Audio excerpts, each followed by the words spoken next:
muted. I'm muted. I'm late. But I'm here now. When it all matters. Sorry, guys. I was caught up.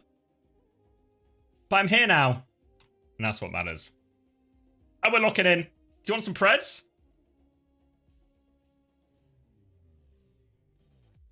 Are we all good on this fine Sunday afternoon? Frosttails versus Quick Esports. Everyone ready for the dip? YouTube, you're up. YouTube will always be good for it. I know they're a good group. Oh, I really would like some HD, please, clean feed. Some HD. Some audio. Some Overwatch. Fuck, I've maybe not slept enough. 5, 4, 3, but we're straight back into it. 1. Oh no, Jake Leon. Jake Leon.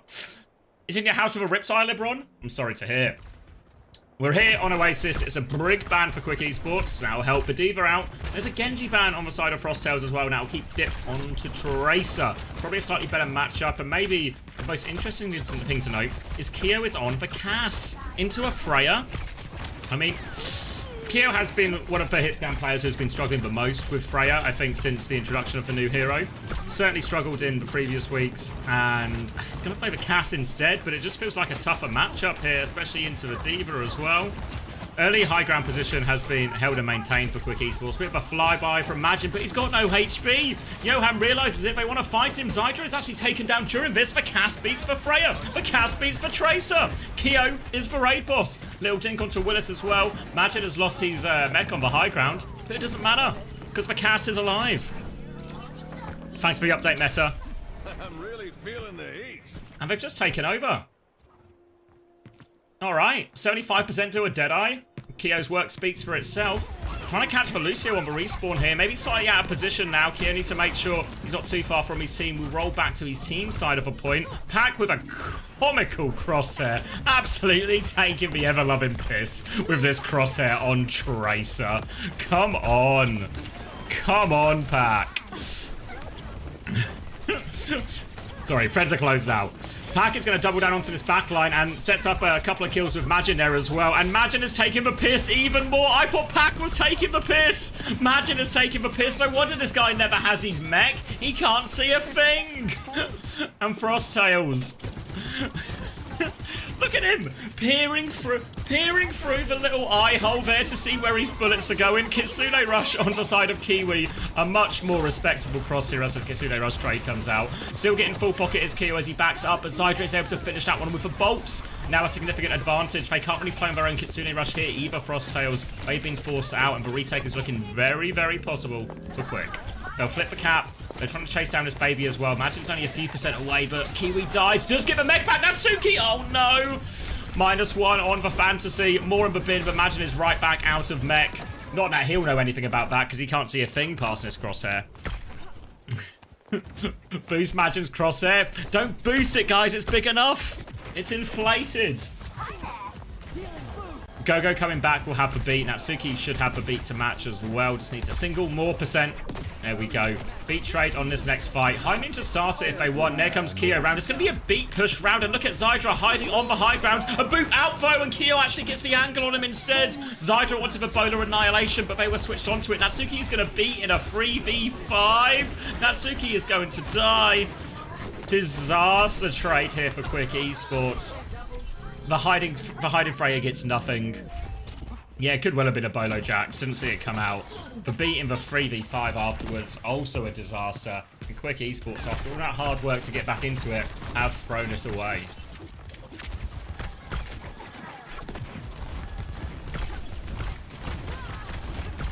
Now Zydra will be poking his way back into the point. Trying to find a bit of space. You can see Keo is swinging out aggressively. He wants to get an angle, and Keo is being very active in all of this. Swinging it all the way around. Keo's got an entire wrap here with Majin. They completely flipped the map now, but Quick Esports have just pivoted to the point, and they can start forcing objective. Pulse Bomb is a miss from Pack, and he dies for it. They will double in now. Willis has come to follow up on that. They killed Gogo. They've demeched Majin. And it's going to be a quick retake for Quick. There's a new word trap for me to try and avoid. Back in control of a point. Frosttails just need one single retake. They're going to have a Kitsune rush for it, but Yoham has one to match. Another chance with another bowler for Zydra. Self-destruct's available too. Expect this retake probably just to be Kyo here with the high noon. Maybe even a Kitsune rush onto point. Just try and force that objective. But I think what I want to do if I'm Frosttails is I want a high noon, force Yoham to Kitsune rush, get a slightly later one for Kiwi, as well as having that high noon to zone him off the Kitsune rush a little bit. And there's the high noon to start. Kitsune rush in response from Yoham. They're just going to hold it. Kiwi with a much later Kitsune rush now as well. They demech onto Willis, who does have the self-destruct. Don't think they can get the baby. Can't get the baby. Willis is back in, and Gogo has nailed the pulse from doing all of this. Natsuki very close to the beat as well. Could be the final blow from here. Magic's going to try and get back into mech. They can't deny that remake, but they can pound damage into him afterwards. But no, Kiwi is out trying to relieve a bit of it, but it's too many kills. It's a desperate touch situation now for Frosttails. Pack looks like he's trying to come coast, but everyone is there waiting for him. Both supports have got it marked. Going to be a difficult touch for Pack, but he finds his way through all of them. Has to recall immediately, but Majin should be able to get the next touch. Nearly out of armor already, so Majin can only tiptoe. He can't see if he's touching or not. Majin is down to half HP. Beat push coming through as they kill Pack after his recall was used for that touch. Now the beat push, looking for more. Dip's going to get a second one as well. And looking good right now for Quick Esports. A difficult start, but a good recovery.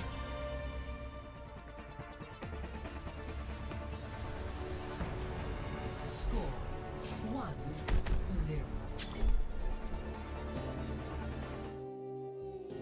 Right. Now, it has to be said, I know we've not talked about this this game all that much, as I was a little bit tardy.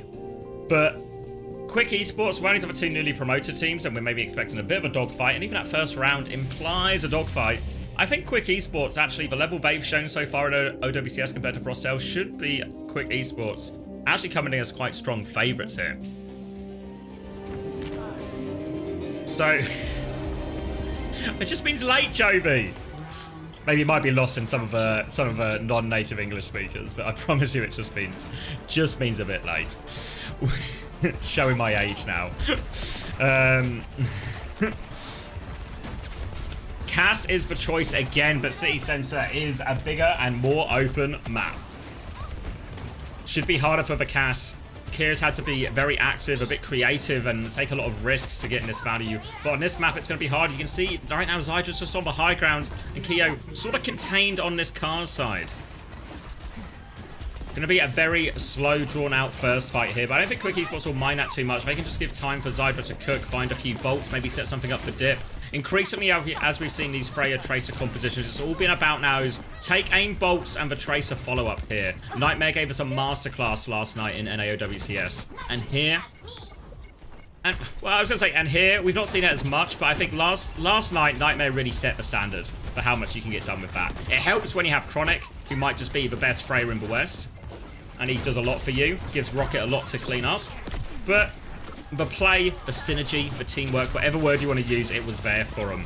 So the stakes have been raised, the level has been raised.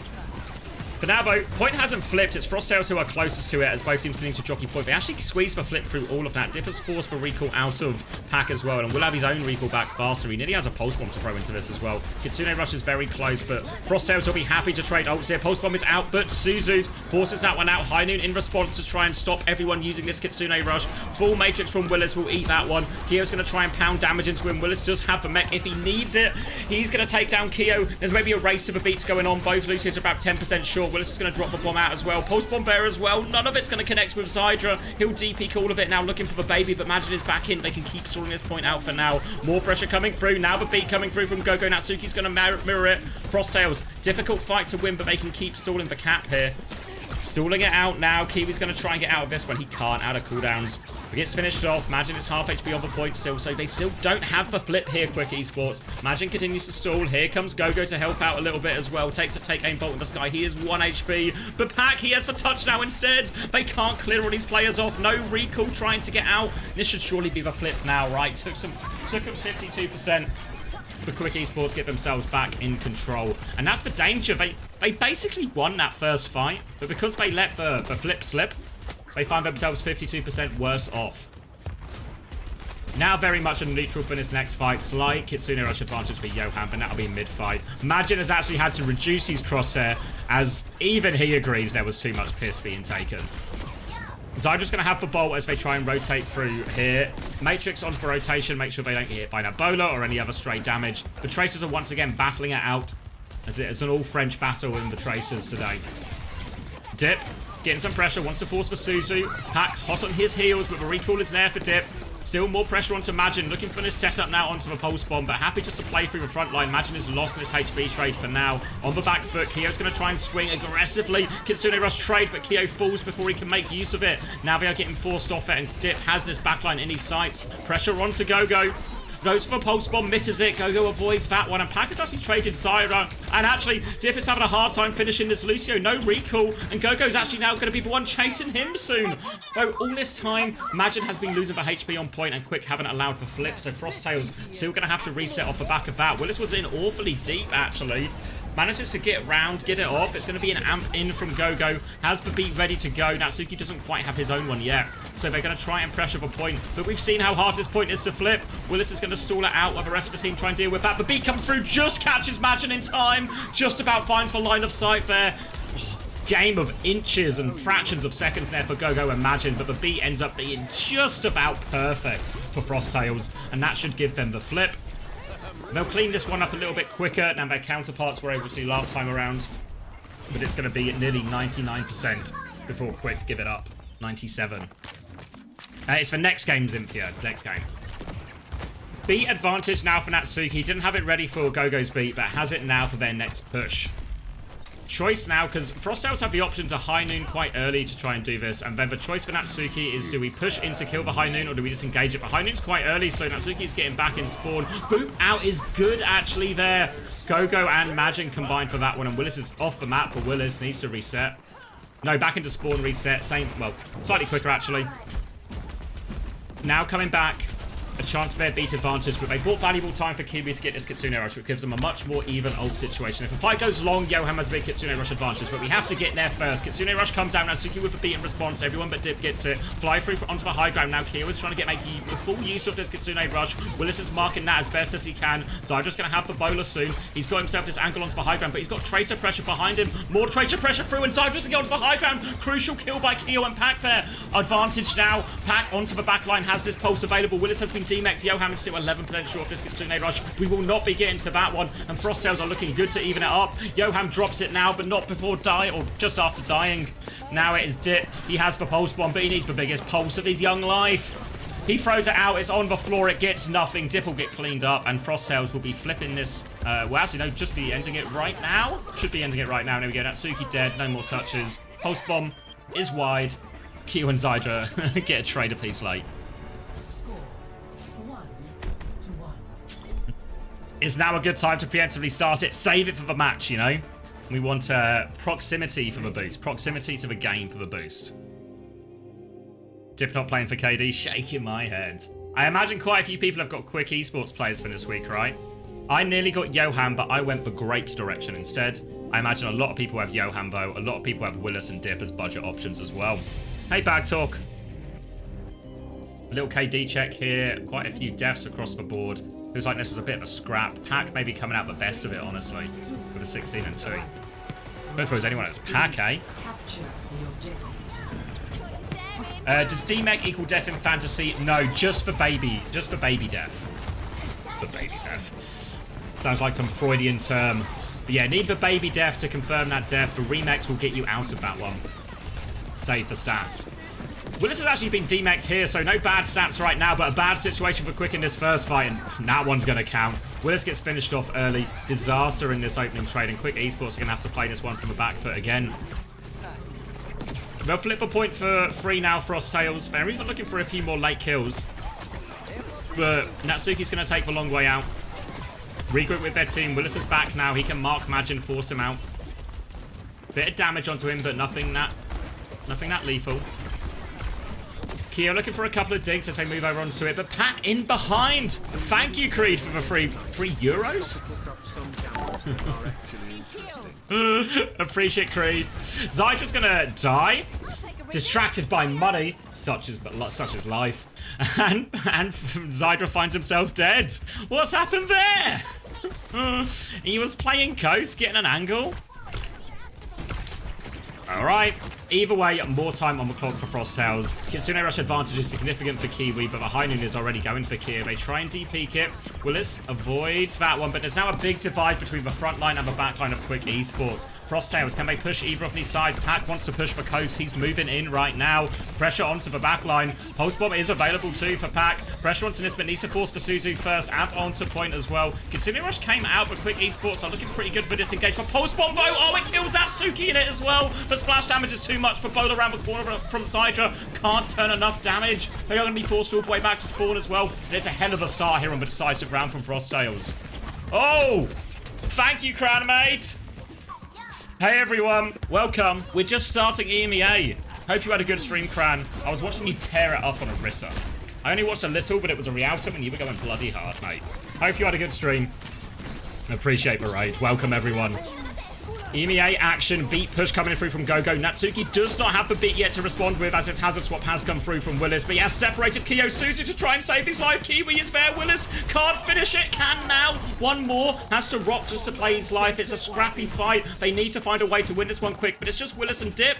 Two of the star players for Quick, but they need more. They're playing for the late touch. They will need to get time for Natsuki to get this beat back. Dip's going to recall to the high ground. They need one more touch for beat round the corner. Natsuki gets it onto 4 members. Now 2. Now they need kills out of this beat. Pressure onto Majin, who still has the self-destruct, so he can keep this one going for a long time. High noon onto point, but they have to keep touching. Willis is off. Somebody needs the touch. Somebody needs to risk it. Dip does a little drive-by to trigger overtime. He needs one more, but runs into the flashbang. No more touches, and Frosttails, they take the first map.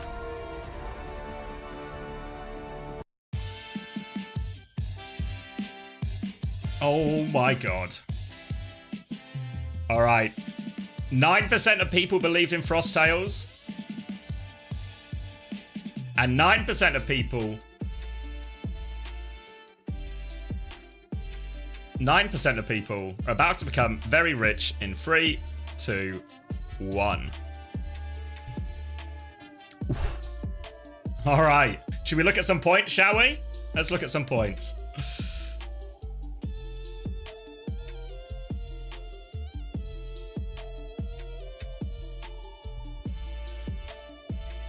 Wait, 2 seconds, sorry. Alright, I'm looking back in.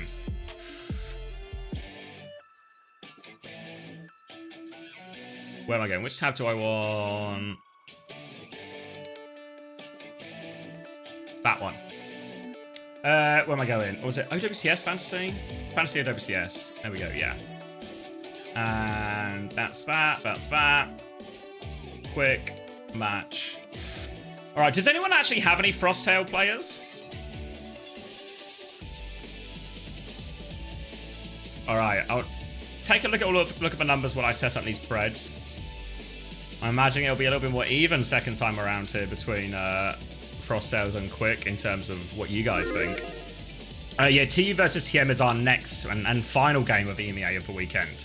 So 3 for Willis, 5 for Majin, Tanks doing alright, 6 for Pack in all of that. Dip with a 2.5. Natsuki on a minus 2.5. 3.5 for Gogo is actually pretty good as far as main supports go, honestly. But yeah, Pack is the big winner. Zydra break even. So a few more points on the board. Huge channel points redistribution? Yeah. Has that led anyone to believe differently? Quick Esports map pick now, of course. Natsuki can't go positive for the life of him. Did lose that map. Don't worry. He's got one in him.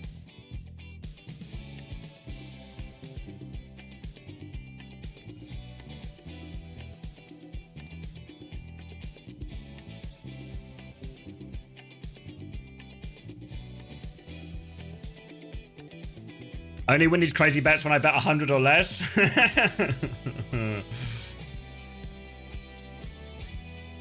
I was so close to breaking my no NA players in fantasy team to bring in RuPaul, but thank God I didn't. Yeah, I brought in Infected, and it's fair to say, I now hate Infected. But honestly, am I in the wrong? I don't think I'm in the wrong.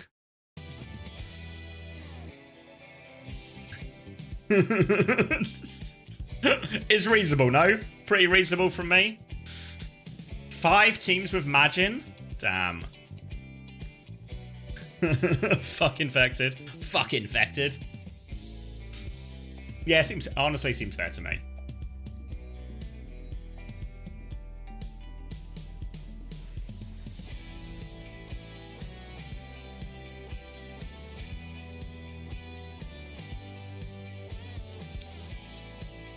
The week I get rid of Magin is the week he goes positive. Fuck your life. I mean, some of you have experienced this turmoil before as you have also played fantasy in other sports or other esports. But my god, it's so hard to get it right. Now, how has this... Wait, sorry, let me read this one. Infected can't even 1v1 a 3 centimeter long lizard with the rest of his team for backup in the home turf of their team house. Yeah, but to be fair, the lizard incident happened after I transferred him in. It happened afterwards. Not gonna stop the infected hate.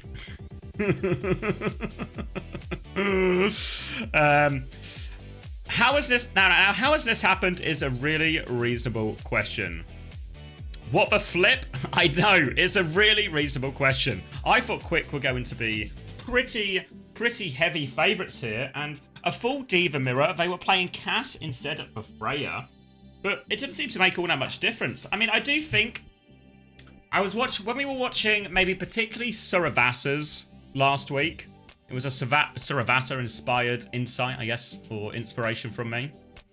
It did feel in some of the Kiri Lucio mirrors that because these Kiri Lucio mirrors end up becoming so chaotic, people flipping all the time, so much movement and repositioning, and like, I hate to use the word dynamic because it sounds kind of pretentious, but all this dynamic movement mid-fight in terms of where your team is playing and where your backline is because of all the high mobility abilities and heroes. Freya sometimes gets a little bit left behind, even though Freya has a lot of good mobility. Sometimes even stuff like Sojourn actually is a little bit better for it. And I thought there was a chance maybe in the Kiri Lucio mirror that Freya actually wasn't the best hero, but then honestly Freya's doing so much. Maybe she's just too powerful at the moment. She probably still is. But I thought there was a chance where maybe that's the type of composition where she might not actually be the best, even in the current state, or that's at least where it's closest between that and other hit scan options. So maybe that's a little bit of a like a feather in that cap of thought.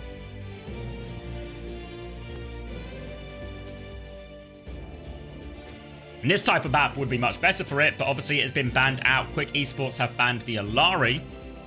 Frosttails have banned the Freya. Obviously, we saw first map that Frosttails don't want to play the Freya. So on this map, where Freya is very powerful, they're going to ban her out of it and allow Keo just to play Sojourn instead. Cypher will take that mirror. Dip going for a shot at a spawn. Hits the Diva in the face. Free ult charge. 9%, which will get converted into 6% of a Pharah ult. And Gogo is playing the Mercy. Wait. Gogo's playing the Mercy, but not to pocket a Freya, not to pocket a Pharah, to pocket a Sojourn? With a piss take crosshair? What the rant game am I watching? Alright, Keo has to be the carry in this situation though. So much resources poured into Keo here. Is a Tracer from Dip as well. This is honestly a notoriously difficult part of any map in Overwatch for Tracer as well. So I think this will be well, should be tough for Dip to get into many meaningful positions here, and Keo is just going to keep walking forward, trying to bully them with that Mercy pocket. Damage boost, heals, all come in his direction, trying to find these picks. For now, though, it's just a battle on the corner. Magin has pressure onto the backline right now, but they're forcing him back, still swinging. No one's found an opening pick during all of this. And Willis has taken the most damage here. Obviously, look at Pat's ult charge, 92%. But May will do a lot in this. Obviously, can dink, but also just that left click onto the Diva gives them such a big frontline advantage. That really Quick have to rely a lot more, I think, on either their Tracer and Diva to find some dive-esque move, or just for Zydra to find a pick. They've traded this one out a little bit, but the ults are so close for Frosttails, they might still really be okay. Willis trying to make a bit of a move, force an early Ice Block. Pack is going to get booped in. That Ice Block has been forced. They need to help Pack out of this one. Dip has an angle. Willis has an angle. Defensive wall, defensive matrix. Blizzard is out. Zydra finds the shot onto Gogo. 5% short of Valk as well. Now Zydra can keep swinging. Another dink for him as well. Keo goes down. Great picks from Zydra. Overclock to seal the deal. It's a 5v3, but wants to take no chances here. Does not want to get reset. Doesn't want to risk any sort of final fight territory. And Kyo gets the job done from here. Nice shots. Gogo going to be sticking the Mercy. Has that Valk, obviously.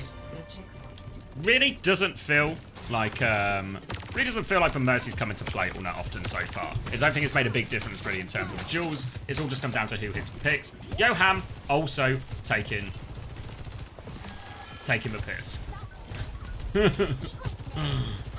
Yeah, so sometimes when you're in spectate, you basically get the tracer audio all the time. It's just like, I guess, a known bug. Overclock and a Valk coming through, so Kyo is truly turbocharged. Can we find any dinks? Little one there finds one pass for a brick shield as well. Now they can full pocket through this. Ray in response from Kiwi to match Yoham. There's a later Ray as well, and Natsuki is awfully close here. But there's a sliding bomb from the back. Kyo's pushed into that one. A pulse bomb on his spawn as well, but Gogo's going to res it up. Imagine back to taking the piss. Some people tell me it's hip to be square, but what am I looking at? Alright. Gogo is sticking. He didn't actually die, did he? So he's sticking the Mercy. Pack with some. This crosshair's uglier, actually. This pack crosshair is the ugliest one we've seen. I'm sticking by that as well. Dip is getting marked and having his recall force in the back right now. And after that recall, he's going to get taken down by Majin. The wall comes up, and you see every time that Willis or Dip try to make too much of an aggressive move, Pack is using his wall, well, as a wall, basically, just shielding off the enemy team. So despite this, they've still lost Majin's bomb. He can get back in mech mode, so still player advantage for Frosttails. Dip is going to be back in the fight soon. Then we'll be back to 5v5. Majin for a bit of a drive-by. Nice pick from Kyo on the high ground. But Blizzard is out as well, trying to freeze it. This Brig is going to get frozen. Yeah, Natsuki dies maybe even before the freeze, honestly. Pack is still dueling his Tracer behind, but the Dink is good. And Frosttail's starting to look really comfortable in this. Willis is going to get D-Mech late. He's going to get staggered out. Yeah, they have trapped him in here. He's trying to break the wall. He's trying to run. 4 HP in a dream. Getting pocketed, but Pack will finish it off. And Frosttails establish themselves once again on this second point. Now an overclock and a Valk, even a Ray very soon as well. And this is a difficult retake at the best of times. Going to be actually really difficult into a damage boosted Sojin, especially one that has overclock. Odus is going to be on Willis to try and mark that one. Nearly has for self-destruct. Natsuki can also rally just to block a lot of that. You see them trying to walk up now. They're scared of this timing. Natsuki has to be quick on the trigger once his rally's available. Rally is now available. Overclock to start from Zydra. Kyo's going to respond. Slides in the double dink. It's only a 1-for-1 trade for Kyo. Does kill Yoham, so denies his mid-fight rate. But Zydra's good for it again. And every time Quick have needed him, he's managed to get it off. The res is good onto Kiwi. So now a chance to invest this Ray into the fight. The res into the Ray. The Ray's coming back and they're forced to disengage a little bit quick. They're deep-peaking this damage. But Majin is pushing forward, taking this giant box and trying to turn it into a box of victory. But the torpedoes kill Yoham. Dip is causing problems at the back with Willis. The torpedoes set him up for the kill. Kiwi's 1 HP as well. The Diva Tracer do find this value, but it is all about Zydra finding these opening picks. Dip with a late pulse bomb. They've cleaned him up, but Frosttails will have a recontest here, and they have a Blizzard for it as well. Cheers for the first time. Alright, rolling out on point, but there's a Brig just swinging onto Majin here. They need to get this Blizzard off. 81 centimeters to spare. Ray's going to come out in response to this. Yoham with a big torpedo swing. Ice Block is out though, so they all survive for now. Now pressure onto Yoham, but the Brig is there to repel him. Self-destruct still available for Majin, but they've let the point slip through all of this. It's a C9. They were right there. They pour everything into that. They invest everything. The Blizzard... I say everything. It was only really the Blizzard they invested, but still a powerful ult. They let the point slip through their fingers as Majin makes an aggressive move, so it doesn't even use the self-destruct in the end. Now Quick Esports, couple of minutes at this third point, and it's not been smooth sailing for Quick, but they have a chance now, and these Zydra overclock turns have really been the big openings for them on a lot of these situations that they've struggled on. Mabel onto the low door, but they all just use the high door. Keep it to the high road. Zydra has the overclock. He's going to respond with it now. Full Matrix coming out as they try and clear his Diva. Zydra's awfully low, so can't actually swing through too aggressively with this. But spots Kyo in main. Drops down with Dip, but can't connect for rail. Kyo's half HP. Zydra's missed 2 shots for rally from Natsuki to push for coast. They're doubling down for it. Both teams have lost their Juno in this brawl on the coast. Now they come back to point, trying to get the better of this Brig. 1 HP. Natsuki gets that gap. There's a Sojin behind. Willis will go mark that one. Should be able to finish off the kill. The payload is moving forward. Full matrix onto Keo, so a slightly later death as well. Keo will have a overclock coming back. Magin has himself destruct tools to stall it out. But Dip! He's killed 2 in spawn with a pulse bomb! Another double for Dip! He's giving more than just the dip right now for these guys. Magin's going to self-destruct but can't get back into mech. And oh, the late trade from Keo. The overclock, can it save it? Trades will be enough, but Keo gets shut down after 1 pick. Still trying to force the point. Natsuki is low. Trades are the key here as Pac blinks in for that one, but full pocket from the Juno in the backline. Yoham is keeping everyone topped up. Magin has to take over touch. Kiwi is very low, but nearly has Ray. Is there any way they can buy enough time for Kiwi's Ray? Gogo's going to go on to Kiriko to TP out, but Ray is here right now. Yoham doesn't have it. Now they need Kilda's Ray. Gogo has found one back on Kiri with the dink. Fly through, but the Suzu is good. It's a Gogo clutch. He saved them all. Willis is going to drop a bomb onto them, trying to find anything, but Frostales, they are switched onto that danger. Quick Esports have to go for a desperate stabilization, a bit of a regroup. They kill Kiwi. Yoham has the Ray. Not over for Quick yet. We're going to head into overtime, but they have a significant advantage right now. Keo can't get back underground. Yoham will finish that one off too. Quick Esports flooding forward. And Gogo, I don't think he can dig them out of this one. He certainly can't now. Bash onto Magin. Finishes the job there. And Quick Esports will full cap Circuit Royale. But they were made to work for that one.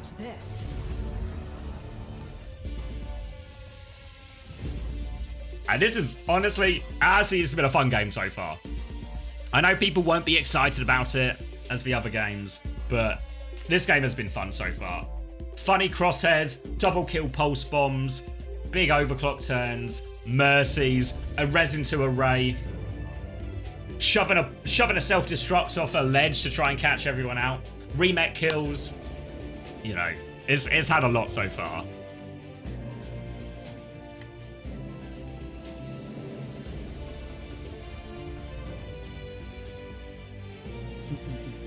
$18-3. Look at 20-1 for Willis.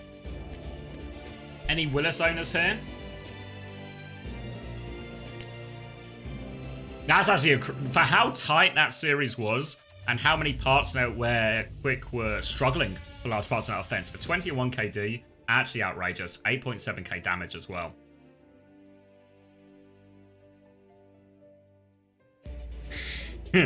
I see quite a few people have purchased the young man.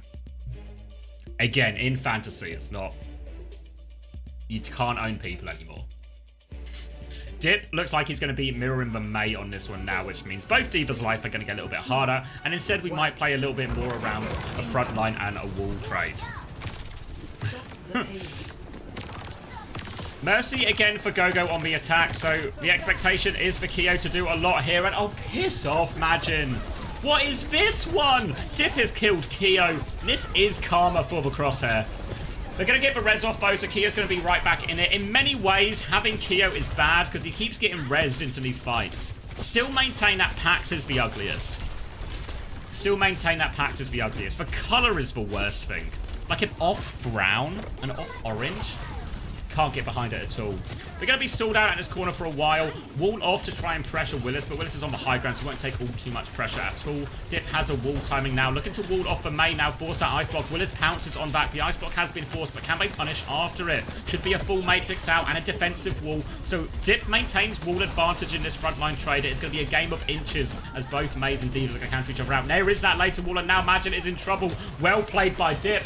A May gap. Wall management. Looking good. Willis now onto the high ground, putting more pressure on. Baby Magin trying to keep himself alive. 40% to this remake though. Blizzard's going to come out from Pac. Is Dip okay in that? No, he doesn't have Ice Block. Dip is going to die, surely. There we go. Pac turns the tides of this May. A wall behind the Brig as well. Back in mech is Magin, ready to go. Walking forward, but Zai just won the Keo duel. Has Gogo got another res ready to go? Ray coming through from Yoham, so that's going to put him off, doing it for a while. Trying to regroup. Keo's just going to have to come back from spawn the long way. Willis back at the choke. Zydra now with the overclock, looking for something. Swinging wide, but what can he find? Only a Diva to shoot into right now. Everyone gets round the corner. Can Willis keep pushing, or do they just have to let it go? The Maze separated underneath. They want to go for that kill. Magin pressuring point. A wall off onto Magin is good as well. Counter wall good from Pac. Game of walls right now. Both Divas have stabilised. No one has given an inch. Ray advantage for Kiwi, though, will come through. A Blizzard onto back to stop him using it. And Kiwi is caught by the torpedoes. Now Frey's in the back as well. Great Blizzard from Dip. The rally from Natsuki in the end actually feels like overkill, but Blizzard was so big. Oh, gonna want that rally back, really. They're gonna make Pac walk off the edge.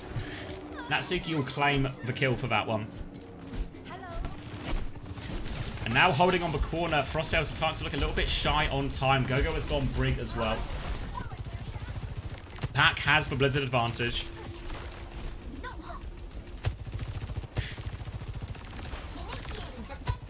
Trying to reclaim this opening stretch, give themselves a bit of space to swing this corner with Overclock. Can swing the corner with Overclock for space, then potentially try and use the Blizzard to finish the cap. Now the pressure comes through. D.Va on top of this Overclock. Defensive wall as well. Just going to burn through it. Self-destruct comes through. Can they find the baby kill? The answer seems to be no. Natsuki is there to pocket the remake. Now more pressure onto this coast. Natsuki is in a very committed position. Ice block has been forced. This is the trigger for Pac to drop the Blizzard. But it's eaten. Willis reads it as well. Willis eats the Blizzard, but it costs him his mech. I don't know if it's going to be worth it. Look how far the cast is. They're just going to cap off this win. Willis makes the big eat play, but it's not going to be enough. They still get the kills. It costs Willis his mech. And there's the cap going through, and Frosttails get the time extension.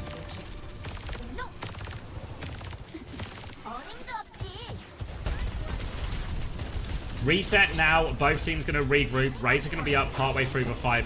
Rally advantage for Gogo. Blizzard advantage is the key one, though. But Zydra's starting with Overclock, trying to pressure them back. All the Matrix being used on him, but Majin now has to back it up. Looking for Kiwi. First shot good. Second shot no good. And Kia with the response. This ended up being a 1-for-1 trade thanks to the torpedo. So 4v4. More ults coming in. Gogo is going to use the rally, but the Ray should overpower it. Bash onto Natsuki, but the Blizzard is out as well. Trying to get out of that one. The wall is good. No escape for Gogo. And now they should be able to finish off the rest of these kills just to have to avoid any trades. I think they are more than good for that quick. And they can reset on this high ground. Difficult situation now for Quick Esports because it is their turn. We saw Gogo have all those problems using the rally into stuff like the Ray, stuff like the Blizzard. Now Suki's going to have the same problem. Using the rally into this Ray can be very difficult. If the Ray gets going and everyone lives those first few seconds, the Ray will just be too powerful. The Ray comes out very early as well. Now Suki's going to try and bash into it, though. They want trades out of this. The Ray has moved away. Gogo's been separated and frozen. The Gogo's in huge trouble. Walled off a little bit more from his own pack. Tried to wall himself in, but actually walled Gogo out as well. But Kia with the Overclock. He's found a kill. He set up another. He's going to destroy this wall and look for more. It's just a brawl on the point. Trade's pretty heavy for both teams. Willis dives in looking for more in the back, but he's awfully low. He does have the self-destruct. Runs for the Mega. He's wasting a lot of time and does have the self-destruct as well. Kyo really keen to get this one. Now dealing with the baby. Throws the disruptor shot out. Can they deny the remake? They cannot. Willis is back in there. He's actually demech Majin with it as well, who didn't have self-destruct. So now huge tank advantage. May advantage as well, thanks to Dip. They're going to make this baby walk off the edge. Majin actually has the mech. Will get it back, but we're just going to get demeched again. Goes for the mini, tries to get back into spawn. Will get back into spawn. All right, gets away with that one. Saves a little bit of time for Frosttails. And they're going to need every second right now because they only have a minute. But a late trade onto Zydra. Now player advantage. They want to fight early Quick Esports. It's probably just an eco push. They're not going to invest here. They want to try and force something out if they can. No, Dip's going to drop a Blizzard. They think they can win. It turns a kill onto the Brig. It freezes up Majin as well. No self-destruct for him as well. So this D-Mech is going to leave him in baby form. Wall comes out as Dip tries to stabilize. The payload is moving, so they have to be careful. Dip tries to die on point now. They make it chaotic, investing that Blizzard. But they do get the D-Mech, which leaves a little bit of an awkward situation for Frosttails, who only have 30 seconds. And they need to get this mech back. 73% and counting for Majin. Pac has the Blizzard advantage. And they're not too far off the rate and the rally, but Quick Esports, they are closer. Really need a lot from Pac's Blizzard here, and they need this mech before they start. Quick, they want to go quickly. They want to kill the baby. They're flooding out. Willis doesn't quite get onto him. Majin has it now. He gets for remake. He kills the Overclock with it, just in the nick of time. Pac goes down without getting a chance to use the Blizzard foe. Now the ray comes through from Johan. Frosttails don't have their support ults yet. Torpedo swing. Now the rally from Gogo. They have to try and stay alive. Johan is looking to finish his final kills. Later raid from Kiwi, but they are frozen up. Torpedoes coming into this one. Johan is separated, trying to fly back to his team. Gets back to his team. Majin is on the low ground. They can't touch. And Quick Esports clutch it out. Well, that's how you shut down an Overclock in Sojourn with a D.Va. Most people would tell you to use the Matrix. But if you've got no Matrix available, just remake on the cunt. All right. And ultimately, it was a pretty reasonable gap, right? In terms of In terms of they held them on second point, they full capped themselves quick esports, but it felt very tight, a lot of those fights. All right, quick esports winners of that one. Let's look at some numbers, shall we?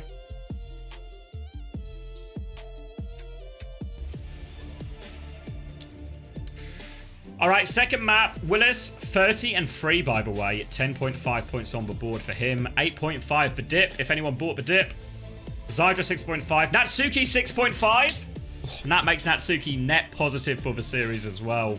Yoham getting a respectable 6 in all of this as well.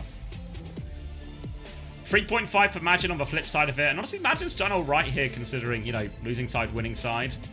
Total so far, Willis on 13.5, Majin on 9, Dip with an 11 there as well. Yeah, 4 for Natsuki, net positive, 6.5 for both Zydra and Yoham as well. Kiwi stays just about positive on half a point, and Pack on a 2.5.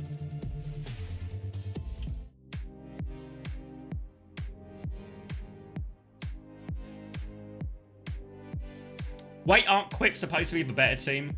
Yeah, both just got promoted, but Quick's results and performances so far have been significantly better than Frosttails. Both in terms of their actual results, they beat TU, remember, Quick Esports this is, but also in terms of the eye test. So, for me, I was coming in expecting Quick to be pretty heavy favourites, actually.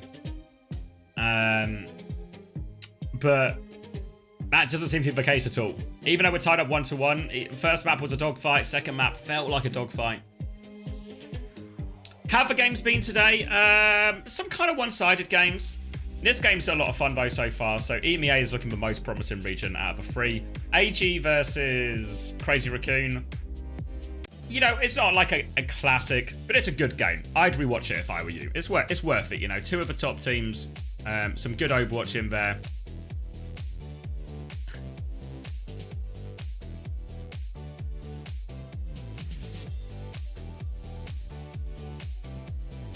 When will I get points from this game? Oh wait, did I not cash for Preds? Oh no, I've not. I cashed for Preds, I haven't started for new Preds. What do you mean fantasy points? They should be automatically updated afterwards, I believe. But as in, it'll be, I think it's when the series ends. I actually don't know where it, the exact details, or like the technical of when it actually triggers the update. If Toby's here, he'll know, but sometime after the game, I reckon.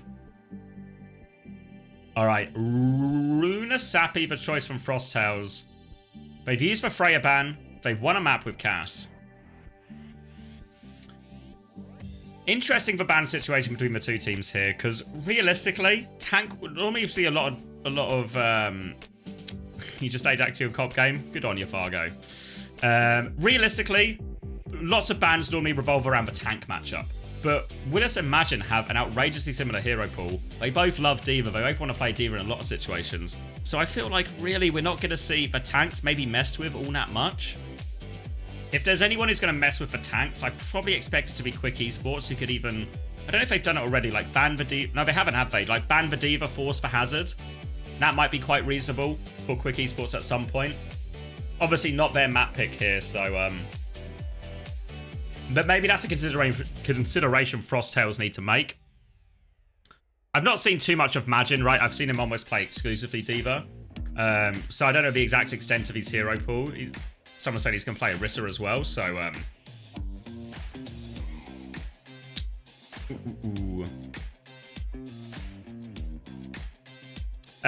New Fantasy, if I submit my roster today, will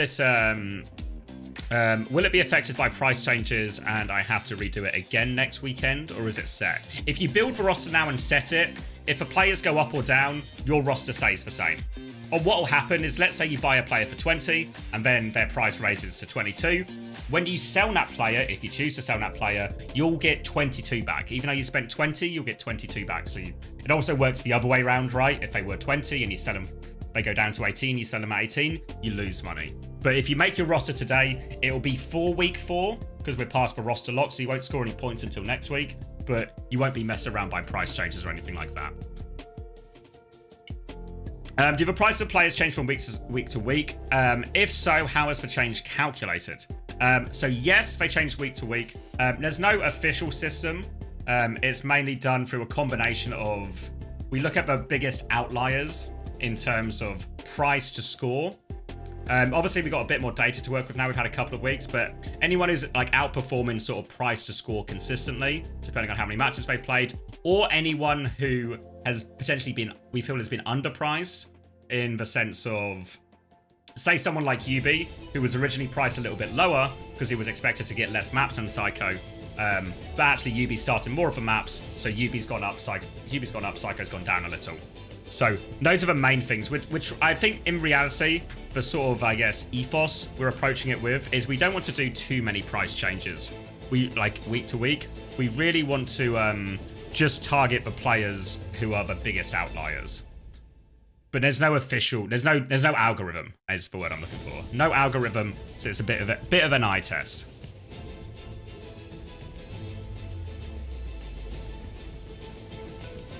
Yeah, I think Toby has something similar, but that'll be useful with Mari. Maybe if you have the time, message Toby because he'll have a better read on what he doesn't have access to. Anyway, that's enough theory. Let's go see who's going to score some points, shall we? Frosttail's choice. It's a Juno ban, so it's going to force a Kiri Lucio mirror. Honestly, really comfortable for both teams. I think no one's going to be upset about taking a Kiri Lucio mirror. It's going to be more Diva. Quick Esports have banned the Cass, and it's going to force this Freya. So this was a hero Keo struggled on and has been avoiding thus far in the series. Keep our eyes.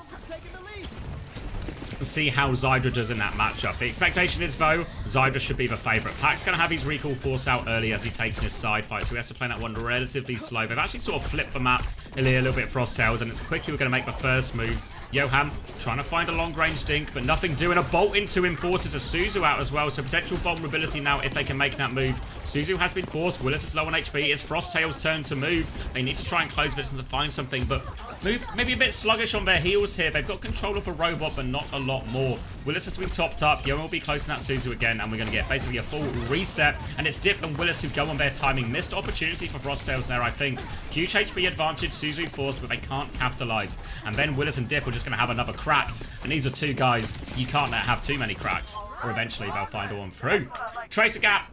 Dip's hunted down Pack. And now Quick Esports are very much on the front foot. He's fragging out. Don't you worry, Headwatch. He is fragging out.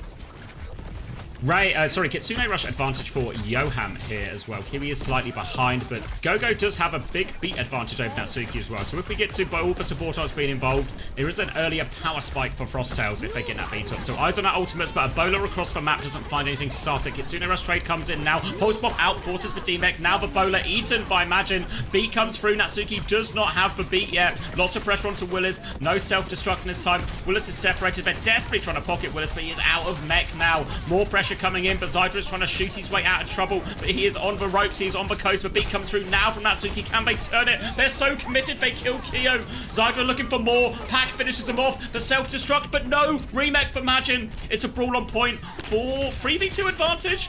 Well, 4v2, but one's a baby. It's 3.5 versus 2.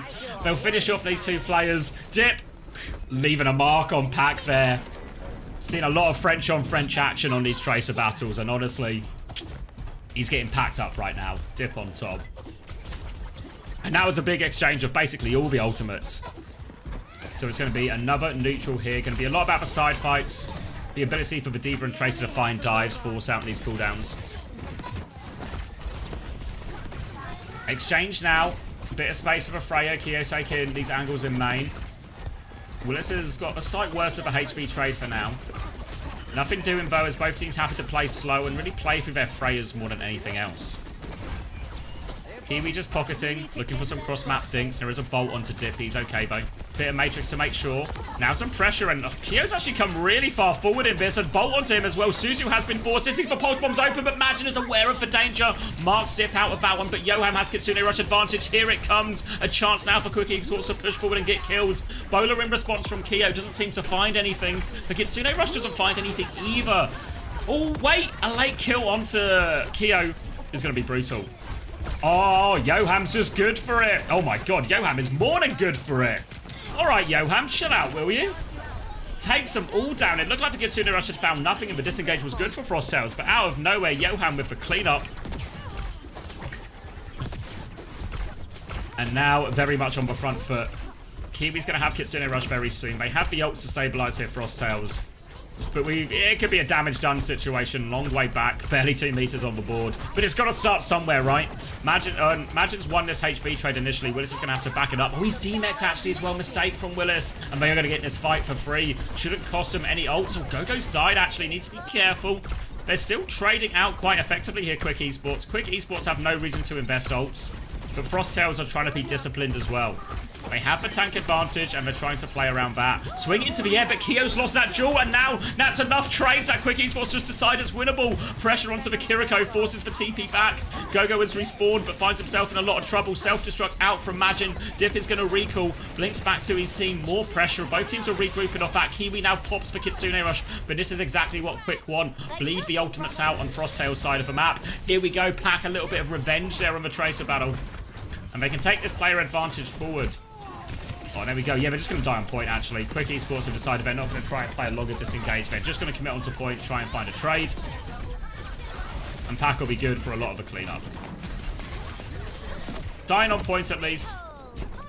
So it should be... Are they going to all get the forward respawns here, I think? Maybe a slightly different wave. Yeah, all forward spawns here for Quick, so they can recontest this one very speedily. They're going to come out here. They have a Kitsune Rush to challenge on point. Gogo has the beat to match with. Pulsebomb is out as well. There's both ults invested from Frosttails. The beat is there. Trying to get all over this Kitsune Rush. Battle for the point is going on as well. It's Zydra who has been smothered initially by that beat push. Now more pressure. Looking for the Pulsebomb onto the D.Va. Forces the D-Mech. Dip wants to trade his way out of this one. Looking for the Lucio now as well. Ooh, comes through. Self-destruct goes off, but no remech. Now a regroup. Kiwi has traded this one out pretty effectively, and the supports for Frosttails are now gaining a few meters. Pocketing their Tracer through this as well. Go help him, mate. Go help him. Surely, I guess actually Gogo's gone back to Taxi, so Johan was, sorry, Kiwi was getting the push. Yeah, Johan's gone back to, sorry, Gogo has gone back to Taxi. I was like, go get involved in that duel, but important to push the point as well. It is an objective-based game after all.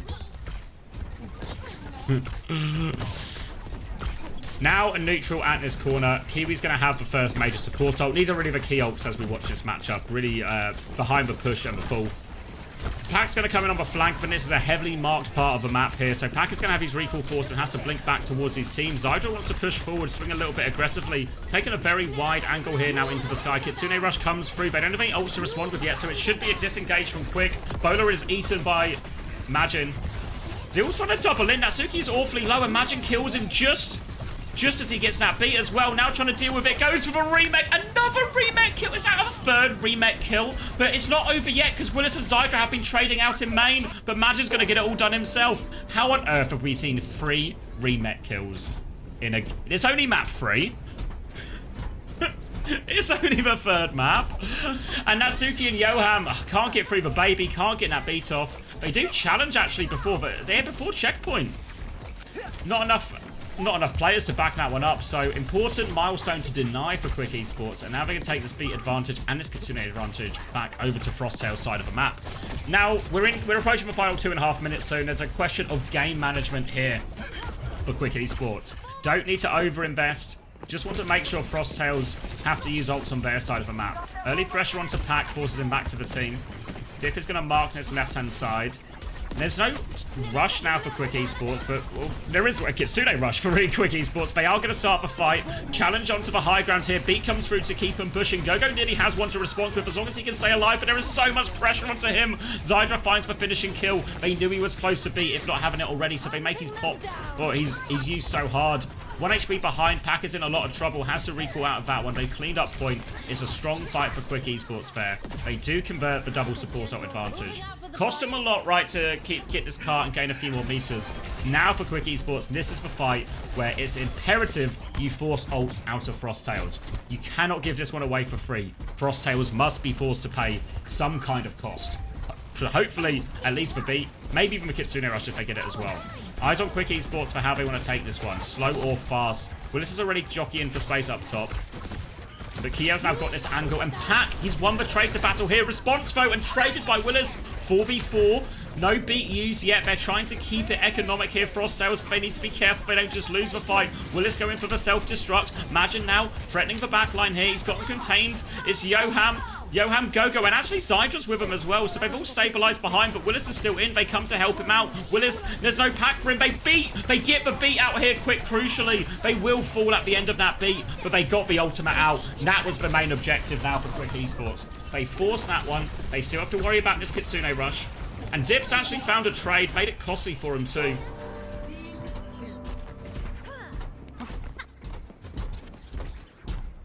Now Kitsune rush for Kiwi. Yoham is only a few percent behind. So as long as they get that, they will be in an equal situation. And they have a beat advantage depending on how long the fight goes. Early pulse bomb attempt from Pax. Just kind of lobbed that one in there, but finds nothing. Bit of space for Quick to work with now as both teams need to make sure they have 5. Kitsune rush out early from Kiwi. Can they disengage? Looks pretty good, actually. Oh, looks really good. Looks really good as far as the disengage goes. They kill Zydra, but Yoham has it back. Yoham should probably save now. Don't invest, don't invest. Yoham finds a kill. Trades are good. We're going to head into overtime, and Frosttails will have the ability to stabilize here and push the cart forward, but they're going to have to do so into a potential or a near double support. And they're not actually out of the woods yet. Dip's found another kill. They demech him on point. Dip is making this so awkward for him. Natsuki's actually back as well, but respawns are coming. Are they going to invest? Zydra's going to drop the bowler. Oh! Solo HP is mad, and he nearly has a self-destruct as well. Pack is behind. Not quite over yet. Natsuki has the beat. Yoham has the beat. Are they all just back for pulse bombs being eaten at least? They're still battling away. Yoham is 1 HP, and Quick Esports are choosing safety first. Not to use these ults. Yeah, I think they probably stalled this out too long, because look at the ult charge. They actually built a decent amount of ults. Now all of a sudden, Gogo is 30% off beat. I think they should have either just, like, try and clutch it or just die quick. Take a full reset, come back with both these support ults. Remember, they didn't have checkpoints, so we're going to have to delay for 8 seconds while the checkpoint cap goes through. Double support ult for Quick Esports when they come back, but Gogo is getting very close in this beat. It's still a disadvantage, but with the beat, this situation looks a little bit more manageable from Frosttails when you consider they have DPS and tank ults as well. The slower it is, the better it is for Frosttails, but the Kitsune rush is going to make that harder. They have to stay on point right now. Kiwi and Gogo don't quite have it yet. Natsuki has the beat, ready to push. This Kitsune rush hasn't cleared him. Now the beat push comes through. They need to kill these supports, but Gogo has the beat in time and quick. Oh, they might regret this one. Self-destruct comes out from Willis. He gets back into mech. Kiwi nearly has the Kitsune rush. Natsuki is going to go down. And quick. Oh, trade onto Gogo is important. Kitsune rush now from Kiwi to keep pushing. They should be able to clean up off the back of this. But it's still a long way to go. They get another fight, Quick Esports. They get another fight. Not out of the woods yet. And the trade is big onto Kyo. Kyo might even have to just come back Sombra or something just to get back in this fight. They are gaining meters, but there'll be a full another fight. Imagine as bomb. Kyo will be coming back Sombra. Zydra and Dip both getting close to their pulse bombs. And Frosttails are going to make this go all the way to the wire. It comes out to Silver Point, Willis. They have... Remember, we are so deep in overtime, they can't leave it for a second now, Frosttails. Kiwi already low. Bowler over the top. It gets through as well. It kills Kiwi. Great bowler from Zydra. Zydra's just killed the backline. All this hard work will be undone. A bomb into the sky from Majin. Doesn't get anything. Doesn't get anything with the remake. Nearly Team X Willis. Doesn't get anything, though. And Quick Esports will be good to claim the lead in this series. But scary at the end here. They just got to finish off Pack. One more recall. That'll be good for it. Pack tries to save KD. Doesn't. Big bowler from Zydra to seal the deal for Quick Esports. Because I think they nearly blew it. That fight on the middle section of the map, where as we first went into overtime and they stalled it out for so long, they take it for so long that Gogo actually gets the beat by the time they come in and they don't have the clear support ult advantage. A classic Avril theory where the team with a significant advantage manages to win.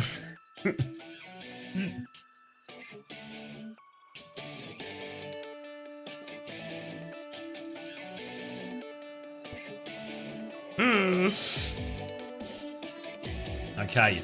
Importantly, should we look at some numbers? Let me cash for Preds and we can look at some numbers.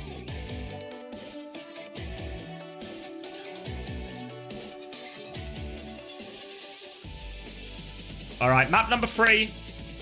Ooh, I mean, that was a scrap, right? You can see it reflected in the points here, Nat. The highest scorer was 4.5 for Majin, 3 for Pack, 1 for Zydra, 4 for Dip, 1.5 for Yoham, half for Kiwi.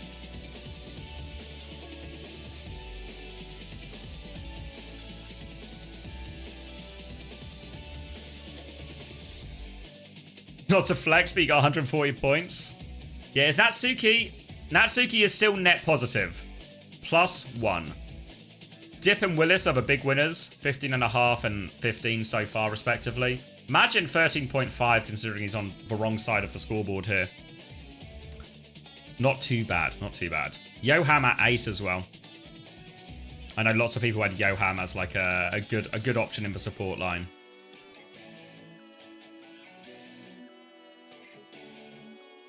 How does Yoham only get 1.5 points there? The trades. 8 deaths. Oh, wait, no, sorry, 7 deaths. Not as bad, but still a lot.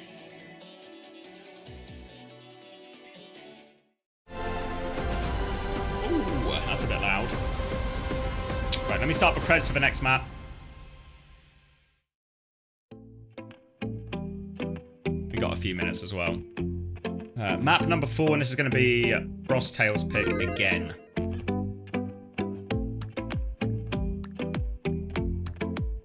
What are you guys spamming?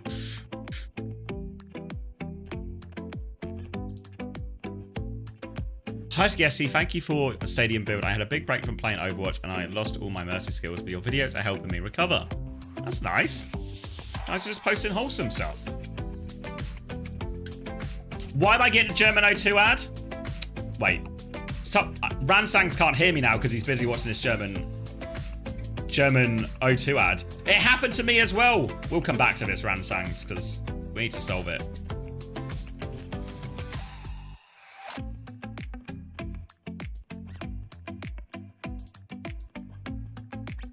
Yeah, nobody joining today. Yeah, Hattie offered, but I just wanted a solo bolo. This the last shift, the Sunday shift, is always like, you know, can't handle the company. So I'm hoping Hattie didn't take offense to it, because it genuinely wasn't anything personal. It wasn't personal. Just needed to be alone, you know? Just needed to be alone.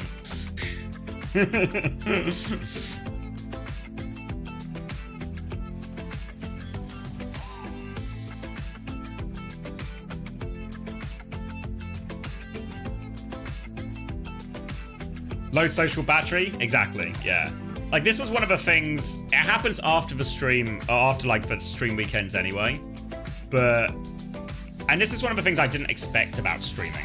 Like, I expected if I stream, you know, 1 billion hours in a row, I'd be tired, you know? Maybe my mouth would hurt, maybe I wouldn't be that keen to talk. But after the stream, I often feel, like, really socially drained after the weekend, which is something I didn't really expect. I guess, it, you know, it makes enough sense, you know, if you think about it, but that was a bit I didn't expect.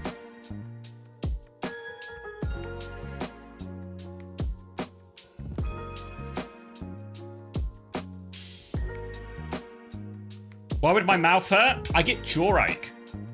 I'm not too bad when once I've been doing it, like week to week to week to week, I build up the stamina. But like this yesterday when I just did, what was it, like 9 AM to 1 AM or something?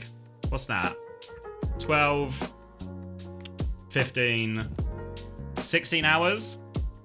Yeah, I had so much jaw ache because I just talked for 16 hours. I mean, hopefully if I do it enough, I'll get some kind of chiseled jawline, right? Right? That's how it works. Yeah, so like I could feel it I felt it at the end of last night already, but like kind of here, like that's where it kind of hurts, which I guess is like where the joint is, or like I'm no biologist, but where the up down bit is.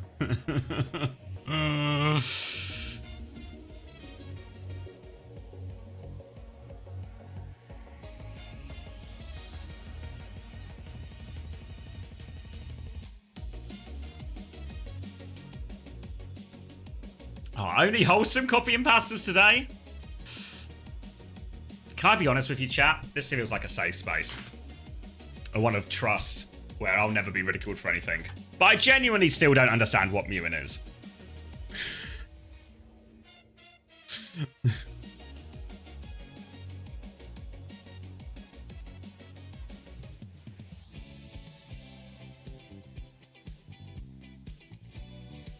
It's okay, it's not important. Okay, that's fine, Ben. If it's not important, then it's fine. Just watch for TikToks and you will get it. This shouldn't surprise anyone here, but I don't have TikTok on my phone. I have it on my computer because I uploaded a few uncoachable things. But it's when you put your tongue on your mouth somewhere and supposedly it makes your jaw look bigger. Oh. Okay.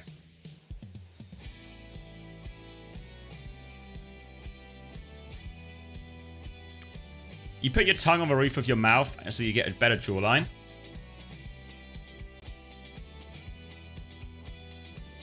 Okay. You gotta do it 24/7 as much as possible. Ugh. Time to start sending the most cursed TikToks to you. No, thank you. Really? Why would it alert when your contacts aren't you joined? Hate that, actually. A lot of effort when you just grow a beard instead. Exactly. Started doing it and it feels really nice. Excited to meet chiseled turtles in the future, in future LAN events. 4, 3, Just get jaw surgery? 1. There's no way we're talking about jaw surgery again. How does it keep coming up? Come on, Snowball. We need our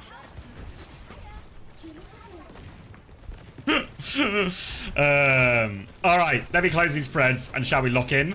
Because Quick Esports, they are on the match point. We have gone to King's Row. Willis has gone onto the Ram because there is a Diva ban, which is going to force both teams to pivot. Magin has gone Hazard, Willis has gone Ram. Dip playing the main instead of a Tracer here for this first point. So in theory, what do Quick Esports want to do? They want to play through the front line. They want to find a wall behind Magin, get that left click on him, slow him down, punch him. And if that Hazard is busy taking all that damage from you, he can't get on your backline. But that hasn't really translated into reality here at all for Quick Esports on this first point. They're going to get reset. There's still some scrap going off in spawn, actually, but Quick Esports won't lose any more members, and now they can walk forward. Tracer is above top right. Yoham has eyes on that.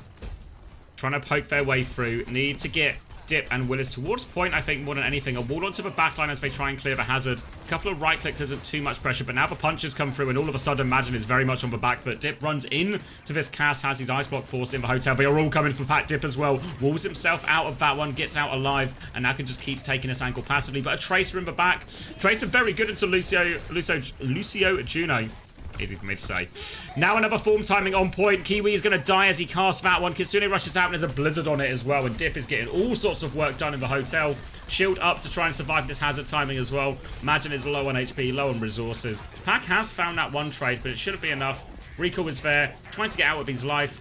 Pack owners rejoice as the KD is saved. But now it's going to be 2 ticks, and the recontest, it looks really tricky. Yeah, Pack is not really in position for it either, so they're just going to hold the choke instead here, Frosttails. We're going to get towards the ult portion, but remember, Frosttails is using that Kitsune rush, so a significant advantage for Quick Esports. They can just play some good old front-to-back Overwatch here. If Gogo wants to beat, they can just mirror beat. If Magin uses any of these cooldowns, he can just punish it. But early pressure from Pack. We talked about Lucio Juno being vulnerable here. We see another example of it. Kyo's going to swing out, find the duel onto Zydra while Pack pressures the backline. Now more onto Natsuki, who's D-peaked, but Pack is keen for the kill. Natsuki's in a lot of trouble. Pocket is there and available. They're trying to deal with this Tracer behind, but Natsuki can't really clear him, so Pack still has this setup. They're spending so much time looking after their backline here, and they can't. Gogo's just coming and killed Yoham. This Lucio Juno is becoming a bit of a liability for Quick Esports, so they can't even get out of spawn here. Kyo's playing aggressively on the high ground, and they're going to be forced to reset. Dip has gone Torb now to try and help out a little bit more with this. Forced back into spawn one more time. Willis is actually... Oh! Willis is going to die. The pulse bomb on him as well from Pack. Takes down the turret for what it's worth too. And they're getting stuffed in spawn with a pulse bomb here. Magin is going to set up above them. Pack is trying to watch both doors. Turret at the choke. Dip's going to try and heal that one up to help block it. Wall was behind. Beat push from Gogo. Yoham's going to use Varay. Downpour comes out. This locks everyone beat in response from Natsuki is good. Keeps everyone alive. They kill Kiwi. 2 for Dip now as they push back out. They win the fight. But that is 2 support ults at the literal spawn doors for Quick Esports. So they get out of spawn. Good news. Now, a little bit behind on ults as we go into the later part of this King's Row. Imagine is going to make the swap over to this Ramarcha for the mirror as well. Frostsails are playing this double hit scan as well, trying to make use of Pack's flexibility and his ability to play some of these hit scan heroes in these situations. Means in general, they actually want to play a slower, I guess more angle based, whereas Dip, the Torb and the Freya, the power and the damage onto the Ram means they should win the front line. High Noon is out and Willis is just in? Wasn't blocking that High Noon either, so just gets shot in the back there, and it's going to be an easy retake for Frosttails. Willis just, no respect for that High Noon. Doesn't believe in Cowboys, I guess. And that's going to be a very easy retake from Frosttails, and all that work Quick Esports did to get out of their spawn, all down the drain. Dip's going to go Genji now.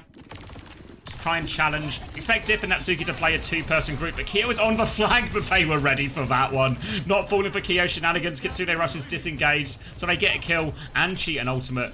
Perfect for Quick Esports. Another big break for them to get out on this one. They can chase some of these kills as well. Kiwi has TP to get away, and they have speed back in main, but they can push up. If they can force a 4v5, there is a timing here for Quick Esports. Frosttails have to buy time for their respawns, buy time for their annihilation to be up.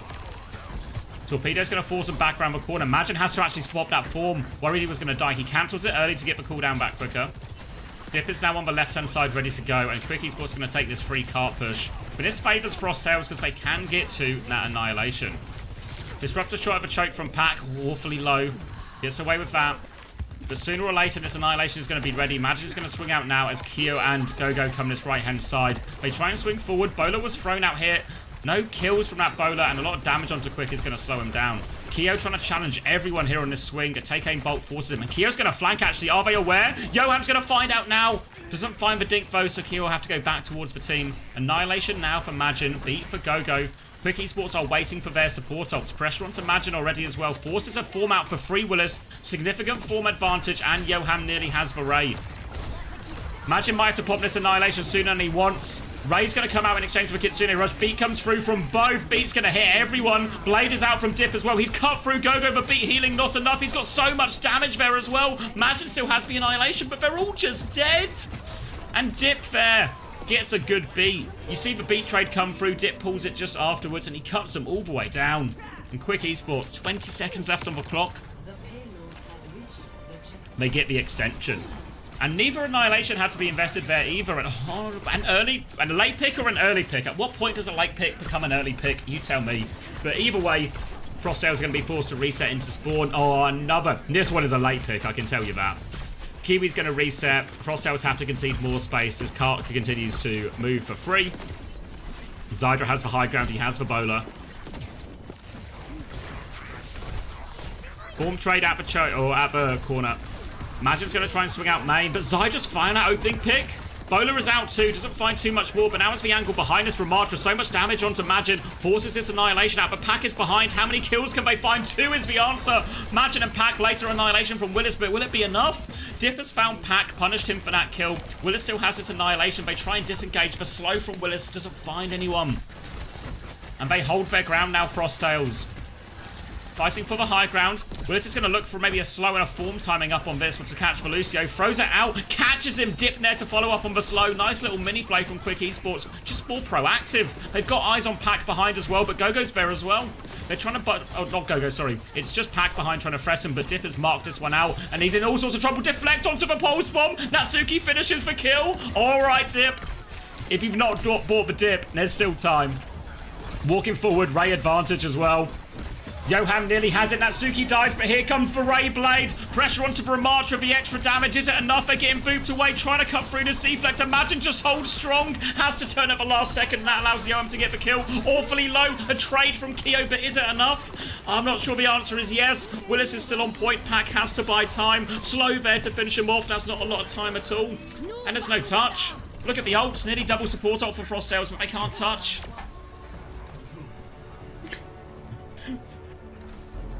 Who would have thought you just... If you ever get attacked by a sword...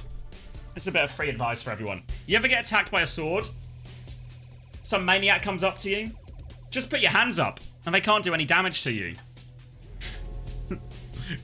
It's an unstoppable counter.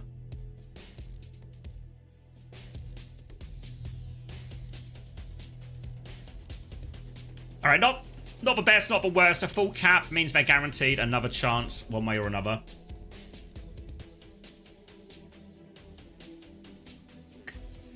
Even when boosted by a Martian satellite. Exactly.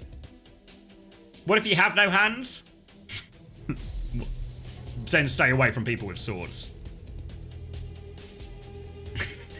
They cannot legally stab you. Exactly. If someone attacks you with a sword, just coolly and calmly explain to them, oh, you can't attack me with that sword. That's illegal. Oh, I didn't know. Sorry, I didn't know.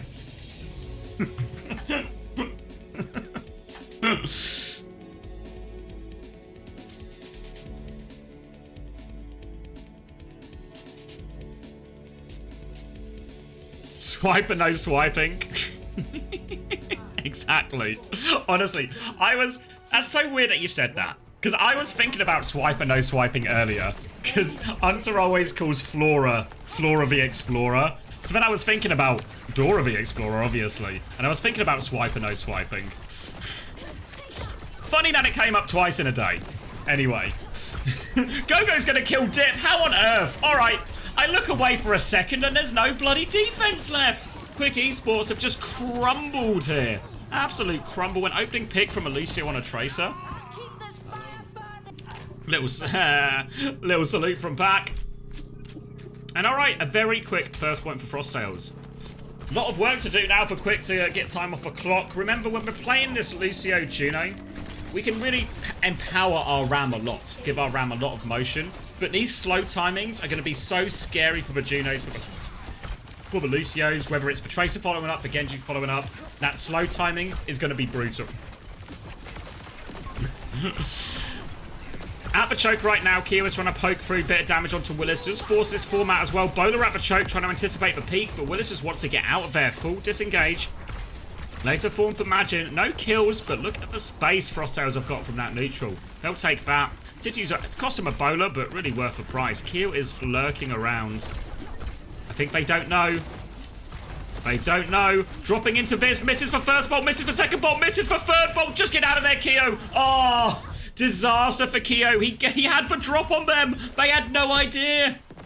But can't land the shots. And it will be a reset there. I mean, the idea was good. The execution lacking. Back at this choke. Kiwi's going to have a Ray slightly quicker than Yoham. A small window. The beat window for Gogo might be a little bit bigger mid-fight. But for now, Zai just dropped the bowler. It looks like the connect is good, actually. No, they do get away with it. Ray push comes out. Willis is low. The Ray from Yoham after they're 2 down. He tried to use it to save them, but it wasn't quite there. They'll be hoping for a kill if they can, but it's not looking hopeful. And this is another disaster fight for Quick Esports, and nothing is going right for them on this defense. They're still a little bit behind on a lot of these ults. They're going to have the beat and annihilation to match that of Frosttails, but there is a blade and even a bowler advantage for Pack and Keo. So it should be a really great chance for a Frosttail snowball if they can get these ults off. And Willis is actually still 14% away, so it has to be a little bit careful that they still get to that. What Frosttails can do here is they can trade the beat, they can trade the annihilation, use the blade as the finisher. Pulse bomb from Dip isn't able to buy them any more time or equalize the situation.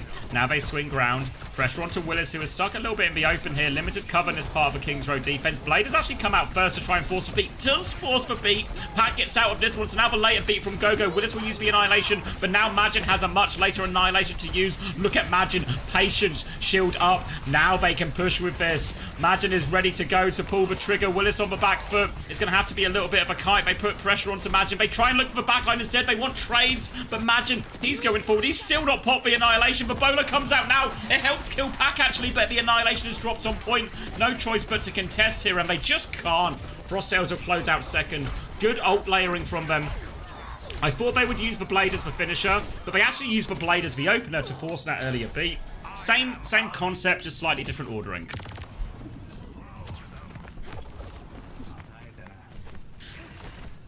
What are you guys spamming? As long as we're all having fun. I'm having fun. Kiwi's got Ray advantage as well. And it's 4 minutes on the clock. Frosttails are looking for a big old time bank.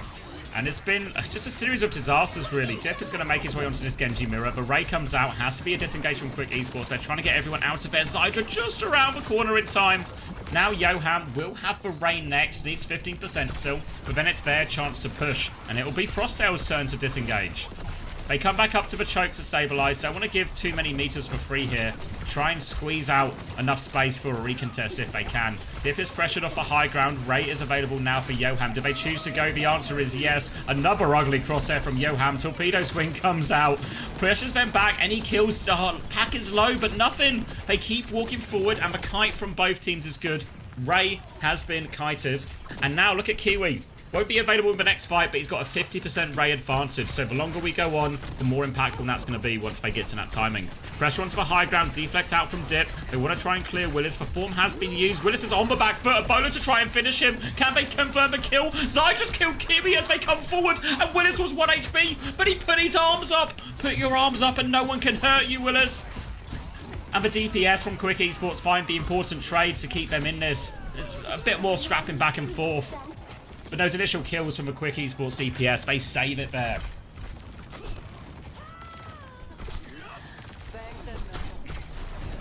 Ooh, slow is a bit scary for Zydra, but manages to just dash his way around the corner. Dip has the blade for this next fight, but this is the scary one for Quick. Might not be the last scary one either. Double support ult and annihilation nearly available for Frosttails as well as his blade. And Quick don't quite have the support ults yet. Looks like Quick wants to fight early to try and squeeze 2 fights out of it potentially. The payload's rolled back a little bit. Need Dip to confirm track kills with this blade. Just get a trade. The beat comes out, saves everyone for Dip from now. He doesn't have a dash to get out. He's trying to deflect, and Zydra and Yom have died in main. They need to be sure to die on point right now. They have 3 ultimates coming back. Well, 2 really close, 1 in a little bit of time. But it's going to be a desperate recontest into Annihilation and Blade. They need this beat so badly. They need to come out for choke. Willis is going to pop it. Can they get the touch? First touch comes through. Now the blade comes through. Natsuki beats, but it only gets just free. Pax going to kill the unbeaten Zydra. The DPS didn't get the beat, and Pax killed both of them. Now the later Annihilation, and they are going to finish this one, Frosttails. It is looking good. And that's going to be a cap. 1 minute 48 seconds on the clock still. And this means Quick Esports are playing for a draw at best.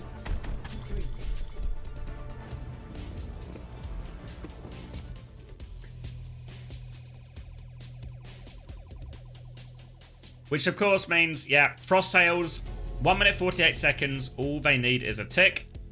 And King's Row first is one of the hardest points to defend. One, you can get counter-comped a lot. If you were here yesterday, you know, you heard Chrissy talking about that a lot. I don't expect too much counter-combat to go on. I think these teams really are just quite similar in terms of their strengths and very keen to just take the mirror in a lot of situations. So 1 minute 48 is actually a really hard amount of time to defend King's Row first point. Remember as well how Quick Esports defense went last time. I was distracted.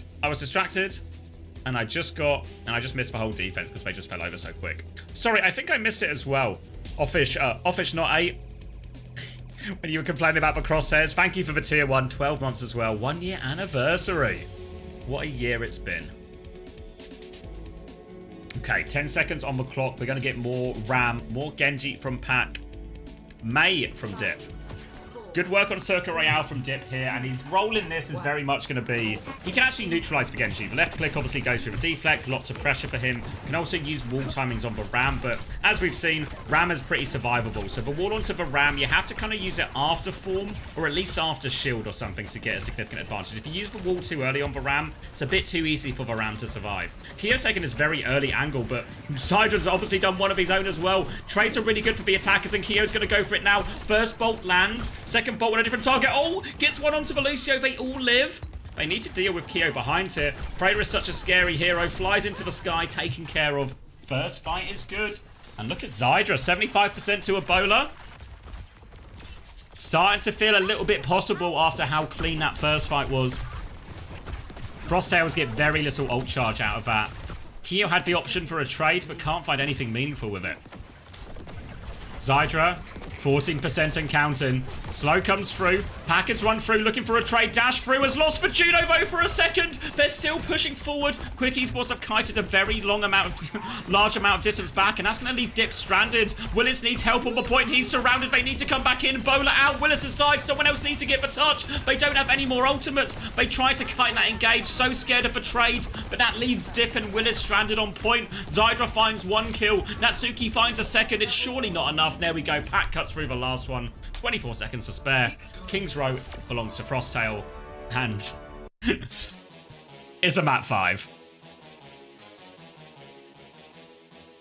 Right, let me cash those Preds.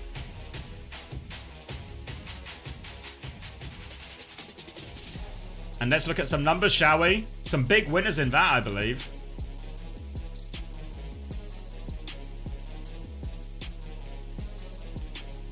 Again, a very scrappy one. It's Majin who comes up best again. 9 points for the guy. 5 for Pack, 3 for Kiwi, 1.5 for Gogo, -4 for Natsuki. Zydra the highest score of 3.5. 3.5 for Yoam. Alright, yeah, Willis at a total of 18. Majin actually scoring high at 12.5. Pack 10.5. 16 for Dip. People will be happy with that. 11 for Zydra, 11.5 for Yoham.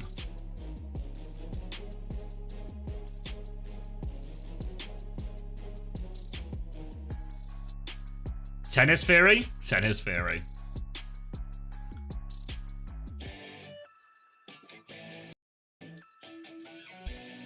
What was this high noon, by the way? We've seen a really scrappy game. A really scrappy game. But we have also seen many comedic moments. Like, you've never seen a positive Natsuki map. This could be... He's had positive maps here. He's on -3 overall, but he's had positives in all of it.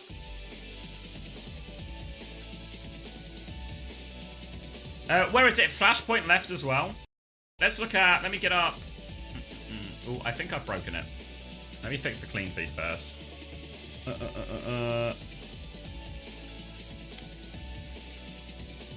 And then let's look at the bans we've had too.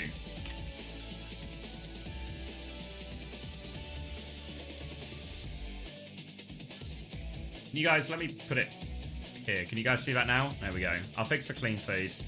I'm going to talk about the ban situation. There we go.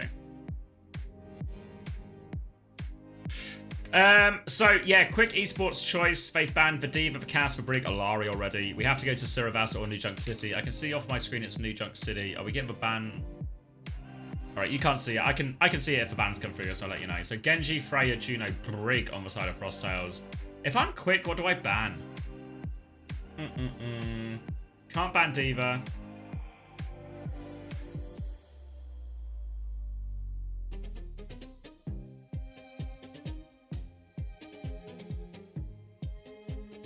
Ram? Yeah, I mean, it didn't really feel like they were that bad of a Ram.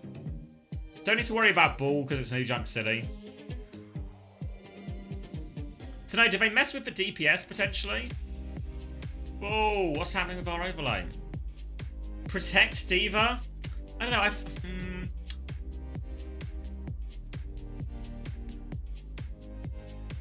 Yeah, maybe, I was thinking maybe Genji. It feels like Dip was getting the slight better on the Tracer. They could ban Sojin, I guess. Even though Kier's really only been playing Cass. He only plays Sojin on Circuit. Could maybe ban Sojin, but it doesn't feel very impactful.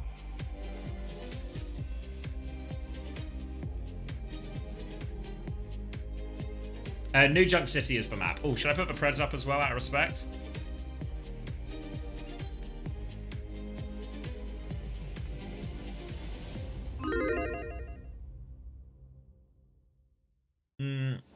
You think ban Hazard? Yeah, I always kind of rated Hazard as like a pretty good hero for Willis.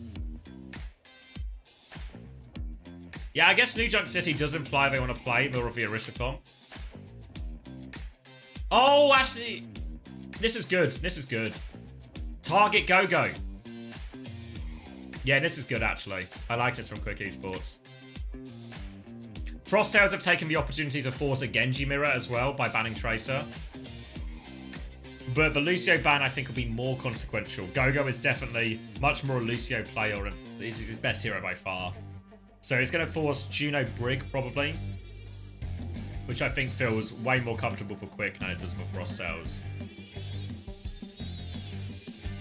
Oh, it's on Face It way earlier? Yeah, it gives us time to hypothesize, though. Oh, you meant FT banning it? Oh, okay, I'm with you. But yeah, I think the Lucio ban's really good. Lucio ban's really good. Targets Go-Go. And now, yeah. Are they going to play a Ram Mirror as well? Oh, okay.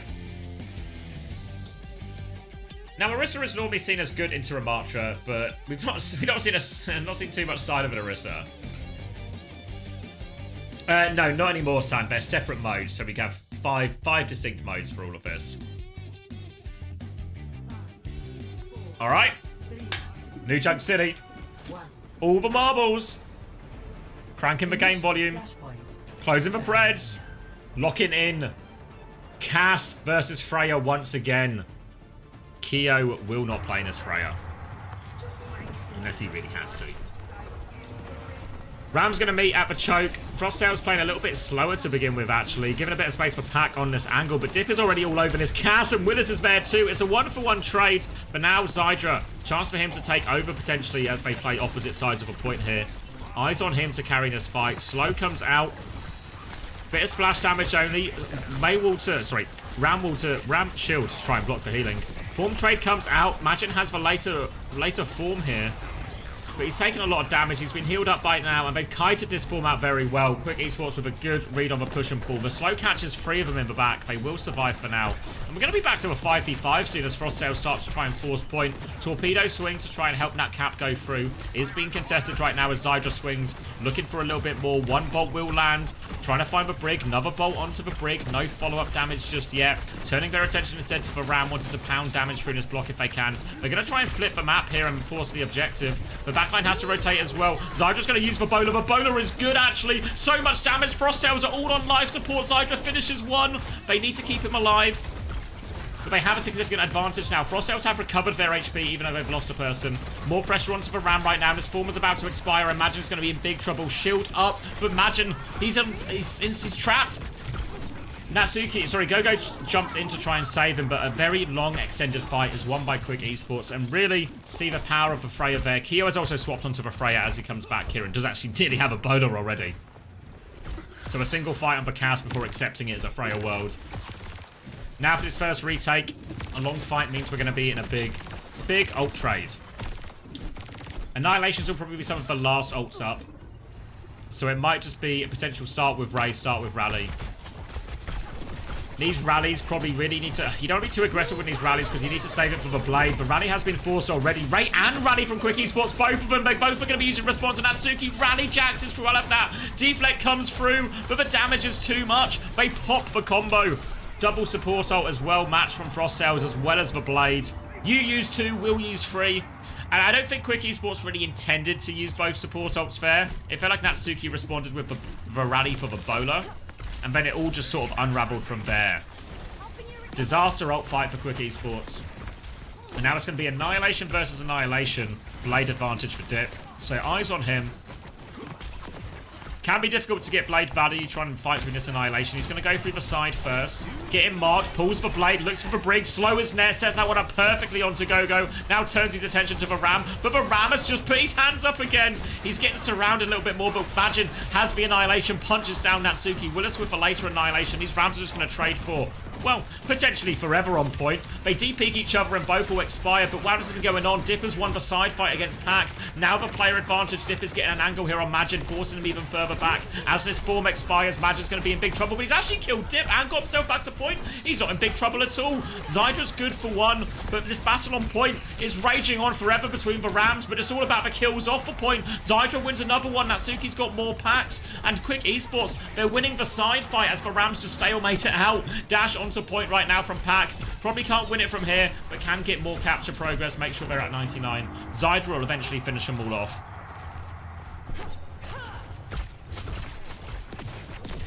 Okay, another long fight. Quick Esports just about come up top.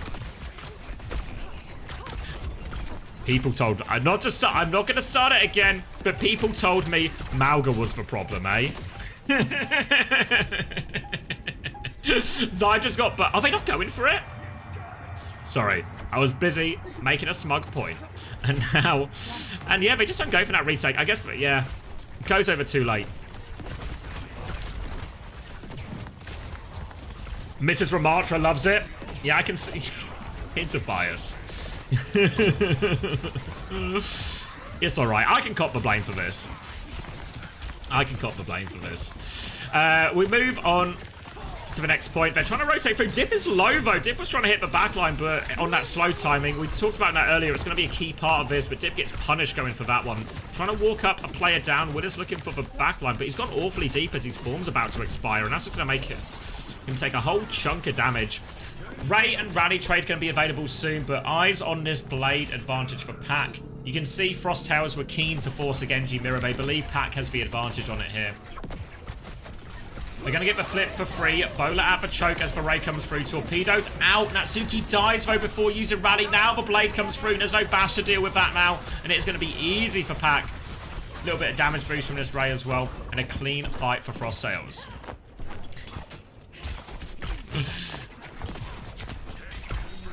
And Quick Esports, a series where I think most people expected them to win. They find themselves right in the mix. Frost Tales pushing them all the way. We're going to get Annihilation Rally versus Annihilation Rally. Dip will be getting Blade mid-fight. So Gogo has a bit more of a decision to make in terms of does he try and save for Rally for Blade? If I'm Natsuki, I want to rally early here actually. Try and force Gogo to rally, force his bash out, and as soon as that bash is gone, Dip has his opening for the Blade. Dip onto the high ground now as well, getting a bit of an angle to clear this from March to try and force that Annihilation. Deflect comes out, they just want a bit of space. Dip's going to pull the Blade here. He loves slashing a Ram. Don't tell Mrs. Ramatra, but Dip hates Ram. Tries to cut him through. Gogo tries to respond with the rally, but the sword beats the shield. Now the Annihilation is popped from Magin, but Willis has a much better Annihilation. Health advantage and more players. They've still lost Dip for now, though. Might all come down to the fray as Bola's about to be available for both of them. Magin is still losing his HP trade. Natsuki has got the surround on him now. Bola comes out onto Willis, but he can block most of that damage. Magin is actually, his HP's going up, these bloody Rams. Kyo's killed Natsuki as he was trying to get involved in that point fight. Both Annihilations expire. Zydra can't find anything with a Bola. Here comes the Genji, but Pac is low HP. No deflect now as well. The chase on Dip gets that one, but they've lost Willis on point. Ram advantage right now for Frost Tales as they come in. Zydra has to win this duel. No option. They need the advantage, but it's Kyo who comes out on top. Now Kyo can take over. No hope for these remaining Quick Esports players now. A Ram and a Freya advantage. It's surely too much. Dip is going to try and make it work, but he gets focused down. And they couldn't convert that health advantage onto Magin. It looked like they had that for so long. After Dip got the Jax, the Rally Jax onto Gogo, it looked like they would be able to convert it afterwards, but not only does Magin survive, Frost Tales actually get a kill onto Dip, then onto Natsuki through all of that. Tied up 1-1, all to play for Ray versus Ray. Pac, though, he's just ahead on these blades. They're slightly out of sync, so Pac's going to have the blade to combo with this. So if a Ray trade goes in, it's going to be a really scary one for Quick. Dip is still 23% away, but he might not get a chance to get to it here. Ray comes through initially from Johan. Kiwi's going to respond, but he dies during it. But Ray is going off, though, so Pac can still get that. The team can still play in this. Johan trying to pocket through. Pac gets Zydra with the blade. Now coming through. Magin has another Annihilation. Pac is all over Johan, though. Deleted that one. Turns his attention to Dip, playing his life. Dip just trade it out, though. They can still scrap it if they want. Magin has the Annihilation if they get in trouble as his blade comes through. Looking for it. Dip shut down, though. Magin has popped the Annihilation. Gogo pop the rally as well. Oh dear. That looked like Magin and Gogo making the same decision at the same time. They needed one more ult to be sure of it, Frost Tales, but they've used two. They win the fight. Dip has gone over to May as well now. And this could be the swing right now. A mistake. These type of brawny metas, you make an overinvestment, an ult mistake, it can really snowball out of control. Now they come through. Gogo is awfully committed here. He's trying to swing onto Dip, and Gogo's just gone too far. Where are we going? Magin's going to get walled off now as well. Pressure onto him. His form is about to expire. Quick Esports have a rally and Annihilation to keep going if they want, but they already have player advantage. They've marked Pac out of it, and they're going to try and get this one for free. waste an ult into a free retake. Oh, the economy might never recover. It's going to take points for it. And this is a free retake. They've got 70%. But look at the ult bank here. Frosttails have nothing. Quick Esports in a tremendous position now. This is a huge opening for them in the map, in this series defining map. Keo has the bowler. It's the only tool Frosttails have. Now Frosttails, in these type of fights, you need to take risks. You can't win the front to back. You can maybe try and play to disengage, but maybe you just need Pack and go to take a side fight, really committing for aggressive trades, make it an ugly fight. Keo's going to swing in. Trying to play the side fight here. Pack has pulled some attention. Keo's there, gets whip shot back, but wall off to deny Keo's angle for now. He's low HP. They've actually pushed him main and killed Kiwi. They've been proactive during this for rally on point kills Majin. Feels a little bit heavy-handed. The deflect from Pack actually gets a kill. They want to try and force more ults out if they can. Keo's found a second kill. Slow Nair. The explosion perk is in play. So Keo gets taken out of the air. And this is going to be a stall onto the Brig. Painful one for Gogo. And they only use the rally. Efficient from Quick Esports. Frosttails have recovered the economy. But it's cost them a point. It's cost them a... Wait! Quick Esports are looking the wrong way! Majin's going to get onto point. They were looking at the wrong door. Majin has Annihilation. They can turn this into a fight if they want. It's not over yet. Here comes the blade. The Ram is frozen. Majin doesn't get... He doesn't get it off. No Annihilation, but Pack has found two with the blade. It's not over yet. Frosttails have come back in. If they were looking at the wrong door, Willis with the Annihilation, it might still be enough. Trying to focus down this Juno. Out of reach. But Brig is not out of reach, though. Willis gets two. Slow is good as well, and Willis will close it out with the Annihilation. Quick Esports get it. They were all looking for left door, and a Rams just walked through main and stood onto point. Scary for them. Will it cost them the Annihilation there as well? So now all of a sudden, they have the advantage. They're one round away, Quick Esports, from winning their second map 5 in a row. But it cost them more as they want, so now the ult situation is in Frosttails' favour. Double support ult, Annihilation, all in play. Johan nearly has the Ray. Well, already has the Ray, but it's not a lot else for Quick Esports. Keo playing this top right angle. Gaining a bit of height. Zydra with the bowler out. Counter bowler comes through as well. Annihilation has been popped, but Zydra wins the duel there. The rally has come through from Gogo. Kiwi's going to pop the Ray as well. Double support ult investment. Frosttails, they're all frozen up though. Zip has frozen everyone in this, and Zydra's killing them. They're all locked up. They used double support ult, but Dip, he had a left click available. Who wins? Two of the most powerful support ults in the game, or a perked up Mei with left click? Two targets frozen in that. And Dip, that is a huge swing. That was meant to be Frosttail with a significant ult advantage. Kiwi has gone over onto the Kiriko here, Gogo onto the Juno here. The Suzu will help against the Mei in some of these frozen situations. But now Quick Esports, they have this Blizzard, they have control of point. The wall up onto Majin as well. He is gotten frozen. The Blizzard now comes out, the Annihilation, but Majin's going to get frozen again. Do they have the damage to turn the kill? The Ram shield to block the healing is good. Still Trace coming through from Frosttails. Pack has the blade. It's a 3v3. He wants to go for it, but Pack is so low he can't find anyone. He has to run. He gets top back up. Still a 3v3. Bowler is out. Doesn't find anything, but the Ram advantage is too much. Pack is just hiding under the ledge. The Annihilation from Quick. They're going to do it. They smell blood in the water. The Mei perk. The swap. It's changed it all. Willis will clean up on point. Quick Esports. Map 5 merchants, but map 5 champions. They get the win. 3-2 in the end over Frosttails. Quite the start for EMEA.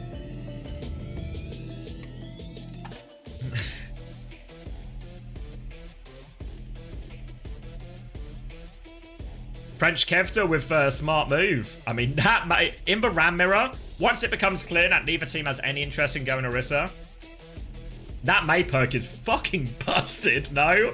This type of mirror, what can you do?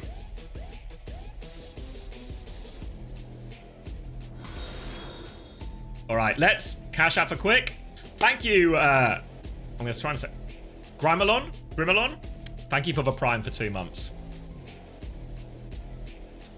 Quick always play for max fantasy points of a match. Well, shall we go see how many points they got us from that last one? 7 for Willis. Half the Dip. 5 for Zydra, break even for Natsuki, 5 for Yoham. Majin keeps positive, actually. Kyo and Kiwi both gain a point. Losses, on the other hand. Total points. Majin is the top point scorer. 27.5 for a losing team. Obviously only lost by a map, right? But not too bad. Pack gets 9, Kiwi gets 5. Yoham and Dip both with 16.5. Zydra with 16. Natsuki with -3. But yeah, that's a crazy score for Majin, right? Has anyone... I feel like I've asked this before, but has anyone actually got Majin in their roster? Did anyone have the vision?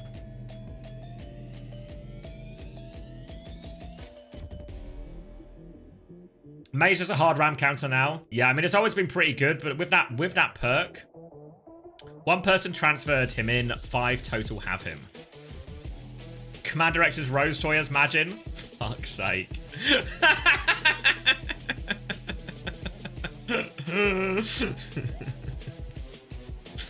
Well, who's laughing now, Rose Toy? Who's laughing now? It's me.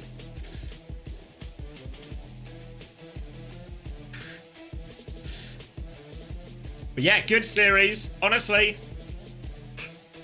feel bad for Frosttails, right? A couple of key mistakes. A couple of key mistakes on that final map. And then maybe just not ready for this May swap at all. Like, a really good, great... Whoever called that on Quick Esports won them that map 5. Honestly. Because that was a close... That was a really back and forth up until the May swap. But once the May swap came in...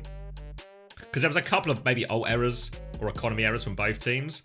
But that May swap sealed the deal. From that point on, Quick were in full control. So whoever called that for Quick won them this series. But respect to Frosttails for making it so close. We've seen Quick go close with both VP and... well, not just close with TU, beat TU. So, impressive from Frosttails. Their best showing by far. Obviously one of the weaker teams, but their best showing by far. And even though it sucks to lose, I think a much more respectable performance from Frosttails than maybe some of the early ones we've seen.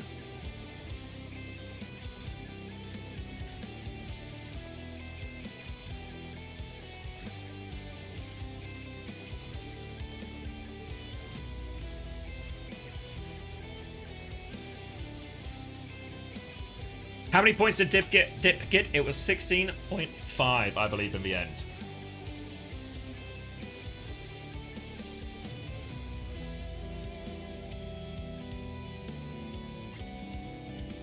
You stupid crosshairs.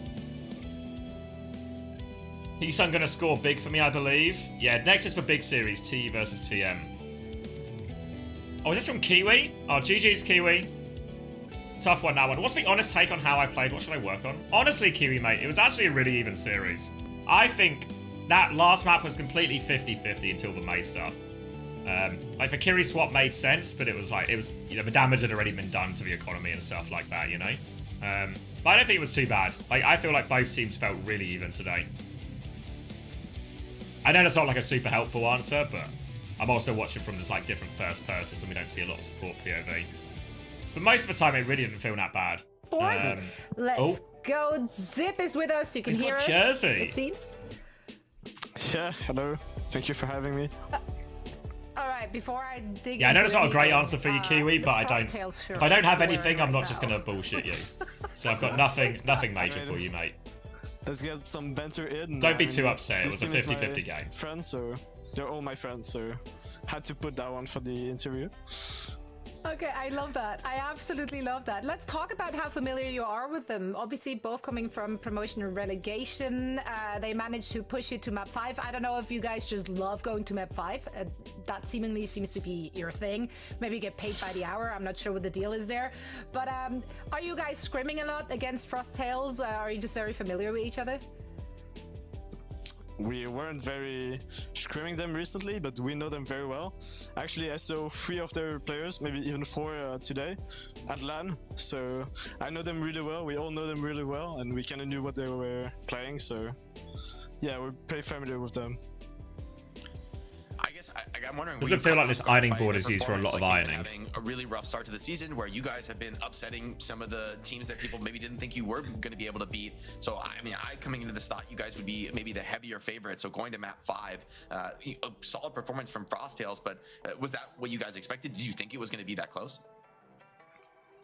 Not necessarily, obviously, but I think cricket sports are just addicted to map 5. Like, I think at this point, we can just say it wouldn't be a cricket sports series if this wasn't going to map 5, so just gotta care that. I mean, we talk about you guys going to map 5s constantly, but like, what do you feel like needs to change for you guys to like get rid of some of these teams a little bit faster, right? Sometimes you guys look like you're clearly the upper hand in a lot of these series, but they just kind of linger on. What do you feel like you got to do to take care of some of these teams quicker? I mean, I would say some consistency, because we're winning some maps pretty easily, actually. But yeah, definitely consistency, actually. Because if we manage to do that on all maps we play, then we can get some maybe 3-1, maybe even 3-0s going. So that'd be ideal for our team, so we can play the map score as well. Because we're obviously not aiming for relegation, but to stay in top 6 and make playoffs. Right, well, we are on a great, excuse me, trajectory. And speaking of Yeah, consistency, it's good, you isn't it, are Bradley? It's a good consistently at bit. the very top of the scoreboard. Player of the your match? performance, and today is no Oh, different. thank you, Player of the Cubal. match Appreciate honors the prime. are going to you, so congratulations to you. And of course, a big congrats to the entire team. And best Is that of luck fair? in your next match. Bye. That tip was pretty good. Thank you so much. Bye. Yeah, I can cop it. I can cop it. He's up there. He's up there at the very least, if not top.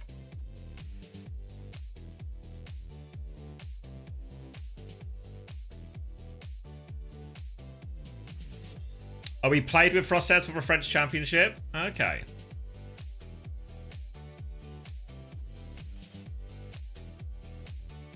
Imagine player of the match. I mean, he did get a lot of remake kills, did he not?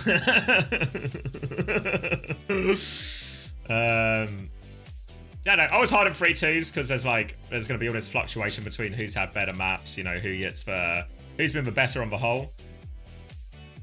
But yeah, that's a tough one for Frosttails. But yeah, sorry, finish my thought about player of the match. Yeah, I was considering maybe Willis actually as well. I feel like Willis was pretty good. Couple of blunders, but you know, like think about Internet High Noon play. Maybe once on the Diva as well in Circuit Royale, just kind of inted, but like it's a long series. But pretty good. But yeah, the May swap was, I mean, honestly, the player of the match is whoever called that May swap. that was the series winning moment there. Yes, anyway, right, let me grab a drink because we're on for our big series now. So let me grab a drink and then we can lock in. Thank you, Built Diff, for the prime as well. Appreciate it. Any of the career matches worth watching this morning? Best one was Crazy Raccoon versus AG. Bit of an odd series, but a couple of the maps were really good dogfights. So yeah, that would be the one to go for. All right, let me grab a drink and we can lock in because this is the big one, right? Whose hype do you believe? Do you believe the Chris Tieffer Scrimbucks? Or do you believe the funny Astro Scrimbucks? Who's just more powerful? I'll be right back.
Alright, 2 seconds.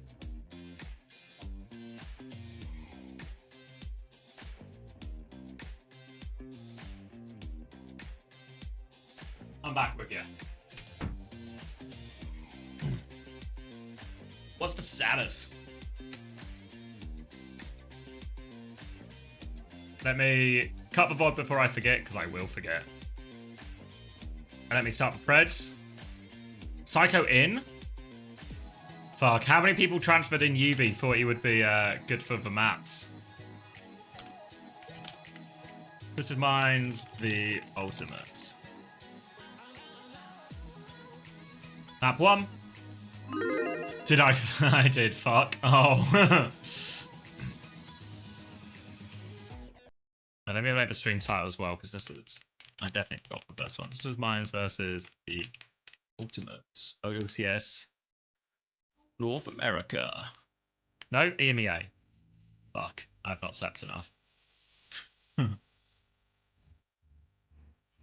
Saying this 3 times fast. Sky, Kai, Sky, or Twilight. Sky, Kai, Sky, or Twilight. Sky, Kai, Sky, or Twilight. I had to really focus. I had to really focus.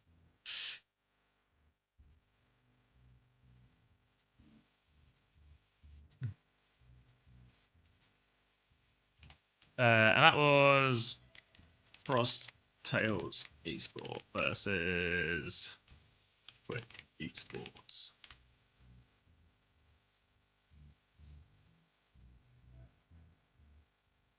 What am I adding? Which one's this? The Smash Maga? Okay, yeah. Okay, yeah. You get that one for free. Made me laugh. That one for free. So who wins map 1? So TU should have map pick right, which means we should be going to Ilios, which maybe explains the presence of Psycho in the roster, as we're probably anticipating some kind of, I mean, not Winston, but some kind of Diva Tracer version of the comp, at least on Lighthouse and Well. This should be a very good pick for TU, so I actually think this is, you know, tennis theory. This is the type of map that TU need to win. They pick Ilios. They ban Zen, support, protect. Obviously take Zen away from Simple. Maybe question marks here that have they invested... Is this the right time to invest for Zen ban? Will the Zen ban be more valuable on, say, like a Gibraltar or a Dorado or something if they go there? As initial question. All right, Pred's going to be open for a little bit longer if you want to get him in.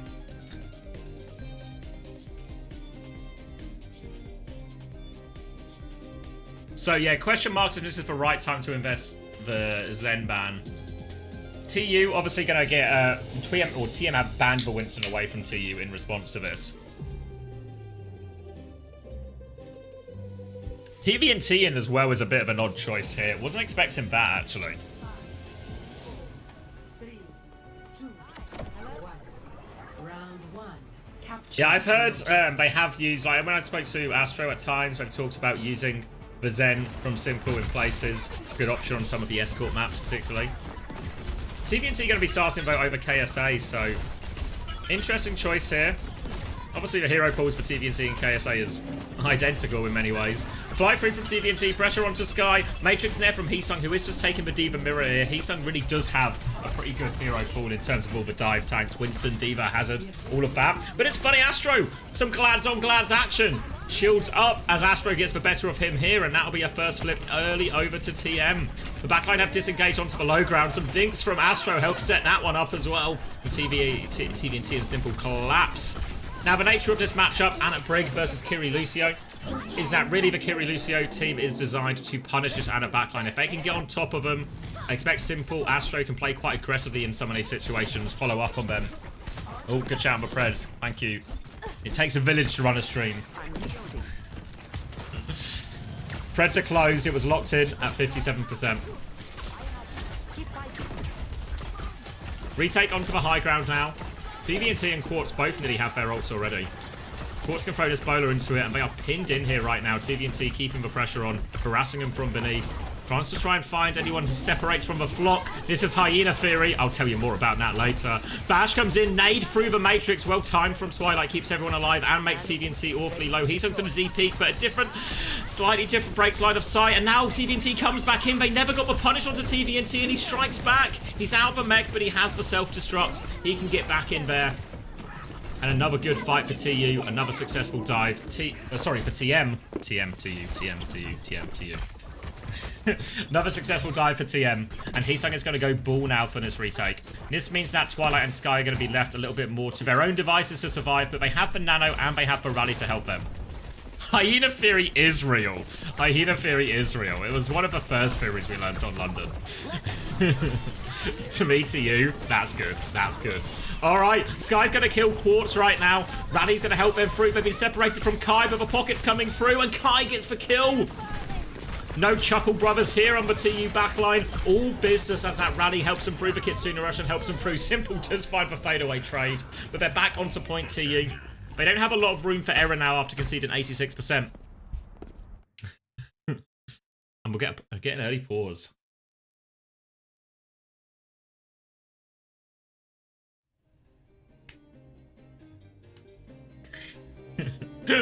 Honestly, if Sky had... I was praying for a Rally Jacks fair because it was going to set me up so perfectly for a Chuckle Brothers backline bit, but I had to invert it and it wasn't as good. But, you know, is what it is. Perks being changed, rule exploitation. So Hyena Theory, yeah. So Hyena Theory is, think about when Chris taught us this theory on London, he showed us actual documentary footage of hyenas hunting. And the way hyenas hunt is they shepherd the herd, right? They chase the herd around. And then what happens with the herd when this 5-person clump or this group of players is one person will stray from the herd, right? And when the person strays from the herd, that is the one. That's the weak link. That's the weak link that the hyenas go for. So when you're playing some of these aggressive dive compositions against comps that like to be a little bit more stationary, like say an Anna Brig, Freya backline, then what happens is when you're putting pressure onto this backline, when you're putting pressure onto the herd, the Anna, the Brig, the Freya, if anyone strays a little bit too split from this, normally potentially the Freya, suddenly the Freya become that prime target here. That is every hunter strategy though, yeah, but Hyena Theory just has like it has a better ring to it, I think.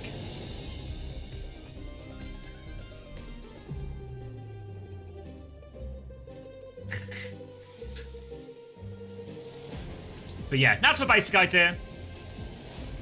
Goose Theory. That's what Goose Theory. Gooses don't act. Gooses don't hunt in packs. Do geese just hunt like most birds, where they kind of just stomp the ground, right? Do all birds do this, where they stomp the ground to simulate rain, to trick worms out? Or is it only specific birds?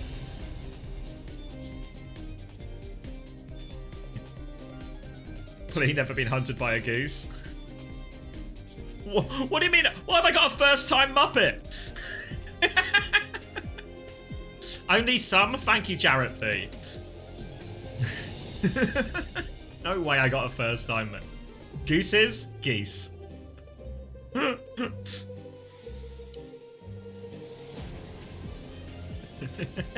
Alright, we're unpausing. How do they stomp on water? Jesus geese. Feel like that answers all the questions and there's no follow-up. Early slam from Heesung. Pressure on, but Psycho isn't there to mark that one. Heesung's going to reposition. Get himself back to the team. Ooh, taking a lot of damage, a bit more than he would like there. That's definitely more than he would like. Astro is on the hunt. Astro is a pack hunter as well. Heesung was the gazelle in that situation. I think I've got the right animals, and this is going to be a free retake. Oh no, they're going to nano actually to fight it. Sky is nanoed on point. Doesn't have Rally. He's lost everyone. He's sent off the map as well. TVNT steals that one from Astro. Astro will be livid. TVNT is going to get another one there. And a free, not even a free retake, it costs him the nano. And we know how Chris feels about free retakes. He hates them. And Astro will not stop having these boot kills stolen by TVNT. Selfish TVNT. Let Astro get the credit. He wants boop of the day.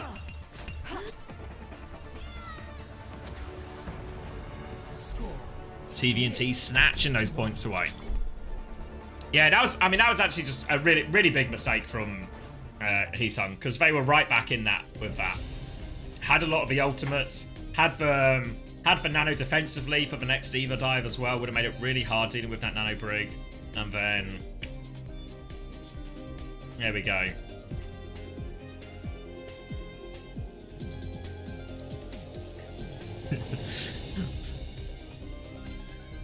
Frio, watch again. Yeah, to be fair, obviously, bear in mind, the scrim results that I was shown were very much... TU hadn't played TM because they had a match this week. Wait, who had 590 damage? I was reading the chat. How is he snatching with no hands? A good question. Stay inquisitive, chat. It's going to be Kiri, Lucio, Tracer again, and a Brig Ball coming out from TU. A better map for it here on Ruins, a bit more space for the Ana. They're going to try and take through this inside area. Heesung's going to roll through and clear that. Not going to be the inside area they want to fight for. A Sleep did go through onto TVNT as Sky and Twilight continue to swing onto that. And Kai's won the duel on the outside here, so while TVNT continues to pressure the backline, they come in, the nade goes through, but they're still crushed. And you see the power of this 5-man dive. Simple is right behind TVNT at all times, following up. Suzu, extra damage coming in. Astro is piling in as well. Does mean Quartz is a little bit alone in a lot of situations, but a price that team are willing to pay to kill the backline. But a late DMEC onto TVNT. Where are his hands? Into the baby. Heesung is rolling around. He's a not die here. Another trade, though. So that DMEC means nothing in the end. TVNT should be able to get mech back in time now. And we're going to get an earlier Kitsune rush. Potentially, well, yeah, likely an earlier beat as well. And this is where TM can snowball. These support ults when you play the Kiryu into Yana Brig. These are the key timings where you need to find success. This is where you can drop the Kitsune Rush, you can dive even more aggressively, you can run over this Ana Brig. These are difficult fights for the backline to survive. Nade comes out as well, and that could be a key timing for TVNT to go. There's the Kitsune Rush. Yeah, no defensive nade available. Sky's under a lot of pressure. Matrix onto that dive. Heesung's trying to interrupt. The sleep does go out during all of that as well, but Quartz has killed Sky. Too much damage. The trades keep coming through on this Kitsune Rush. Heesung's found one. Again, Quartz is the person who's getting left behind in a lot of knees, but the trades are still positive for TM. Now they are on the ball, and Heesung's going to try and get out of this one. Is good for it. And TU can play retake again. This time they have the nano because Astro is going to be beat pushing. You can be sure of that. Sky nearly has Morale. Twilight. Expect this nano to probably be used defensively, or even at least on Kai, because a nano boosted Freya can obviously trade a lot of the kills as this dive comes in. Kev's just trying to work some bit of space on the right-hand side. Astro is there to help Psycho. Recall has been forced as well, so now Kev has to back it up. Mine's on point, but TVNT's avoided all of them, and TVNT now has eyes on the backline. More pressure onto Quartz as well. Is getting a decent amount of pocket now, so we'll be okay through this one as Heesung keeps swinging through. Beat push now. Defensive nano comes through onto Sky. He's got the rally as well, but it's a double nano. He has the perk now, and Sky the whip shot, one shot onto Psycho. Now a bit of space for the backline to work with for TU. Swinging out, Twilight and Kyle combined for that. They've just lost Kai afterwards. It's only a Diva behind those, so they should be able to kill TVNT. Has the bomb, but won't use it. Will just be a die on point. And TU get the retake, but 94% down again. So now, TU have control of a point. Have a lot more space to play with. Now all of a sudden the distance that Twisted Minds are going to have to cross for any 5-man dives is a lot harder. They just need to make sure that Twisted Minds don't get to move for free. Without the support ults to help close the distance, this should be hard for Twisted Minds right now. We need Heesung to hit his cycles, force cooldowns early, make sure they don't have full resources and when they try and close the distance onto this Ana Brig. TVNT is moving left-hand side now. Heesung is getting chased around a little bit. Nade onto Quartz is there. No follow-up though, bit of pressure. He's going to swing inside. TVNT, they're getting closer to this backline now. Sky has the rally if they get in a lot of trouble, but here comes the slam. Not a huge amount, and TVNT is on the backline. The bowler from downtown, Kai has died, but here comes the rally. Bash onto TVNT. He's awfully low, trying to regroup on this Kitsune Rush. Needs a lot of healing to come through, and Simple's killed Twilight in the back. Now TVNT comes in. He's going to get swung on. Astro is here with the dive as well, and Psycho pincers from the back. And the retake looks good for TM. Slam comes through. Heesung with a late trade. Transfers for health over to Kevster as well, allowing him to survive. He's coming back with Pulse Bomb. You know what they say about Kevster with overtime of a Pulse Bomb? Kai gets the touch crucially. Heesung's got mine sort of on point. Kevster can take over the touch. Kai can play his life. Kevster needs to touch again. Both Sky can walk forward. Kevster gets the first touch. Has his Pulse Bomb available. Self-destruct is up. Kevster has the D-peak. We'll be able to get one more touch. Sombra on the point. He dies. No recall. Can't get it on. Sky's trying to get the next touch. Desperation time for TU. They can't get any more. And TM, take the first map. And that's a brutal one, because as we all know in tennis, it's important to hold your serve. And TU fail on the first instance.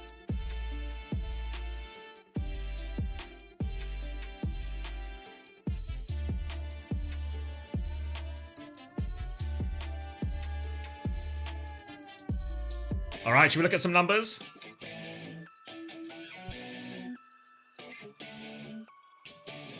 Let's close that. Open this. That one.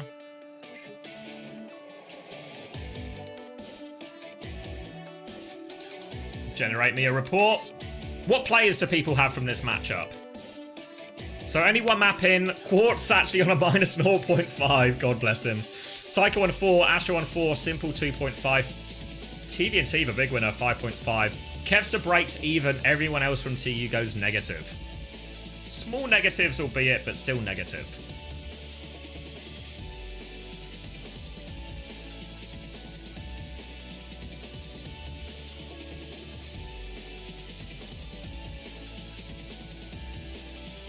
Psycho's score is wrong. He died twice. Oh, but was he the one who DC'd when we had for pause?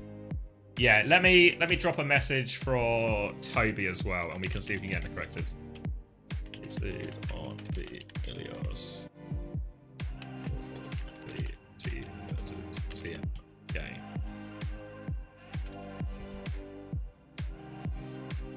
All right, everyone got a track on their numbers as we go to TU's map pick again. So the Winston ban has been burnt, right? So an opening now can go to Gibraltar, protect support. Maybe seems like the most obvious choice.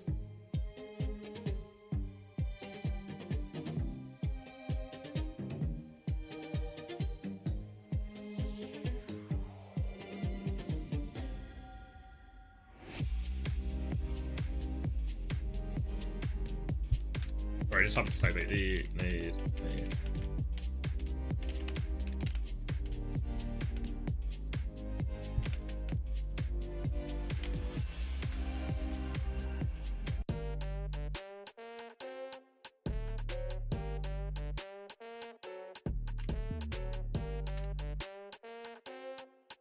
I'm just going to set my light on as well. I know it's kind of early for it, but it's getting kind of dark. Let me just adjust my lighting level. Because as we all know, the only reason anyone watches this stream is for the lighting.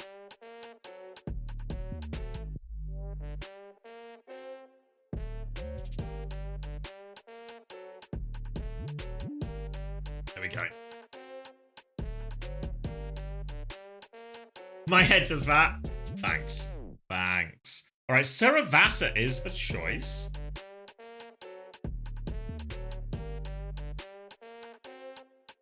KSA coming in as well. All right, Saravasa. Where's the YouTube stream? Should be up on the channel. Should be up there. There's people there already. People dropping fire emojis and lighting theory. Why not Gib? It's a great question. So, Preds, good shout. Let me do the Preds while I try and put myself in the mind of Chrissy. So why would I go to Saravasa instead of a Gibraltar or something? Is the theory... I need to stop using the word theory every time I hear. Is the theory that you like all of the escort maps? All of the escort maps, all of the hybrid maps are pretty reasonable for you. So the hardest ones are the Flashpoint and the Push. So New Junk City is the hardest of all of them, right? Yeah, so you actually want to block the New Junk City option because it feels like a guaranteed loss. So even though it might not be your strongest map for Saravasa, it is the best map in like the big picture, right? Because we have to win. We're playing to win the series here, right? So we block our worst map by picking Saravasa, and we can just play like Bull and Akiri maybe. We ban Lucio, so they have to play Juno Brig. They can't play Lucio Kiri or something, which obviously caused them problems on Ilios.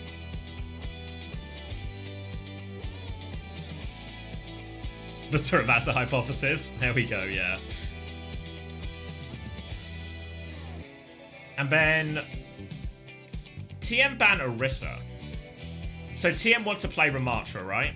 That's the play here. KSA comes in, loves Ramattra, wants to play the Ram. So they block the Orisa because it's a good hero against Ram. Even though I know Heesung doesn't play a huge amount of it.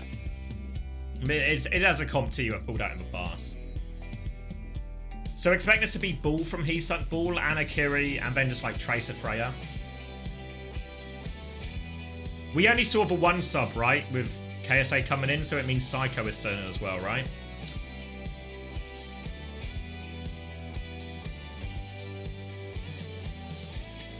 T-Ban Zen first map.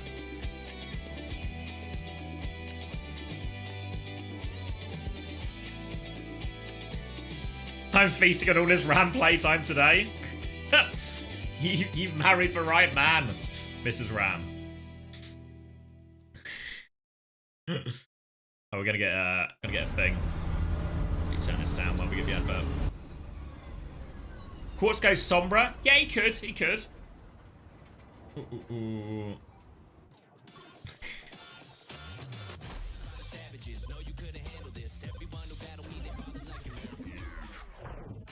Why ban Zen and not Lucio on map 1? Yeah, the Zen... I was worried because I thought the Zen ban would be... Like, the more likely places to worry about the Zen would maybe be Circuit Royale. Obviously, Simple can just play Alari as well, like a Juno Alari backline, so it's, yeah, interrupted too much. But also, maybe like a Zen Brig or Zen Juno or even something a bit crazier on like a Gibraltar would be something you'd worry about. So I was like... I thought the Zen would maybe be more valuable on that. But maybe you have a different insight on whether Zen is actually used by TM. Because I know when TM first got Simple in, they talked about using the Zen as a solution on some of the really dive-friendly maps like the Dorado and the Gibraltar. But maybe that's not translated into reality. Or he's just wasted it as well. That's really possible.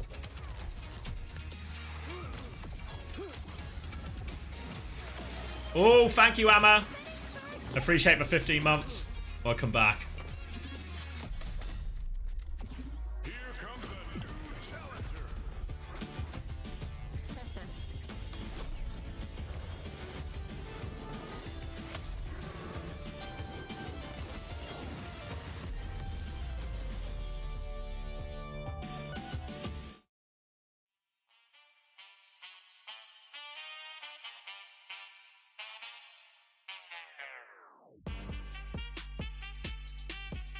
Yeah, I'm just trying to think if there's another way to do the support bans, you know?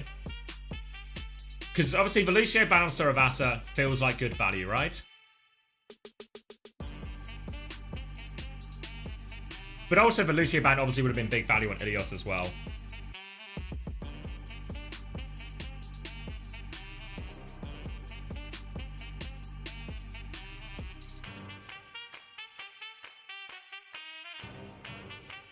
Kiriko as jury is something I didn't expect. Yeah, that's fair. That's fair. Do you remember when you talked about Psycho as an uncoachable guess and why you won't get 9k Krusty? Yeah, I remember. Yeah. But TLDR was basically Psycho. I think it'd be good for it and it'd be fun after you play TM and stuff like that. I think Psycho would be a good guess. And also just I imagine 9k and Krusty would politely decline in the current situation.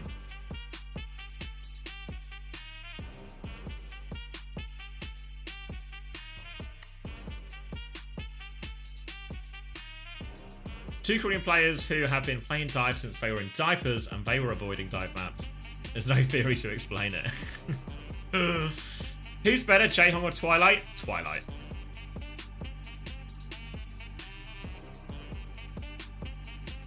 Show me the Twilight Life Weaver. Then why is the podcast with Unser and Chris when they are also in a situation like 9k and Krusty? Well, just... The situation's the same. but it's just who would be willing, like lots of people won't be willing to talk, you know? Like for example, when I did my pre-stage 2 interviews, I ended up talking to Zodial, but my original plan was to talk to Krusty, but Krusty didn't have time. So I feel like there's a lot of, you know, I know the situation, right? You're in a tough situation, coaching-wise. Everything's not going well. The last thing you want to do is have to talk publicly about it and sort of, you know, you have to try and explain everything that's going on, but you obviously, you can never really tell the whole truth. There are certain things that should, and rightly so, should be kept within the team. So it's tough, and it's not an enjoyable experience. So I can... Meanwhile, Ruben Amorim, yeah. I mean, it's... In like, professional sports, you're really kind of forced to. But I think it's a really tough situation. So I can see why people decline, but some people are able to handle it a little bit better, or more willing to. All right, should we lock in? Initial flashpoint. Marking. 60% for TM on the Preds. Anna, Kiri, Winston is the final choice. TM are on the Ram as expected. And it's Juno Kiri, actually. But honestly, TU might be quite happy with that, actually. Psycho is going to kill Kai. TU won't be happy with that, though. Heesung's going to trade for Funny Astro, but Dive is in. Wait, he's just crushed the backline. KSA's coming back to trade it right now. Simple kills Sky. Heesung is on the run. The slow from downtown connects. Heesung has to bubble. KSA. Look at the arm on this kid. What a throw. Forces the bubble out early. They can still contest, and Twilight's just been left stranded on point. Heesung is back now, but doesn't quite have bubble. He just gets it as he dies. And it will be going the way of TM in the late fight. Psycho getting all the cleanup kills. Kevsa gets his one, why not? But yeah, unbelievable. I didn't really see it, but how on earth did Psycho get that opening pick so early onto Kai? Shouldn't be possible. Wouldn't be surprised if there's a brick swap somewhere in Simple's future, but they really don't need it at the moment. Early damage onto Heesung. He's going to be happy to build that nano, but oh, look at Twilight's ult charge. Normally the nano can be quite fast.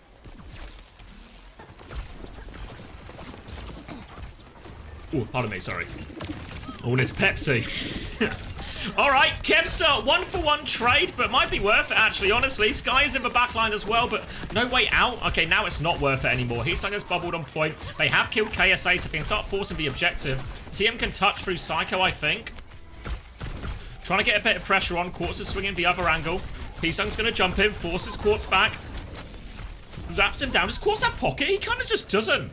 A bit of a half-hearted attempt at the contest there from TM. Looked like Quartz wanted to swing and go, but didn't have full support. Alright, so a couple of late kills there. KSA is going to swap onto the D.Va. A bit more of an even matchup now into for Winston. More chance. And also, don't forget, without a Brig available, or without a Brig currently available, this Lucio Kiri, or this Anna Kiri is going to be very vulnerable to that D.Va. Sky ever messes up a TP or uses it unnecessarily, KSA is going to be all over that. He's going to start by forcing point. Also worth noting, Sky can just swap and most likely will swap to Brig into the D.Va after this. But for now, it's going to be all about the ults as we get into this next fight. Bolt is going to force Psycho's recall. Heesung is on the backline. He doesn't have Primal yet. There's no Mega. Kev's already taken it. Disaster. Oh, they didn't quite have any of the ults yet. Heesung just goes too early. Patience. Build the ult. Get the Nano. Get the Primal. Oh, it's a free bloody retake. And we all know how Chris feels about free retakes. Kevsa considering a touch here, but he's going to get heavily marks in. He has to... Doesn't actually get it, dies. Heesung's going to go in. One more death for Heesung as well. And TM get the first one and a couple of late kills too. 5 in the bank for TU as they come back. So they have a slight ult advantage, but TM will have both support ults as well to try and match this one out. Now TU... few different options for the way to start this. Can start with the Nano, maybe force out the Kitsune Rush, something like that. Then use the Primal. They really want to force the support ops quite far away from Twilight. Psycho, Kitsune Rush early actually here, and they kill Astro. The dive is successful this time from Heesung. A real feast or famine situation for Heesung, but he gets Astro on that one before the rain. Important kill. Twilight needs help, but Sky is there. And alright, cost effective on the retake. One ult and done, and T will be able to get the flip. Sky cleans up. This looks a little bit more like it.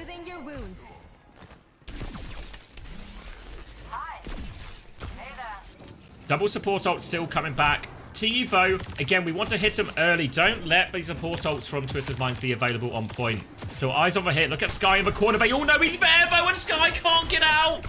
Suzu not in time to save him. That's a free opening pick. Now they're going to have to rely on these ultimates. Pulse Bomb comes out as well. Here is the Ray. Nano onto Kai right now. Primal's going through as well. Can he dislodge anyone? He's sung for Kai to finish off. Quartz has died, but a 1-for-1 trade only.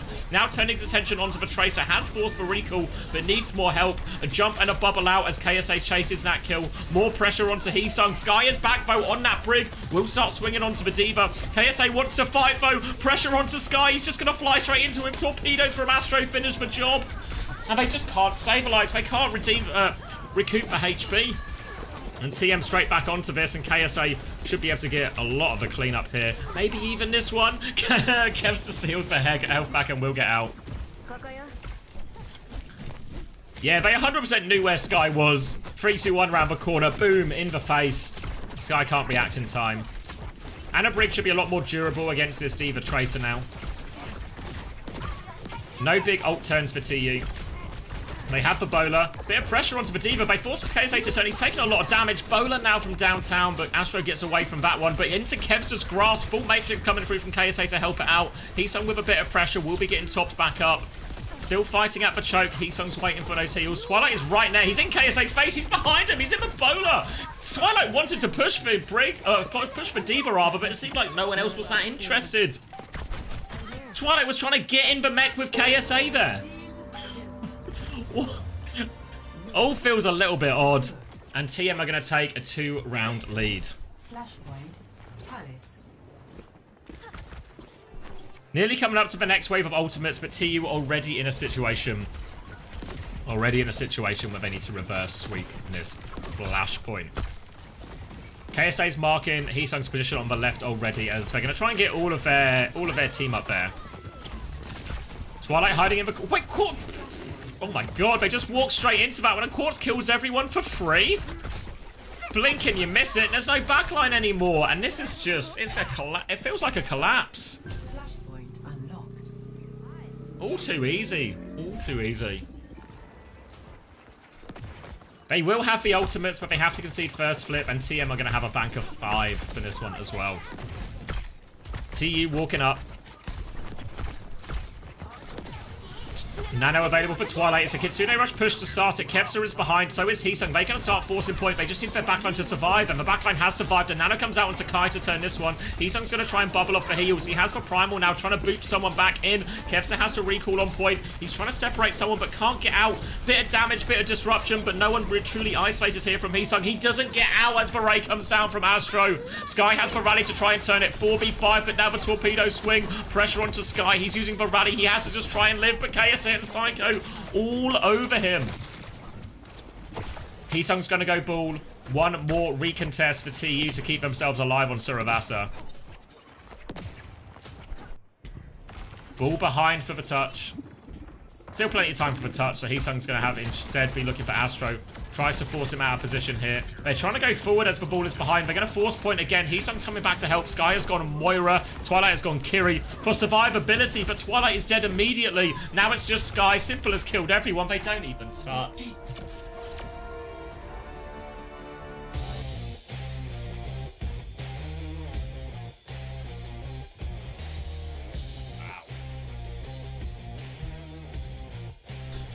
Wow. Yeah, sad is the right word. Sad is the right word. Alright, well, I'll cash for Preds.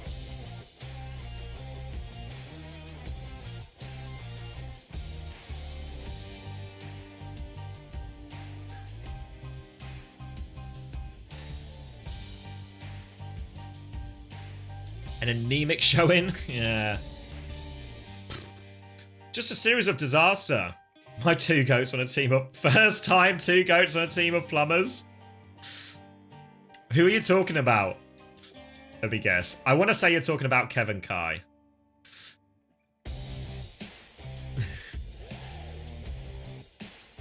Yeah, I don't know. It all just feels so easy for TM. Right, now a couple of dives there where Hees and Kev's just hit for one bop. Like, Astro got caught by a couple of those. Where, you know, just over before it starts type deal. I'll start with predictions for map 3. But yeah, none of the dies. I don't know. Seems like people aren't listening to each other. Seems like they're not on the same page. The comp matchup isn't the easiest, sure, but these are heroes that are meant to be playing to the strengths of like, the vast majority of this roster. But the backline is just getting crushed right now. For people who don't know, we talked about it a little bit yesterday. I'll bring the points up while we talk about this. In terms of the Scrimbucks are basically now TU are beating a lot of teams, but they've not played TM this week. So while TU Scrimbucks are up, you got to bear in mind they didn't play TM. And while TU Scrimbucks are up, what you also have to bear in mind is TU Scrimbucks are up, but TM Scrimbucks are best in the EMEA right now.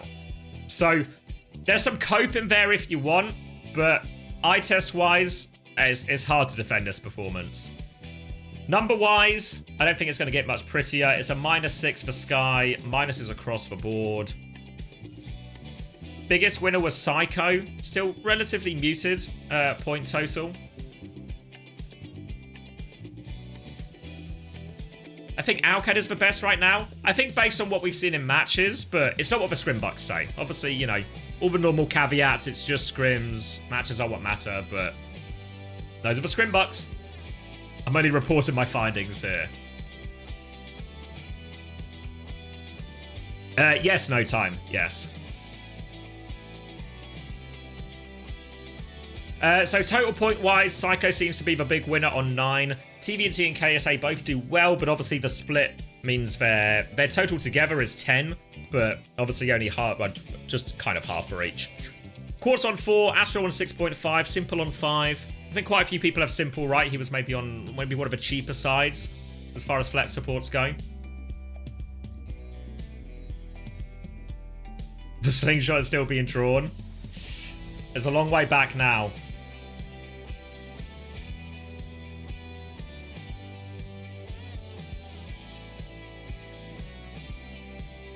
Yeah, when do we see that game? The TM versus Genji next. TM versus VP. Wait, have you already seen TM versus Alcad? Am I crazy? Or am I just blind? Crazy or blind? Crazy or blind? Was it week 1 or something? Oh yeah, no it was. Alcad now already won, right? Yeah. Yeah, sorry, that was the week I missed. So I don't have a clear memory of it. But yeah, current Scrimbucks is definitely TM on top. We'll see if that holds true by the time we come playoffs. But so that's the cope. I think if you want the cope, if you're a TU fan, the cope is that this was just the toughest fixture you could have right now.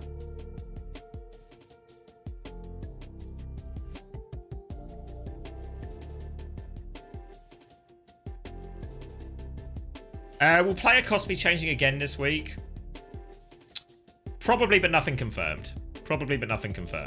If just keep yourself in the loop. If you go find, let me find it. I'll link it in chat. But there's a Twitter for fantasy, which is like you can either be in the Discord, and there'll be updates there as well. !mark Discord for that. But also it's on Twitter as well. I think it's called, was it OWCS? Yeah, fantasy. Yeah, I'll link it in chat. But yeah, follow that Twitter and that'll have all the updates, any sort of price changes, anything like that. In the meantime, we're going to Dorado.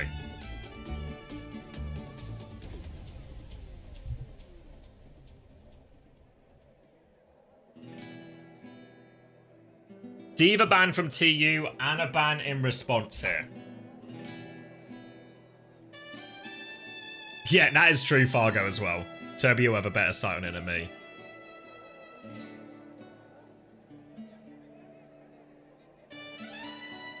Why the double off-tank players for TM? Is it for Saudi games? I think the reality is they had TVNT, they saw a chance to get KSA, they thought KSA was the better player on a lot of heroes, so they just also got KSA.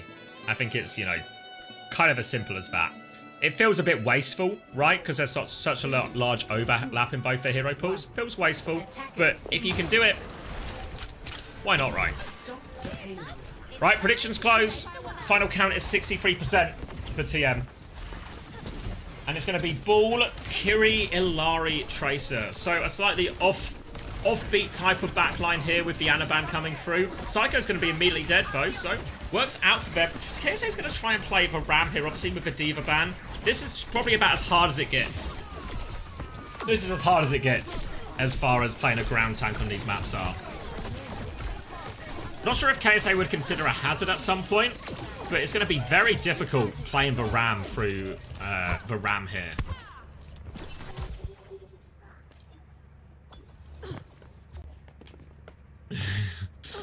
Okay. All right. Did anyone say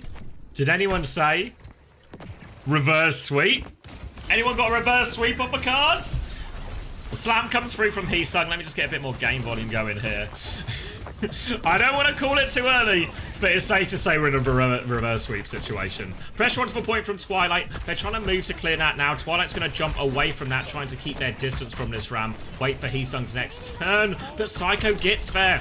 KSA gets there as well. They can't keep the space well enough. They push forward, they retake, and they're not able to find the timing. There are still players behind for TU, so they can still disrupt and harass. Twilight is stuck very much behind, though. That'll be a late death. I think, is Kevster still behind? Anyone got eyes on Kevster right now? Looking for a quiet and polite Swedish boy on Dorado.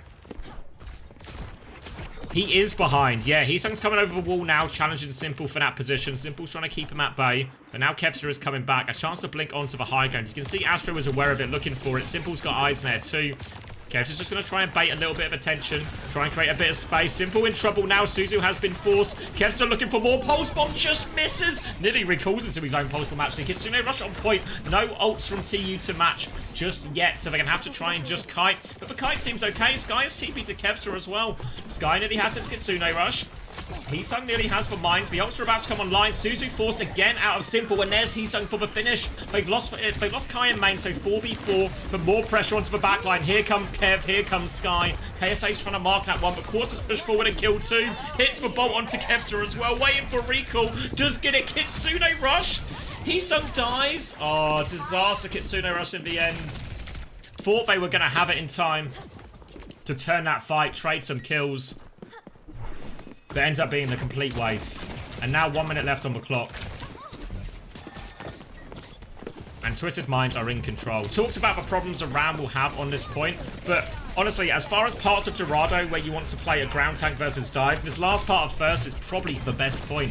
Mines in the back from Heesung. They're not really close to anything though. Gonna turn his attention instead forward. Twilight's going deep with this, but he's getting bolted as well. But there we go. Kai comes over the top as well. The aerial attack from Twilight and Kai. And now look at the position they have. They're on the high ground. They've lost their Tracer, they've lost their Ball, but they are in a power position. Recall has been forced out. Kai has gone.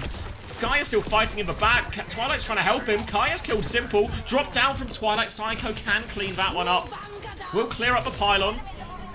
Bowler is out from Kai. He's killed more. And Kai is just trading his way out of this. Heesung is back on the Winston already. Jumping onto this, and the trades are good. TM are having to concede space. KSA's trying to get out, but look at the ult bank to fight on point that TM have. It's only a pulse bomb from Kevster as we enter the last 14 seconds. Kai is going to die early. There's Annihilation on point. Kevster needs an almighty pulse bomb. Heesung is in the back. Kevster has killed for Tracer. We need more, Kev. We need more. The pulse bomb is wide. Kevster's got pressure onto Quartz. We're entering overtime. The bowler is good from Quartz. But Ray is on point. Kevster falls. It's a full hold. Oh no. Score 0-0. Oh no.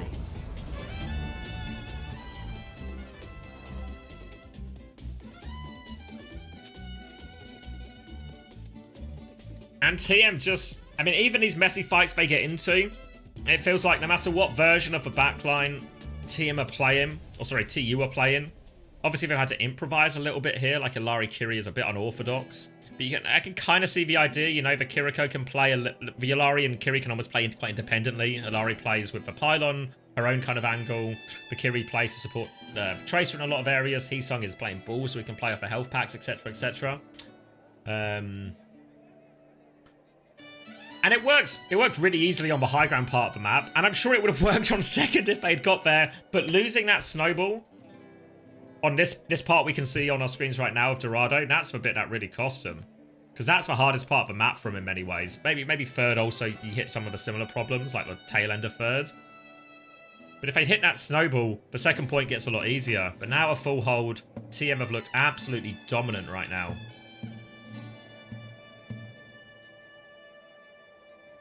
CX legit question. How does a comp like T's deal with a Rayton? Do you just accept the fight loss? Yeah, kite mainly. In reality, it's hard, especially for your Alari more than anything. But all you can do, maybe if you have a captive sun, you can play to like throw that in or a bowler, something to kind of disrupt it. Mines can be a good counter to it. Nothing's like a true counter or a pure counter or something to mirror it, say compared to like a blizzard or something. But you've got a few tools to try and mitigate the damage. But oh, it's a difficult one to deal with, no doubt. TU now going to lean over to the Hazard instead. Hazard, Kiri, Juno. And they need the fuller hold. Quartz going to swing on his right-hand side. Kevster is challenging. Forces Quartz back. Not just forces him back. Allows Twilight to finish that kill. Twilight now saves for Suzu. Discipline from Twilight here. Will give a pocket. Now drops for Suzu. Pressure onto KSA. He's not got a lot of support right now because the healing is coming from the top right from Simple, but they are all over this Ramattra, but KSA has stabilized. But so you can reset on the high ground, look to go again. And as much as it was hard on the defense, it's also going to be hard on the offense here, this part of the map for TM, because this Hazard can just keep dropping on him. Simple's going to go and try and challenge for high ground himself. He's got an angle on Heesung now to try and poke him out. And they've slowed it down a little bit here. Nice little dink looking for the final one, but Simple doesn't find it. Already up to 70% on this Kitsune rush. Quartz is a little bit low in main, but Simple just wants to scrap. Peeking up. TP to deal with Quartz, but Kevster's into the back. Simple trades one, forces for recall as well. Body shot onto Kevster. Simple happy to take this one as KSA continues to force point. Wardle force him back for now. But look at this, Kitsune rush ready to go. They can turbocharge KSA's next form timing. They're going to drop it now. Simple's killed Sky. Psycho's just in the back deleting him. No, not getting to any of these ults. It's just a collapse. It's going to be free on point. There's no touch. And just like that. Just like that.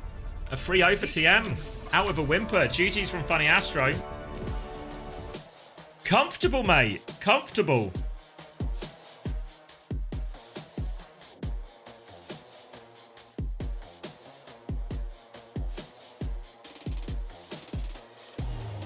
Told you we'd be chilling.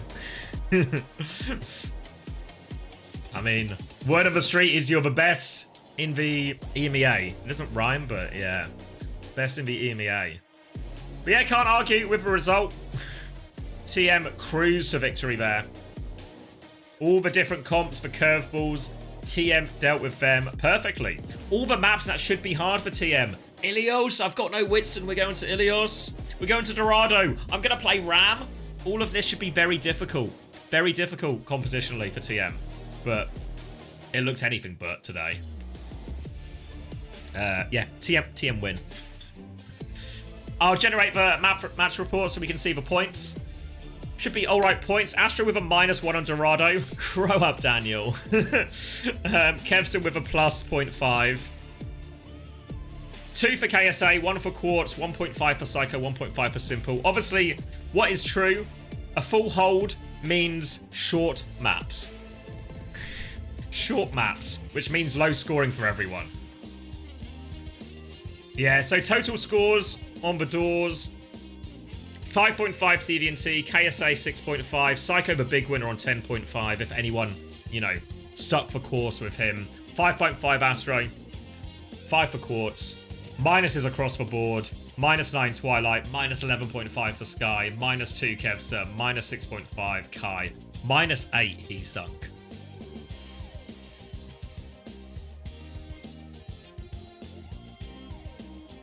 I mean, yeah, and the big worry here is, you know, you talk about Anna Brigg. What Anna Brigg into these Diva comps should be is good at surviving. What you want, if you want Anna Brigg, is you need...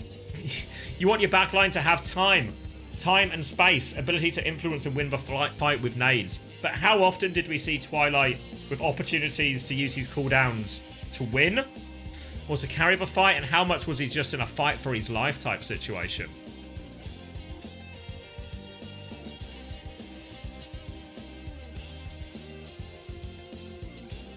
Okay, that's EMEA. That's EMEA. Hopefully we'll maybe get a TM interview. Maybe Psycho or something will be good for it.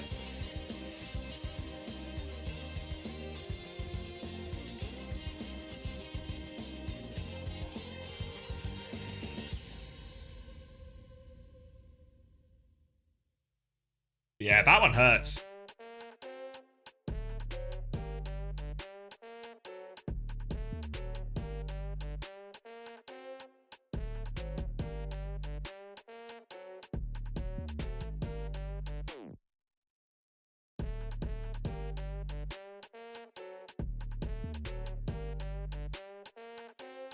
EMEA isn't LAN. No, only Korea play on LAN.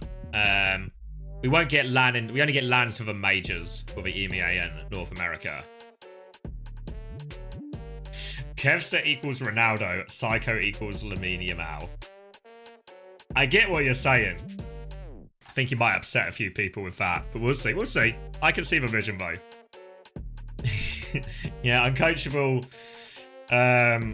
Uncoachable might be a little bit more of an uncopeable next week, but we'll deal with it. Oh wait, can we hear KSA? Yeah. Awesome. Yes, we can. Yeah. Welcome to the show. Thank you so much for taking the time, and of course, congratulations. Listen, we hyped this up as like we the love big match of uncopeable. the day. We want to see a close match.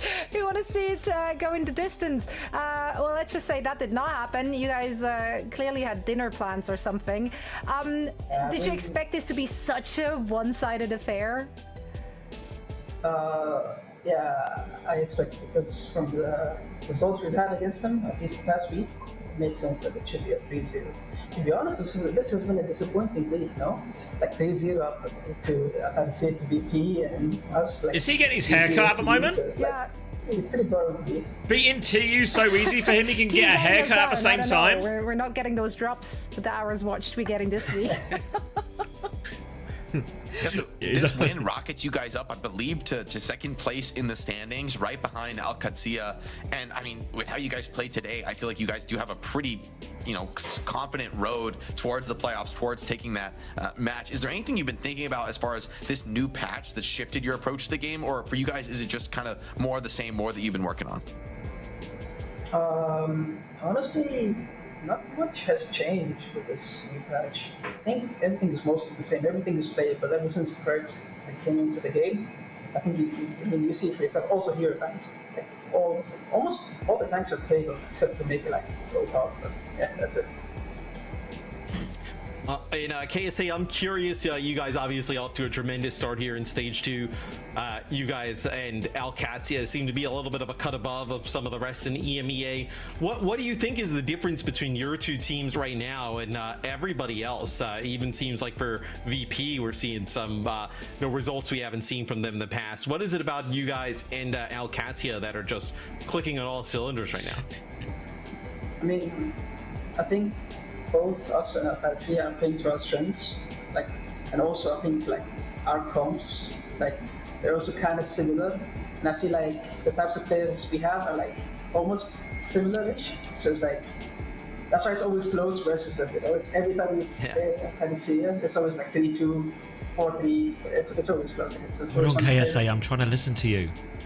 So we at least know that matchup will always deliver, so we can always hype that one up. We got one this stage. Well, thank you so much. That's right. Thank you so much for joining us. Who on earth said that was fine, KSA? Who said? Is my mic okay? Just a full-on air conditioner. Yeah, that's fine.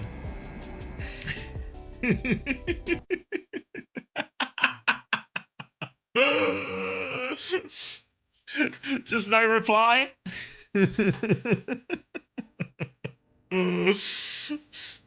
Probably didn't hear you ask. Fuck. I feel like there was a way to circumvent this. Well,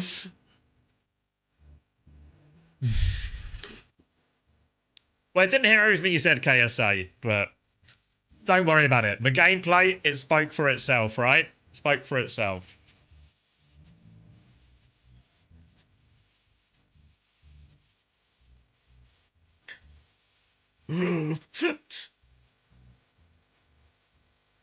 Here's one. Wait, here's one. Here's one for the TM boys.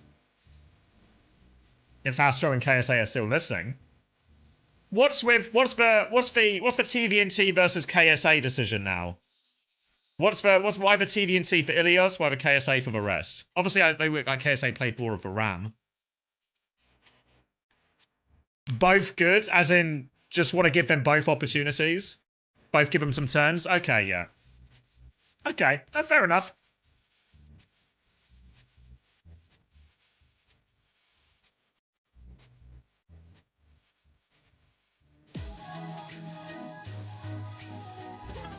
Oh, thank you, Valley, of course.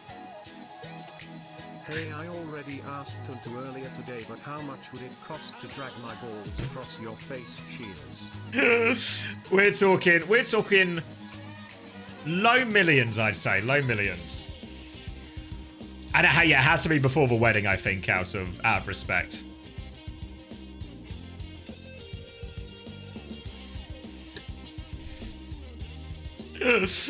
So I'll take those 100 bits as the $1 down payment, just for rest.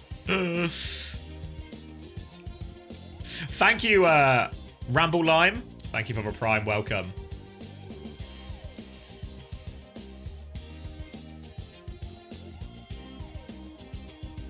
I would know they're paying me. Insane drug addict too. Price goes up once I've tied for not. Yeah, okay. So this is TU into the relegation zone. Fuck.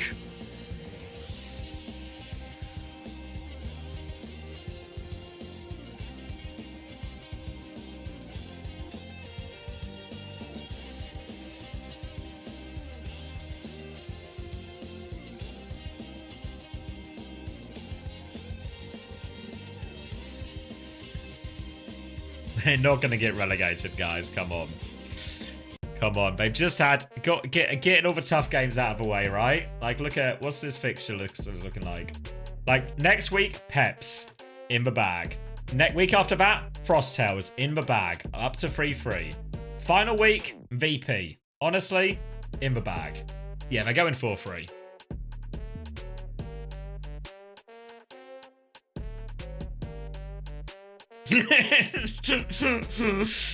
Guys, it's in, but like I don't know what's it's in the bag.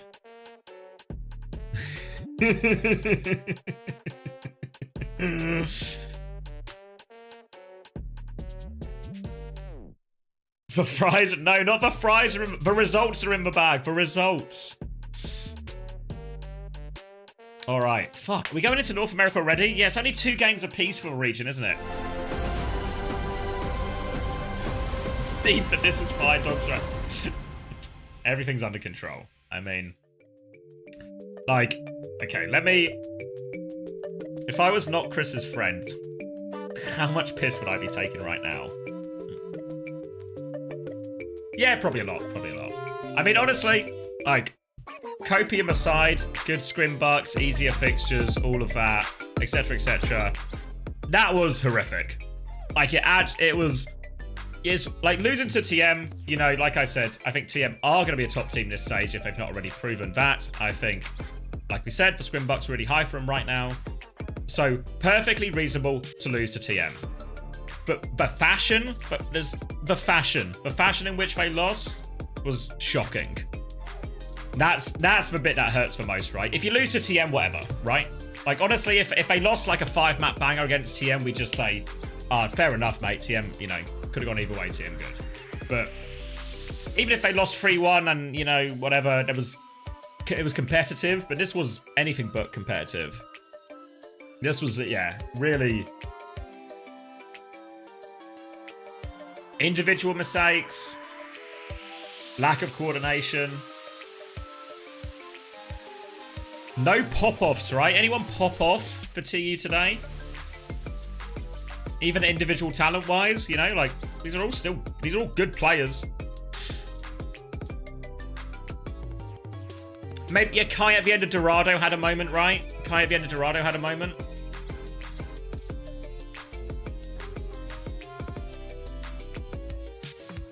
Yeah, Kev was quiet. I mean, that type of loss, everyone's going to look bad, right? But yeah, there's no sort of shining light in the dark or anything like that.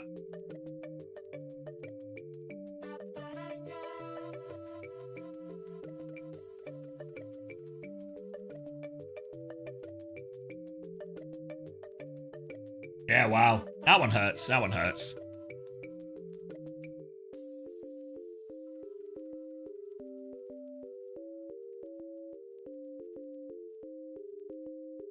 Yeah, I mean, if for the TU faithful, the best cope I think is that the schedule's easier now, right? So they can still rebound. They're not going to get relegated.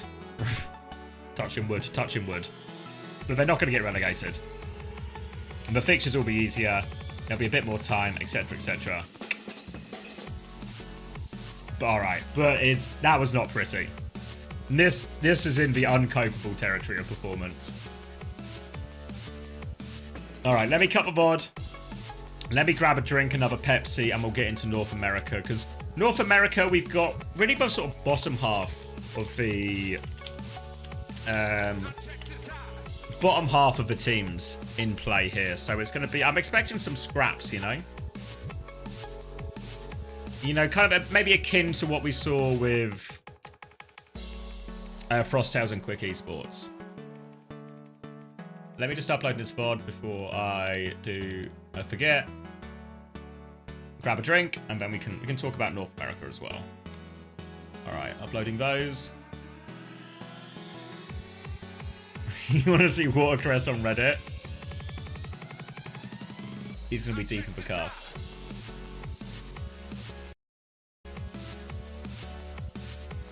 All right, doing it. Grabbing this drink.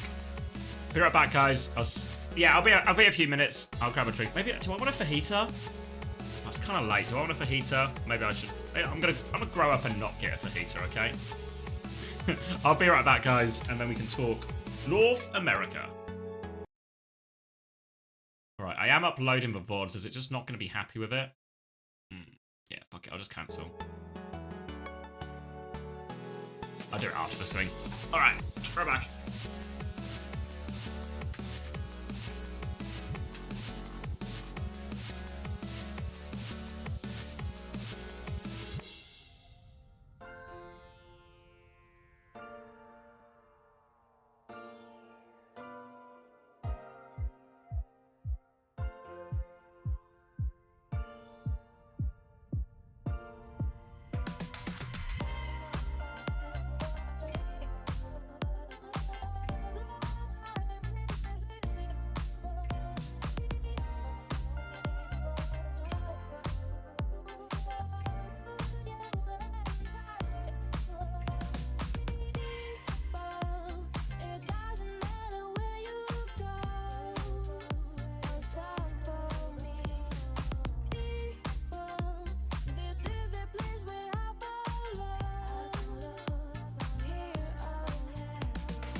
change outside. Someday, at my day, I will change my life. People, it doesn't matter where you go. Don't stop for me. People, this is the place where I follow. Here on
Across the world, the strongest rose to the challenge. Well, there's the overclock. 3 kills for Lambda. They have fought for pride, for prestige, A blade for Jay Wu, and there's the kills that you were looking for. and for a place on the world stage. Every match brings them closer to legacy or obscurity. Rivalries will reignite. Zera connects with the stick. All right. Zera does All it again. right. New stars will rise, and champions Oh, Copper. Are we ready for North America? This Winston right now. will fall. This is the Now, Overwatch this is where my series. gambit comes into play. Because I have chosen to have grapes on my roster. So we need the main support performance of a lifetime here. Ryan is back. We need the Ducks to get smashed.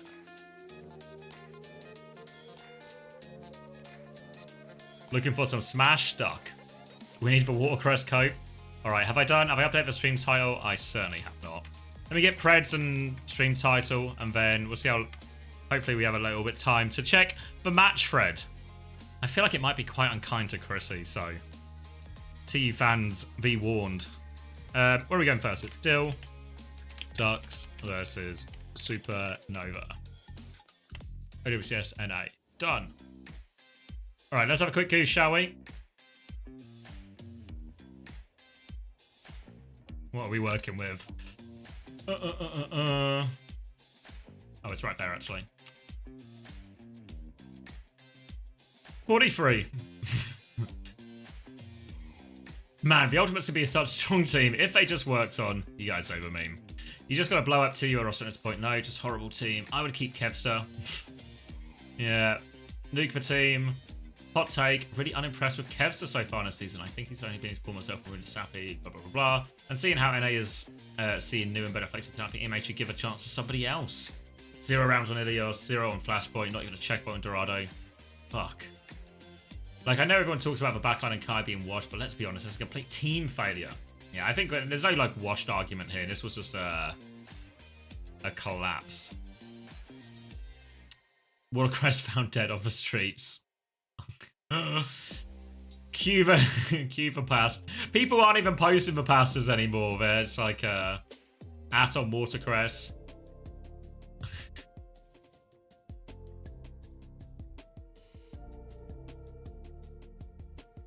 Heesung is playing so tilted, man, but you can't even blame him. He's got little bricks for a backline. Fuck.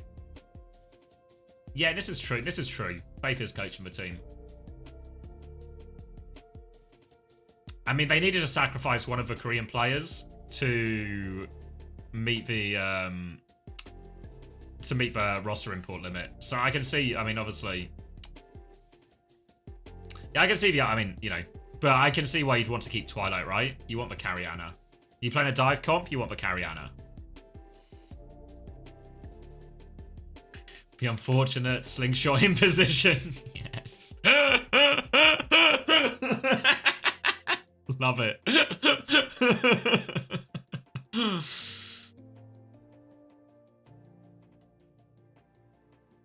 Where are we map-wise? Okay, we're not even on anything yet. At what point do TU have to make serious changes? I kind of already made serious changes. We have 3-8 in regular season, staring down another disappointing stage, maybe making playoffs. I think they desperately need a main support who can play Brig. Sky not the level. Twilight past his prime. I'm not sure that's true. Right? I'm not sure that's true at all.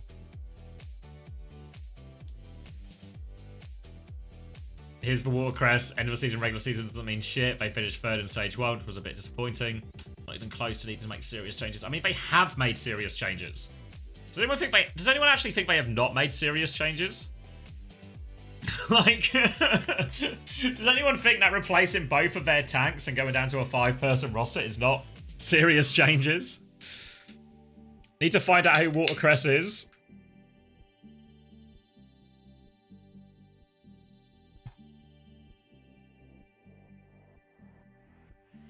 Save Heesung. 2 old men, a Korean tank, and 2 flex supports. Let's check if we're not missing anything. What's to be expected considering team is by far the best team in scrims right now? This guy. Watercress is paying attention. But would have liked a better showing. Understatement, but yes. Should still be able to win the rest of the games, and I have faith they will improve for playoffs. Unwavering support. Never waver. Unshakable faith. Unbreakable spirit. Let's go. Unfortunate, all these teams import Korean dive tanks, and then Winston becomes unplayable. It's a fair point. It's a fair point. You know, obviously everyone's going to say copium, etc. But this is also a fair point. SSG are suffering from the same thing. We see Falcons actually suffering. Ironically, now they have a Winston player.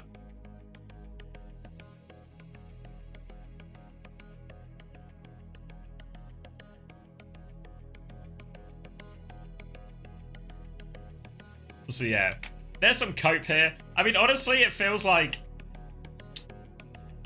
there's almost like none of this feels like particularly harsh or reactionary. There's some people like there's the classic sort of hindsight of they should have done these changes instead, right? But does anyone here really agree with the idea that Faith Sky would have been better?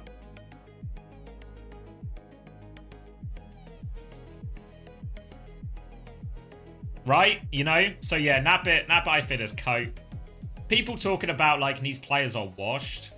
I don't think that's true either. Like the team's dysfunctional, right? Historically, we have lots of evidence that a dysfunctional team will make good players look shit. Right? We all remember San Francisco Shock Season 6. Jumpin, Max, he sang proper.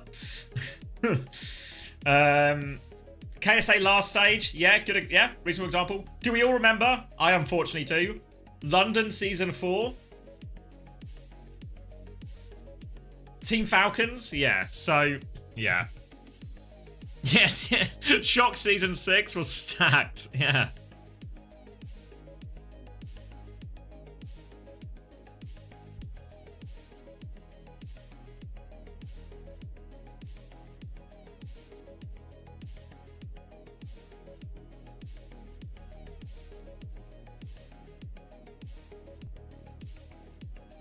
Classic case of all VDG players would do better on other teams. Like, they're all very good players. Yeah.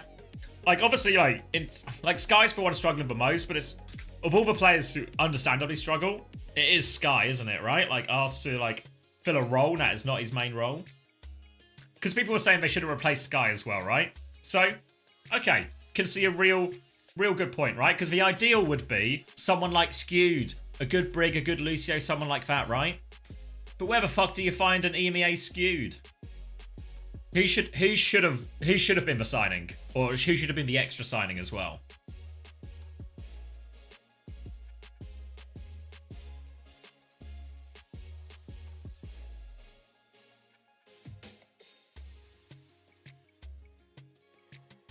Bob Ross, Turns is right here. Kellex.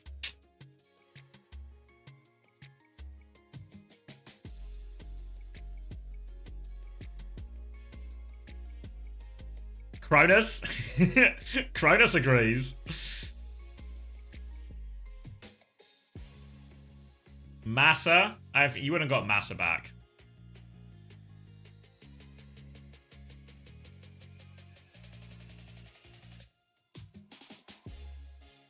Space. Kev on support. Now we're getting creative. Who've I got? I've got Supernova. Wait, am I having a stroke? Are we all having a stroke? Alright, the stroke's over, so everything's okay.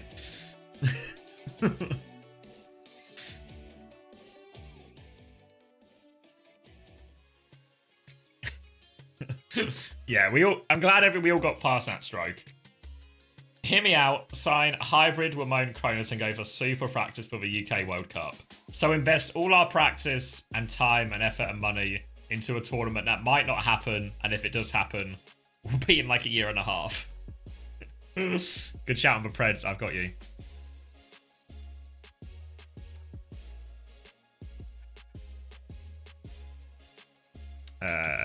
Dill Ducks and Supernova. Ryan in. Ryan in.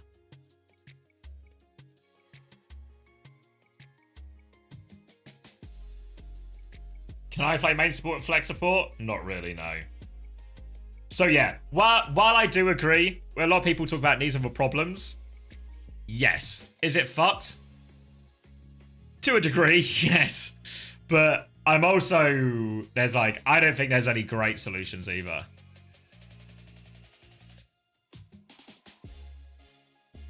Kev is insane on Ana in ranked. Yeah, but who do you replace Kevster with?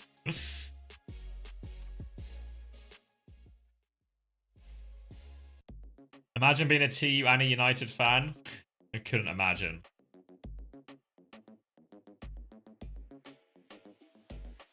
French Kevster. Yes, I mean it's a rough situation. There's no dressing it up. And that performance is like, that's a confident chatterer. You know, like, I don't know.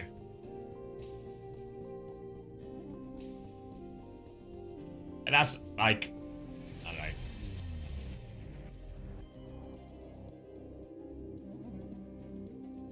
don't know. Yeah, devastating, embarrassing, a slew of negative adjectives. Like, that feels really bad, right? It feels really bad to lose like that. Because all the players know they're better than that, right? All the players know they're better than that. But the Overwatch goes on. The Overwatch go on. Supernova versus the Ducks. If Grapes dies,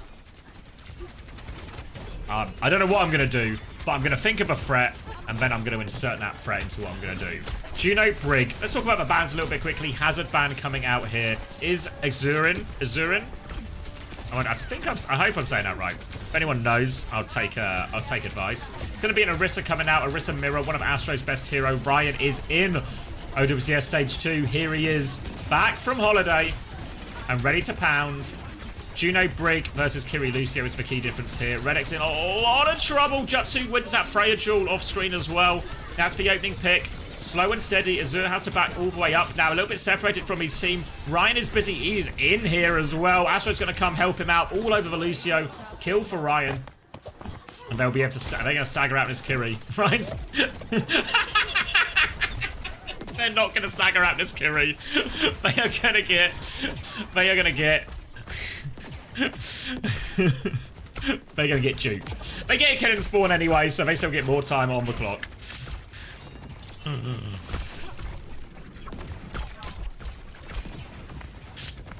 Travolta moment? Yeah. Where is that Kiriko? So Frothy Philly survives, preserves the fantasy points.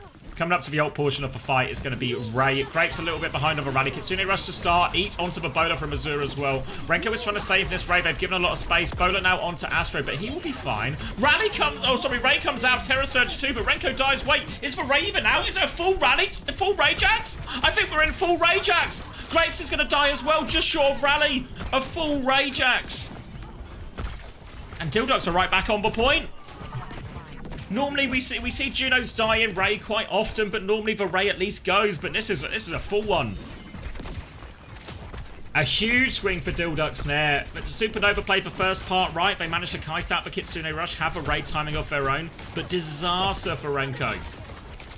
Now coming back, Dilducks have the opportunity to be aggressive with a beat Terror Surge timing of their own. Grapes has the rally, they have the blade, but I think the Terror Surge beat, especially if Razor gets his EMP as well, these all line up better. It's early aggression on the side. Hat comes through onto Ryan, pressure onto him, has to deflect. Jutsu tries to come over to help, but PTK shuts him down. And Ryan goes as well, no DPS, they have to reset. And this is going to be a very cheap... Well, actually, literally cost them nothing. Grapes don't die, keep Grapes alive. Supports are going to die late here as well. Supernova are going to be fully reset. No minus score for ult Jaxes, just for deaths. Now Dilducks have 5 ultimates as they're going to overtake on capture progress as well. Razor has the EMP. We've talked a lot this weekend about the EMP timings and how difficult it can be to play against. Supernova going to face their first test here. Could rally early. Need to try and find this Sombra, or at least get eyes on where she's coming from. Peeking up both sides for now, looking for it. I think they've seen the Sombra on point. Fortify used from Azure and the spin. Is he going deep for this one? The EMP is behind. Ryan's not ready. The Terror Surge EMP is there. Dash away still, though. Ryan will be okay. They live this combo. Astro is low. The bash from Grapes. He gets in front of him. Come on, Grapes. Get me those points. PDK shut down. Redex is doubling in, but he's going to get bashed as well. Give Grapes the kill. That'll count as an elim. That'll do it. Great rally from Grapes. Saves them from that, and that was Dildux throwing the entire bank at Supernova. But the Storm was weathered for just a rally. 5 ults versus 1 rally. I mean, no, they used the bowler, but throwaway ult, right? God damn. And this is a huge swing into the ult economy. They only need 1 good retake Dildux, but they're not going to have time to build a lot of these ults. So Supernova, they can just drop a Terror Surge Blade combo. Yeah, they actually need to jax Renko again. PDK trying to poke his way in right now. Renko is half HP, but this time the Ray is going off. They are pushing forward. Astro's trying to chase. They've actually kited this Ray out for the most part. Terror Surge, though, to chase him down. More damage. Can't find anything. And there's just ult value. Not in my North America. Blade still available for Ryan, but a much more manageable situation now as Dildux come forward trying to play this neutral. Azura's going to have the Terror Surge alongside this Bowler very soon, but PDK just wants to start. Bowler in, catches Renko. Ryan's going to try and trade for Blade. He's good for 1. He's looking for more. On top, this Freya gets 2. Ryan from the O. Been missing from Supernova for a couple of weeks, but he is right back in here, and he is cleaning everybody up. The Blade will finish it. 4 for Ryan. We asked for the ult value. And Ryan delivers a Lawless Blade. I like that. First round for Supernova. Not straightforward, though. Not straightforward. 0-1.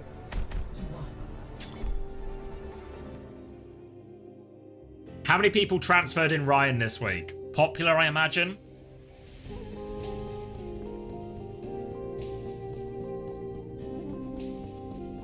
Just got here, is Renko doing well? No. Nobody tell him. Nobody tell him.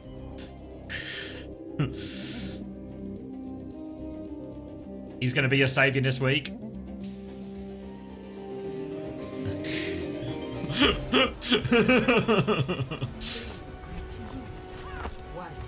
Okay.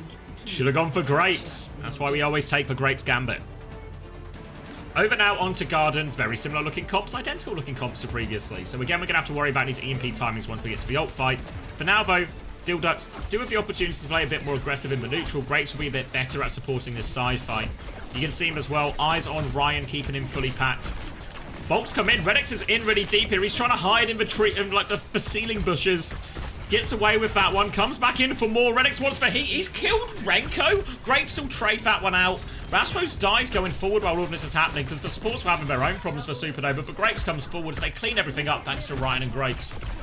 And Jutsu should be able to close this one out onto PDK. It all works out. But a scary first death there for Renko, who's having a few problems at the start of this Oasis. One-way Grapes. I thought Grapes would be a good differential for me because not a lot of people would have him. Another way he can be a differential for me is if he just lets Renko die all the time and preserves his own life. So all the Renko owners suffer massive deficits and he gets all the points for himself. Hack now onto Astro, has to spin out of this one, has to use all of these cooldowns to survive now. Fortify to keep it contested now, but Astro is out of cooldowns and Ryan is isolated in. Grapes comes to trade this one, but Whip Shot perk is doing so much for Grapes. Another kill for him, but a bowler to win this high ground for PDK. Trade it out, even situation now. 3 versus 3 as the Orissa's drop on point. Azure doesn't have any cooldowns, gets for Suzu, trying to preserve his life. Astro is pounding damage into him, the spin to force him away. Still more pocket, but it's not enough. Astro confirms the kill. Sombra back in the fight now from Razor. He's low HP, has to get out surely. Tiptoes onto point, TPs to the team, tries to spear the invisible one, but Grapes is good for it as well. He's cleaned up Frothy fully on point. Supernova hold. Now, the ult portion of the fight. Dildux tank pronounced Axhaw. Okay. I like Axhaw or Axhaw. Axhaw? Okay. I'll work it in. Ray from Renko. Jutsu's going to immediately kill PDK. The bowler was out as well. This Ray is doing a lot. Redex has no chance to use the beat, and this is going to be a quick loss. They have to die now. Full reset. Ryan, last hit, man. Gets all of those kills, and Dildux are coming back. They're going to have the Terror Surge, the beat, Hopefully the EMP. We've seen him Terra Surge EMP combo before. Remember last time he got no value. Grapes will have the rally. Terra Surge from Astro as well. But the spear forces for TP out of Razor. Doesn't have it yet. Ryan's going with the blade. Eyes on the backline. Frothy Philly is deleted. The beat not in time from Red X. Now Ryan and Grapes on the flank looking for more. Here comes the bash. Terra Surge coming through. They run straight into it though. But Terra Surge gets a kill. Grapes still has the rally, but he's low HP. So's for Orisa. For Orisa will die. Keep Grapes alive for the love of God. Supernova looking to close it out. All they need is these cleanup kills. Redix is trying to stall it. The Sombra's still there. Ryan dies, dashing in for that one. Astro is half HP. The hack onto Grapes. He's going to fall as well. 2 for Redix and Dildux. They battle their way onto this. They have a bit of a foothold and they've got the bowler for the next one. All the ults used in these 2 preceding fights. So it's a full neutral aside for bowler. Good clutch from Dildux to keep him in it. Narrowly lost the first round. Long way back in the second round. Ryan seems to be the primary target of a lot of these hacks, honestly. Put him under pressure, trying to keep him contained. BDK is playing the high ground as Supernova come through the inside. Swing onto the high ground now for Jutsu. Trying to take this aggressive position. BDK wants to battle it though. He's got the bowler to fight it. Goes for it. The bowler connects as well from point blank. Jutsu still got a kill before that, so it's 4 versus 4. PDK going to rotate back to the angle in main. Astro's now going to get out onto point. Spear is good for Astro. Takes down Razor. Now player advantage. They push forward. They don't just want the flip. They want kills. Javelin won't hit. Hold him back in. Redix comes in for the contest. They've kept it contested. They've not given... they have given the flip, actually, sorry. They have to stay on point now, Dildux. No ults just yet, waiting for this, but Grapes might have a rally before anything. All the ults are coming up around the same time. Bowler out of a choke. Damage is going to be there, but no kills. Jutsu continues to deepen his angle, looking for this as Axure is isolated on point. Ryan is now into the backline. They have to keep it contested, but it's going to be easy cleanup. Grapes has got the rally going on point. All the cleanup there for him, and that is going to be 2 in a row for Supernova. And that is the first round. It's Jutsu. Thank you. Yeah, I was thinking about it as I said it, and I knew it. You know when you can't remember, it's like, is it? I remember thinking it's this way and not that way. But the details were not lodged in the memory. All right, let's get that one cached. Lots of people seem to get that one correct.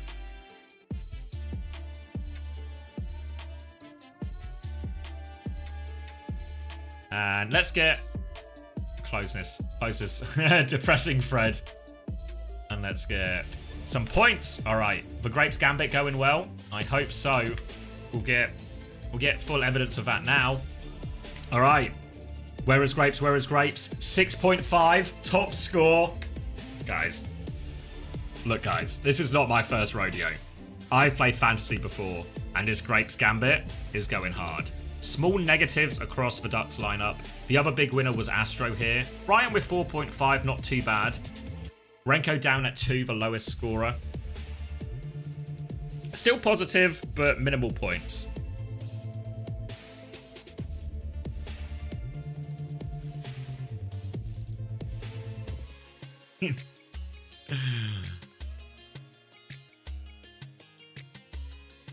All right, map 2 Preds up. Obviously, this will be Dilduck's choice. Ryan 50 damage away from the 0.5. Really counting every point. Counting every point.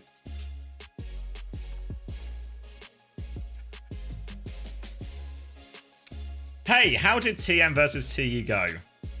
Abysmal. Abysmal. Unless you're a TM fan, then smooth sailing. Need Ryan to go nuclear. Points. There we go. On the board.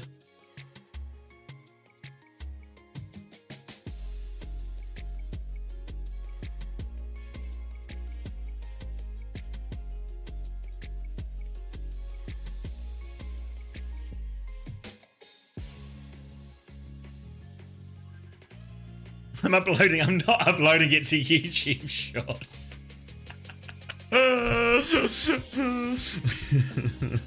All right, Circuit Royale for our next one. We'll get the bands coming in for Ducks.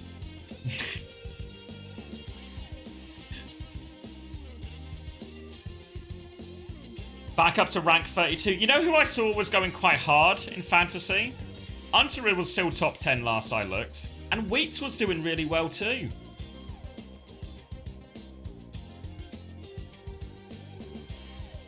Wheats and Hunter, the true geniuses. You're rank 5? You've done well, Wheats, mate. You ever consider coaching? You seem to know a thing or two. 11th is good. I think I've dropped this week. I think I've dropped.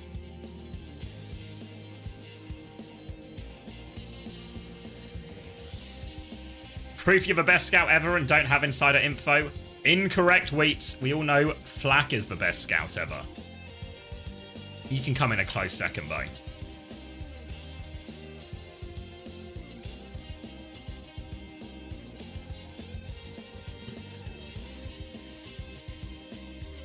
You went to top 100? Yeah, congratulations. I mean, that's what was it? I think Toby said at the start of this week, or like the start of, well, like Saturday, we were at 4,400 rosters. So honestly, I think even top 1,000. I say this as a person who is top 1,000. Top 1,000 is pretty respectable, right? Pretty respectable. Hold on, let me change the HUD colors. There we go. Is this whole fantasy thing just a recruiting gambit to fill Chris's job? Yes, the first place prize for fantasy is you will get to coach TU in stage 3.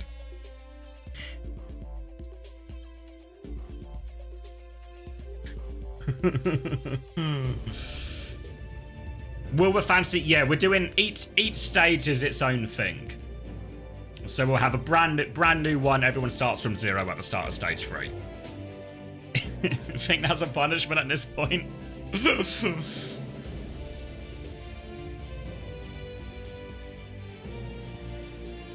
I mean, top 1,000 and you missed a week 7M, that's pretty good. You dropped out of 100k in FPL2 today, just last week of the season, wanted to finish the side. That's a big achievement as well. Like, for those who don't know, FPL is for football, fantasy, and that had, I think it was 11 million players this season. So top 100k out of 11 million is, like, it's some serious shit. We'll have 11 million users by stage 3 though, so it'll also be heated in here. We would like to, so playoffs will be included in fantasy. We were thinking about the major as well, but it depends what stats are available. So that'll be something to figure out. But we'll announce more details as we get closer to the time. Okay, Circuit Royale, Ram ban to enable the Zarya for Axur here. Axur.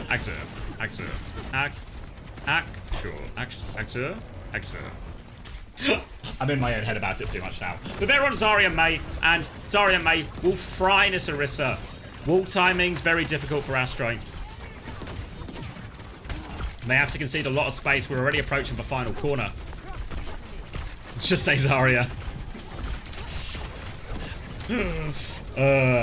Coming round, Juno, Brig, Zarya, they've got the beams, they've got the wall up. Astro is getting absolutely fried. Lamp from Renko to save Astro's life for now, but every cycle they get, they are just pushing Astro further and further back, and we're approaching the cap. There's no more space to give for Supernova. They nearly have the window. They nearly have the Ray. They need these ults now just to relieve pressure off Astro. He comes back forward now. Renko takes a dig. Every time he pops ult, he dies. The window goes down, but so does Renko. Now a Ray around the corner. Grapes doesn't have the Ray to mirror just yet. And they're just going to get bulldozed by this. Sent all the way back. Absolutely packing. And an easy one in the end for the Ducks. Only cost them the Ray. And now, as they come into this next fight, while Ray Advantage is normally such a significant tool in coming up to any Overwatch fight, the Grav is one of the best counters to Ray possible. Because of the simple fact that you want to keep moving in the Ray, and the Grav stops you moving. So a good Grav here will go a long way. A Sigma swap from Astro here. But honestly, it's okay. It's better. But I also think Renko's dead again. Alright, another quick reset for Supernova. What I was going to say is, I think the Sigma into this Mei Zarya into the Brig, this is still a really tricky matchup for Supernova. I mean, it's no Astro as well. Oh my god. It's a shambles so far. Holding close at the spawn. Can even grab him if he really wants to. Orisa swap again from Astro. It feels like Astro doesn't know what to play. Go bloody Winston, mate. It feels unorthodox. Just go Winston into this. So, like, thinking of Astro's hero pool here. Just go Winston or something, honestly. Holding on to the high ground now is a 5-minute time bank for Dildux. All the ults still available as well. An absolute non-entity of a second point. Now they drop the grab, but do they find any kills? No, the lamp for Ray keeps Supernova safe. Now Spear boops in Azure as well. He actually gets the kill onto Jutsu. Forced all the way back. And now the rally comes through. The push is on. Ryan's going to die. Grapes gets a kill. Play your life, Grapes. Play your life. Pocket Astro. Don't get caught by the bash. The bash onto Astro now as they try and swing the corner. Astro still getting full pocket from downtown. And they managed to survive just about. But Grapes now dies to nothing. And every fight for Supernova just dies with one of their players. A bowler around the corner. Damage. Forces the lamp. Maybe he didn't need to. Counter bowler from Jutsu. Doesn't find all that much, but Supernova are approaching this final corner. They have a Ray and a Blizzard for it as well. Supernova needs this combo. It's going to be a window early on, a wall to block that one. Astro's looking for more damage onto him, but can't find the kill. Blizzard comes out, no cooldowns, has to Terror Surge to try and live, pulls the ball back in. Bubble is there. Astro just using the full fortify timing. Here we go, a bit of Life Weaver from Grapes. Grip out onto Astro there. They've managed to stabilize now. Blade available, and Grapes is on the flank. Trying to pocket him through. Here comes the blade from Ryan. He's good for it, isn't he? Isn't he always? 2 for Ryan to seal the deal. Late trade from PDK won't change the result of the fight. And Supernova get a very important stabilization as Ryan seems to be considering a swap right now.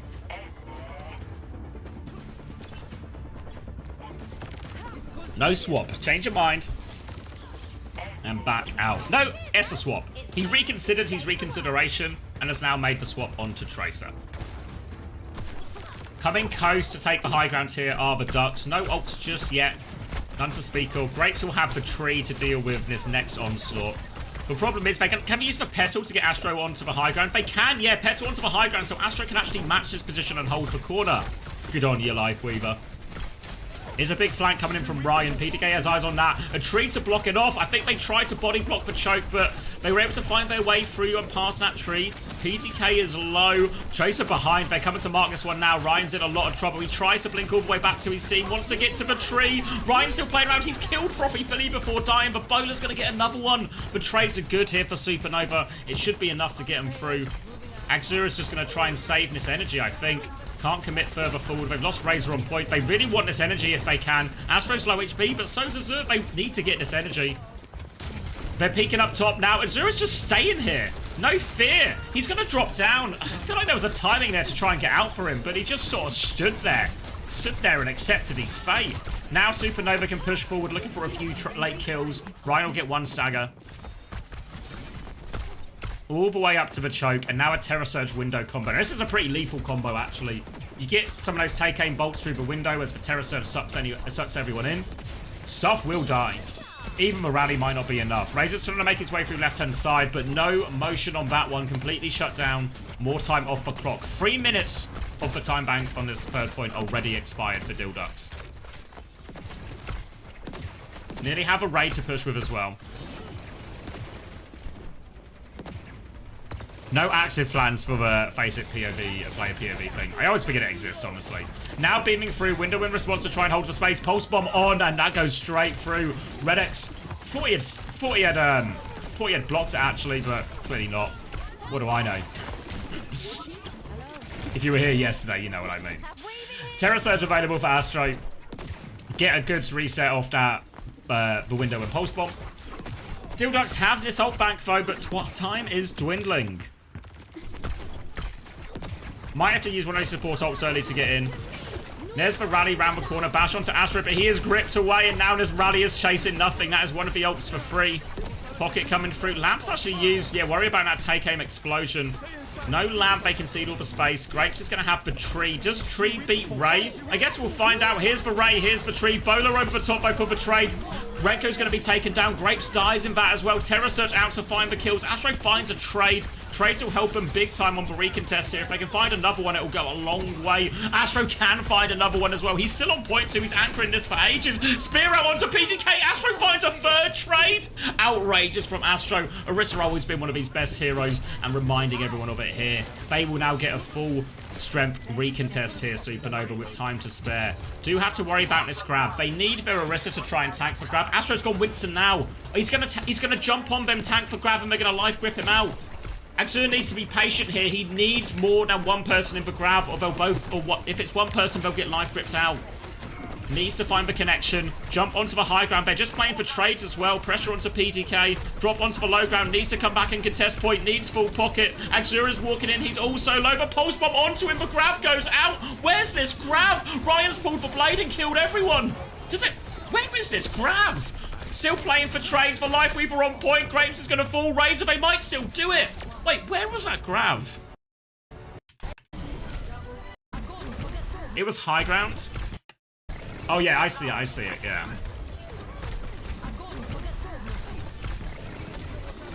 Yeah, Lamp comes out from Renko, but I think he's not actually in it. Yeah, the grab's good actually, yeah. It sets up it kills Renko at least, so at least gets a kill out of it before he goes down.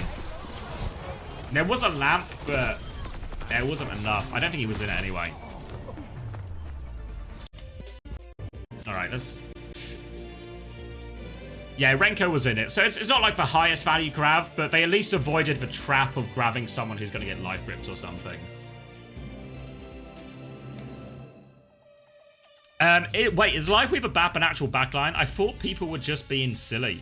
No, not at all, actually. It seems to have really, you know, Jae Hong brought it out of nowhere. And since then, we've seen a lot more people experimenting with it. We saw it a lot from GK with the BAP version as well, the same thing that Supernova are playing now. And it seems like it's really found some legs, honestly. I mean, decent base healing, the tree's alright, the life grip is a really important one. The Petal as well is a particularly good matchup into Orisa, just because if you've not seen it before, if the enemy Orisa Terror Surges and you put a Petal underneath the Orisa will just rise and the Terror Surge will find no value. So that's like a bit of a niche interaction, but actually particularly useful in this.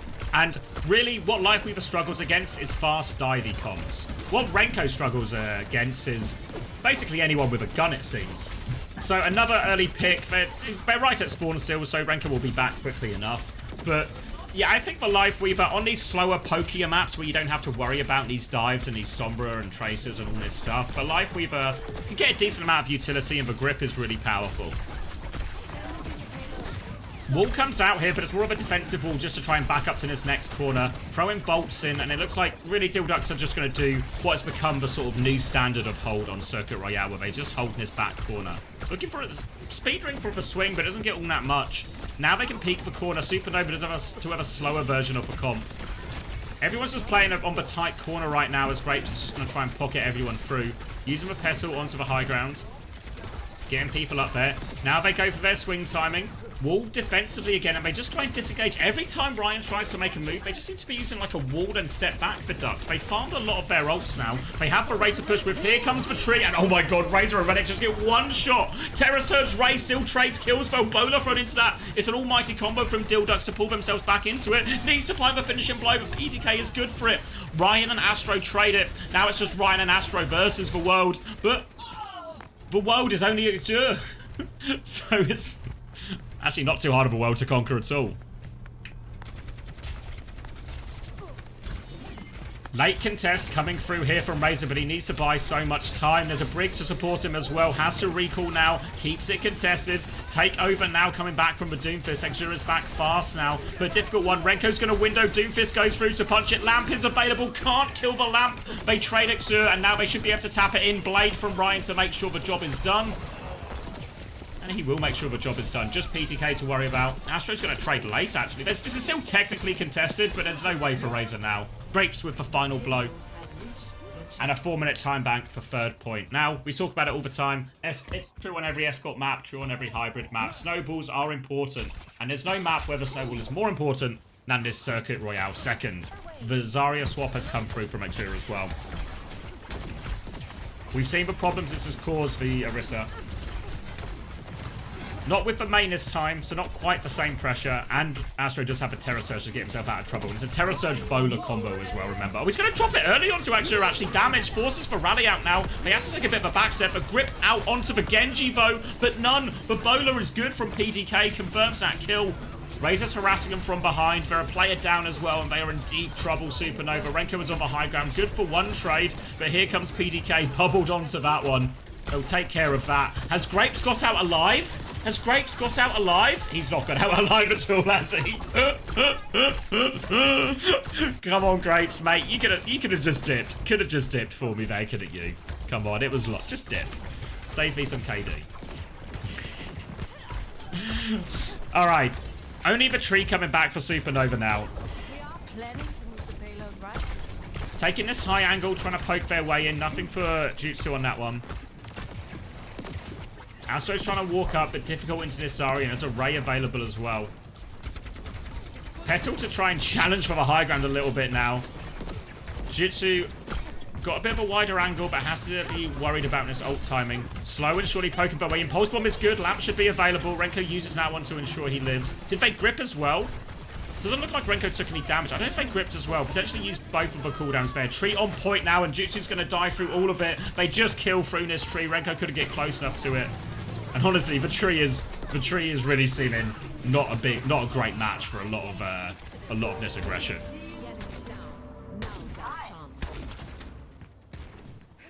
Will Grapes be swapping at this point?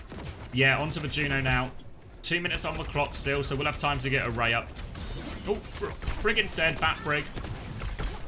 They have a window here. The window can make this walk up a little bit easier and then a chance to get Ryan into a more meaningful position for the Blade. The thing they have to be careful of is this Ray turn from Frothy Philly, because he can sort of drop it off the high ground so it goes onto the low ground, and they can just drop on top of it with this Ray push. Meanwhile, Astro is going to continue to get bullied in the neutral. PTK is looking for anyone else. Here it comes, though. Blade onto it. Frothy Philly back into it. Will be saved by that Ray, and Ryan can't quite find any kills with this. They're going to be fully reset. Forced all the way out. Ryan's probably going to die last. Yeah, no way to get to the Mega. Full reset. Ray advantage converted. They're going to swap now. Renko's gone on to the Juno, but with a minute 20 left, these backline swaps have left Supernova maybe a little bit shy of the key ults. Ryan's going to go Tracer. Thank you, Landon. Appreciate the 13 months. Ryan is... Immediate wins, mate. Yeah, I mean, they're struggling right now on Circuit Royale, but they'll be good long term. I'm sure of it. Rally coming free from Redex as they push him back with his fully charged Zarya. Bash onto Ryan as well, and Landon has jinxed him. Why, Landon? Why? Forced all the way back, and they're going to have to take a quick reset off of that one. Rally out. And Supernova will get another crack, but they are pushing into this Grav. Such a difficult retake. Astro can't take any space. The Orisa into the Zarya is not a fun matchup at all. No rally just yet either. Time is against them. They have to make the fight work now. Bubble for energy onto the high ground. Grav available. If this Grav lands, if they get the pulse, if they get the bowler in it, maybe even both. There's one more fight. There we go. Grav onto it. Catches the Brig. All sort of help needed, and Grapes can't get it. They trade the tank out of it, but the Grav does the damage. That's 4 kills. Astro gonna try and win the 1v4. God bless him. There's a pulse bomb on his feet. He's awfully low. He Terror Surges to keep it alive. Gets it off. No kills. No touch. And this is gonna be... A counter bash is good from Redex as well. Dildux ties up 1-1.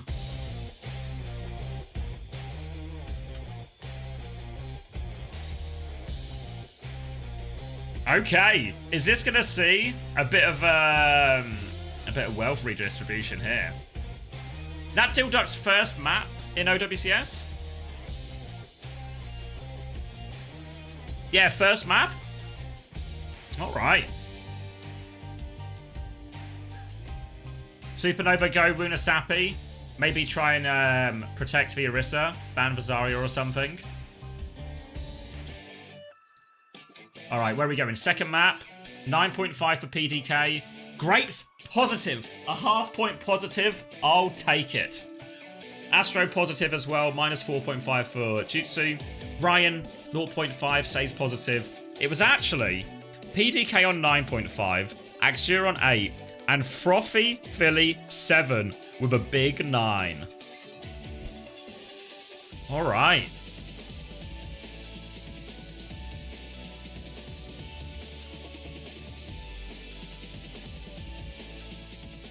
Huge score for the Philly.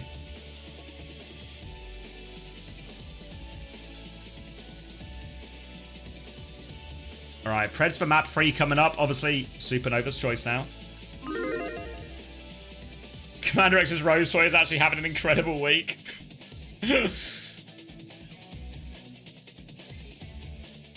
Why is Orisa bad into Zarya? I literally just played for matchup. It's just because the beam damage goes through the spin.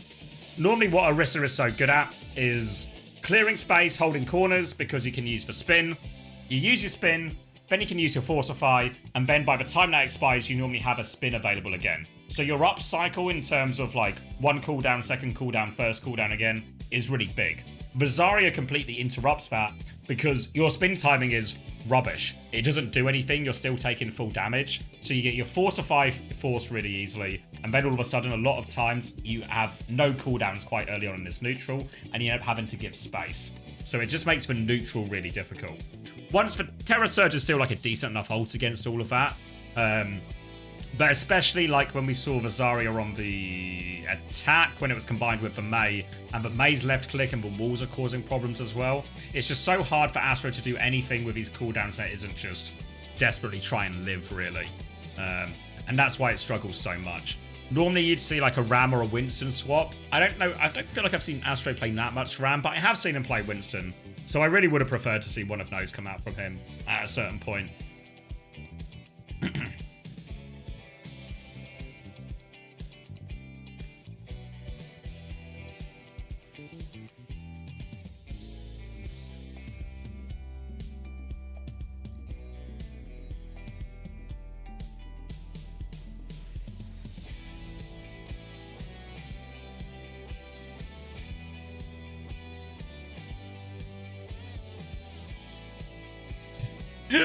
Is this one of you guys on Discord right now?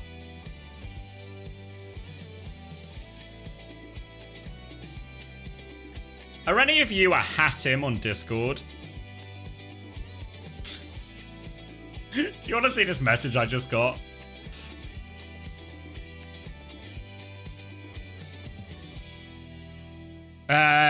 Top 3 qualify for Esports World Cup.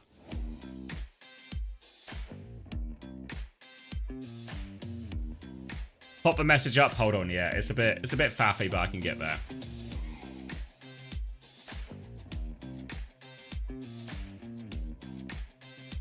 Why have I been sent this?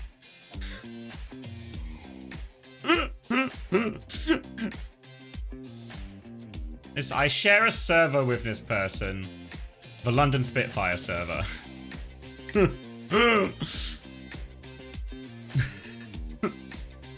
Ask her. What do you want to share? I don't know why this makes it worse, but Hatim is on mobile right now. So that makes it worse in my head. What do you want to share? He's typing. Or she. Feels like a scam? Yeah, I will not be clicking any links. Wait, did you, Ollie?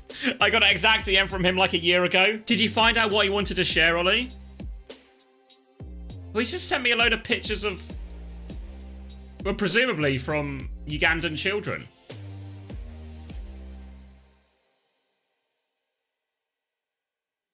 Let's see, what's my message? Hope it's special. I'm running an orphanage home that takes care of the orphan and abandoned children in the eastern region of Uganda, Africa. The region is scarce of a child. Is he just asking for, is this like a charity thing?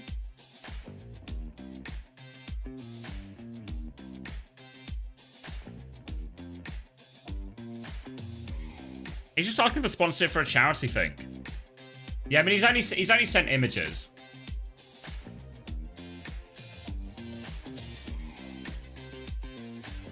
Give him money. Grow up, Angelic. Click the link for charity. There's no link. He has just sent images and just asked for support.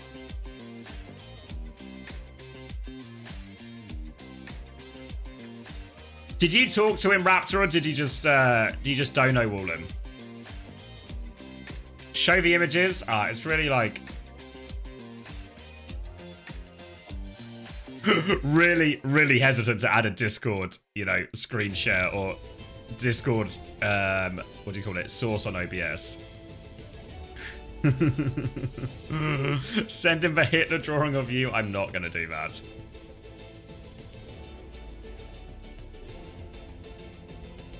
Give him the scrim bucks. Ask what rank they are. Yeah, I think this is going on. Ignore and watch it. Yeah. Yeah, that's a no from me, dog, unfortunately.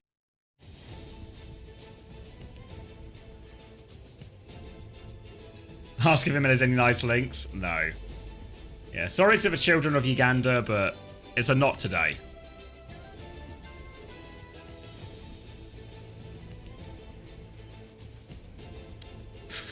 Dildox want a map? Yeah. Yeah. Look, guys, if you want to give money, I'll send you his Discord if you want to send money. Anyone want to send money? I'll send you his Discord.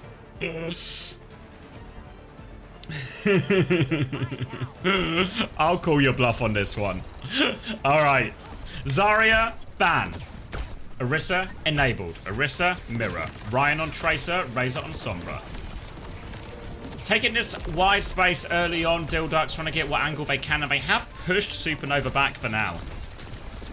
Summon to his Twitch right now.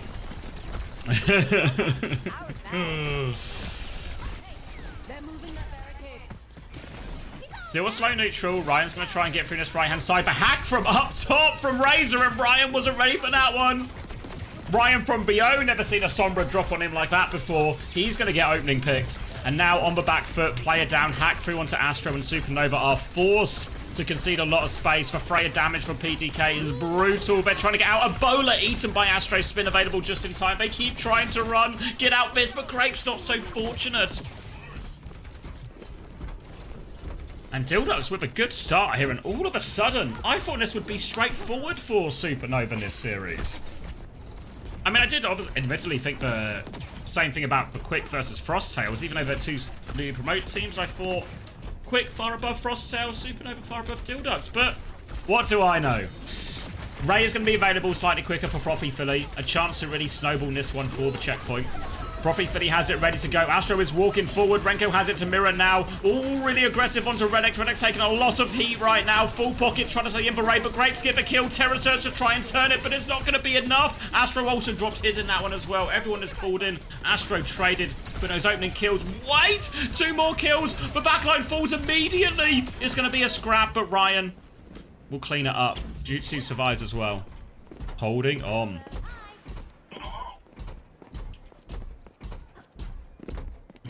Frothy Philly 7. Might be a bit of a sleeper fancy pick. Scored well in the first couple of maps. Ryan's going to put the first meters on the board for Supernova.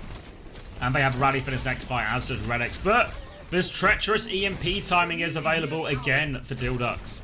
This is where Supernova need to try and find the outplay. Spinning forward now. Ryan's going to try and play in his side fight. EMP is coming in. Backline is available straight onto the Freya. Virus misses. Has to reload at the worst time. Did he not have a full clip available? Did he take that fight with a half clip? We can look afterwards. Graves has got the rally off and they've killed everyone after this. The counter rally from Redx, but they are on the back foot. They're so low. He's going to fall during all of that one. And that's going to be a cleanup. Wait, did he not have all his clip or did he just miss a lot? He's got 25 bullets in his gun! Fuck's sake, Razor!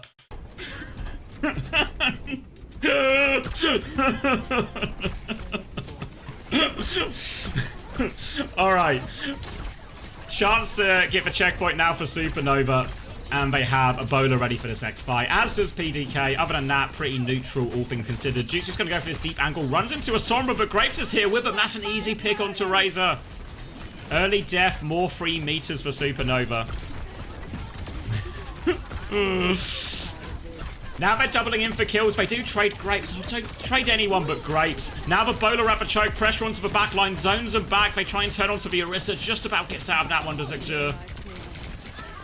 And Astro will be forced off this high ground at least, but all the while, Ryan has been taking meters away from them. 90 meters and counting. Xura's gone super deep, actually, so they can keep Ryan up behind. But Ryan's making this a nuisance for him. He will just die on point. Want to be careful to get the close spawns here if they can. Xura's looking for late kills. Whip shot to buy Grapes and the rest of his team time to get back and regroup. Ryan's going to spawn now, so we should be good. Yeah, it's a close spawn for Ryan. Ray available for Frothy Philly already. Terra Surge to combo with it. Bowler if they really want to hit the triple. Renko doesn't quite have for Ray yet. We're getting very, very close. Astro trading down to be arrested. Terra Surge Bowler comes out, connects. Jutsu's going to be taken down from that one. Astro's dropped one of his own. The Razor available for both teams, but a player down. Do Supernova want to clutch at this juncture? The answer is yes. Ray trade will come through. Grapes and Redx both close to it, but Razor goes down before any of that. Ryan with a pulse bomb getting hunted down by this Brig. Recall to swap it on and regroup with the team. And the point is being flipped. Can they just flip the point now? Yeah, they're just giving space. Astro's a little bit slow on the flip, though. They need to make sure Astro can get there. Yeah, he's inside. He'll be okay. And now Dildux, they're forced to reposition, come through the house and fight at this choke. Big torpedo damage here as well. Javelin in, Pulse Bomb out, Redx and Rally Jacks. Ryan's good for Pulse Bomb. Grapes who has this Rally in the back pocket, but it's more space for Dildux have to give. The whip shot from Grapes. Anti-air takes PTK down. And now Supernova, significant lead. Grapes has rally advantage. Could be a finisher here. Could even be a full push. Supernova swinging back hard on this after losing the first couple of fights. Side fight coming. Redx and Razor wants to fight that one. Ryan's going to concede for space. Just giving space right now, but here comes Grapes for bash away, trying to whip it. The whip shot is good, actually. Tries to turn, blocks for Pulse Bomb, will be okay. Razor tries to follow up, but bash after recall. Razor tries to get out. He gets out somehow. Can't convert the kill, and the side fight is a stalemate. Razor's going to get javelined in the face, but you can't keep a good man down. Keeps on fighting this one, stabilizes, and now a chance as these Ray and Terra Surges are going to come online. Bowlers are available for these combos as well. Terra Surge Bowler we've seen a few times from the ducks, but it's Astro who has the Terra Surge first. Bowler in the back. Jutsu wants to clutch, but that one goes flying into PTK, dies for it. Astro with the Terra Surge to follow it up. PTK will die. Javelin is good onto Philly. Astro takes that one down as well. There's a Terra Surge in the backline as well. Grapes is going to be eaten up by that. Javelin is good for now, but doesn't save him, and Ryan still has control of the robot. Oh, poor Redx is going to get staggered out here. Not going to gain too many meters of this. They are still waiting for their Brig to come back as well. Grapes was actually the last to die. They'll steal the meters they can. Then I think probably just wait for Grapes before taking the 5v5. Will be Ray versus Ray. Ryan with a pulse bomb opportunity as well.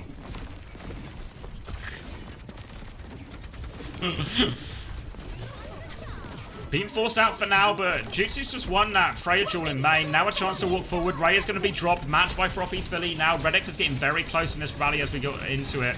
Pulse Bomb is available for Ryan if he can find the timing. Rally comes out now. Redx under a lot of pressure. He's going to get speared into the wall. He dies again. Every time he presses Rally, it's just pain inflicted upon Redx. He's never seen the entire animation all the way through. Ryan cleaning up on point, has the Pulse Bomb, lobs it onto the Orisa, casual. And now he can clean up this as well. Push back. Redx is trying to get a desperate touch, and this is looking like a full cap here. And Supernova looking good. Doomfist out. One more desperate touch. Just more kills for Astro. More points in fantasy. Keep stalling them out. Don't cap. Ryan with a late trade. Gutted, Ryan owners. Jutsu with a late trade. Gutted. Jutsu owners.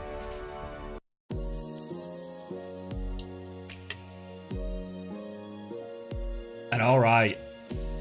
Supernova take the lead in the series. Once again, match point. Get some numbers going, shall we? Avril Theory comes through once again. Truly the most consistent theory. I mean, you can't argue with the results, right? All right. Third points. Score. Axure, 0. PTK, -3. Razor, -4. Frothy Philly, we're positive, baby. 0.5. Redx with a -3.5. No extra negatives for Rally Jaxes. 8.5 for Astro, 4 for Ryan, 5 for Jutsu, 2 for Grapes. I was hoping for a bit more. 5 deaths. You're taking the piss here, Grapes. Only 1 death for Renko, though, and it's an 8.5 for Renko, so a bit of redemption for Renkers.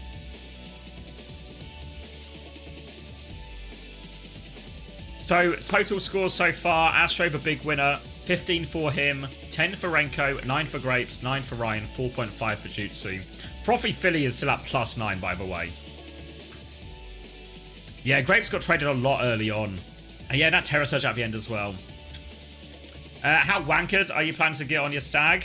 It's already happened, and the answer was too wankered.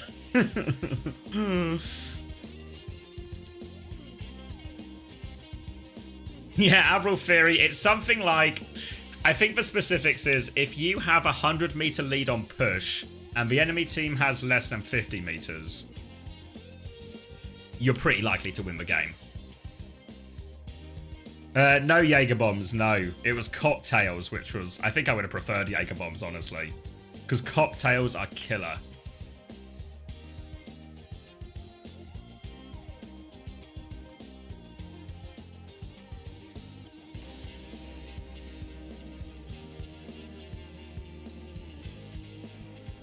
I mean, it's not a terrible theory in terms of accuracy. Because it's true. Right? It's true. It's just not particularly helpful. You know? It's if a team in football finds themselves 2 goals up, they're pretty likely to win the game as long as they're not playing against Barcelona. Right?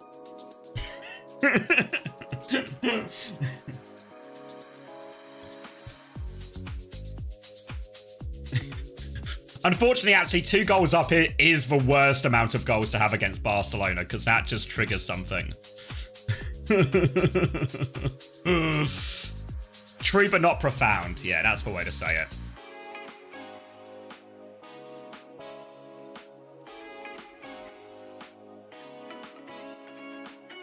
That's why you need to get your theories from a good source, you know? Chris theories. This is why Chris is full of good theories. Like if people know what I talk about when I say Chris theory, right? The original Chris theory that we learned on the stream, ! Chris theory, that is a top theory. Because it is true a remarkably large amount of the time. Oh yeah, we saw... But what does Chris know about anything? Well, what does he know?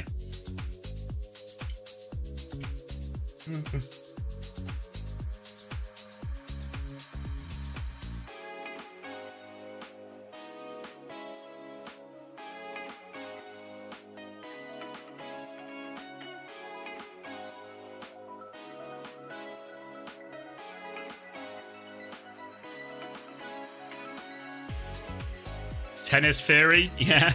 I mean, a lot of the times we're just using theory as a buzzword. It's not really a theory. A couple of Chris's theories, like most of Chris's stuff is actual theories. Tennis theory is just like... Tennis theory is an analogy. Actually, more than anything. Yeah, Haddy theory is a good theory. Yeah, Haddy's theory about time banks is actually very similar to attacker's advantage. Yeah.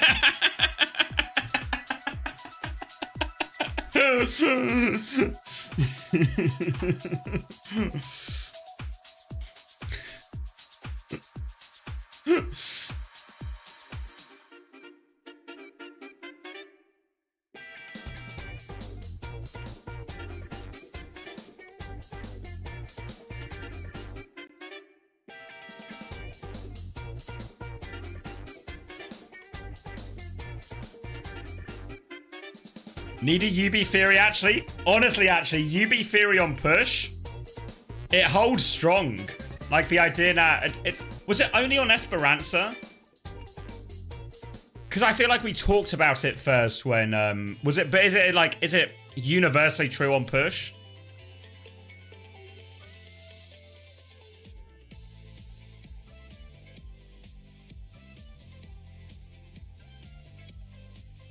Even when we were losing with negative KDs, we would win. Preds. Oh, good shout, Ayua.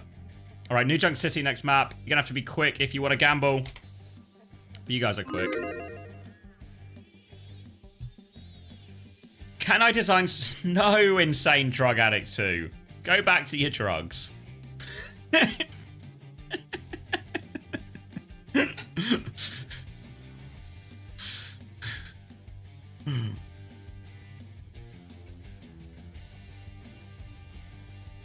For those wondering about UB Theory, it's basically, say on a map, especially like Esperanza or a lot of them, what you do is once you get 80 meters, rather than just parking the bus and play into trade, like some teams do, especially like, you know, just play the good position on Esperanza, actually just keep pushing. Even if you lose the fight, just meters on the board.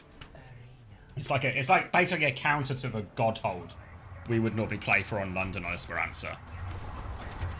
Anyway, that's enough theories for now. Should we watch some Overwatch? Here we go. Zarya out again. Last time we saw Astro really be pretty reluctant to swap this at any point into the Zarya, but this time he's just beaming through people. He's bulldozed them. Javelin misses into the sky, but they've got a significant advantage, so they just chose tempo here. Valkyrie, Lucio, bit more aggressive. The Suzu can help Astro out of some of these timings versus the Zarya, and they're just trying to run him over before that Zarya can get too fully charged. Again, Zarya, good in the mid fights, good in the late fights once she has high energy, but if you can get her before that point, can be really good.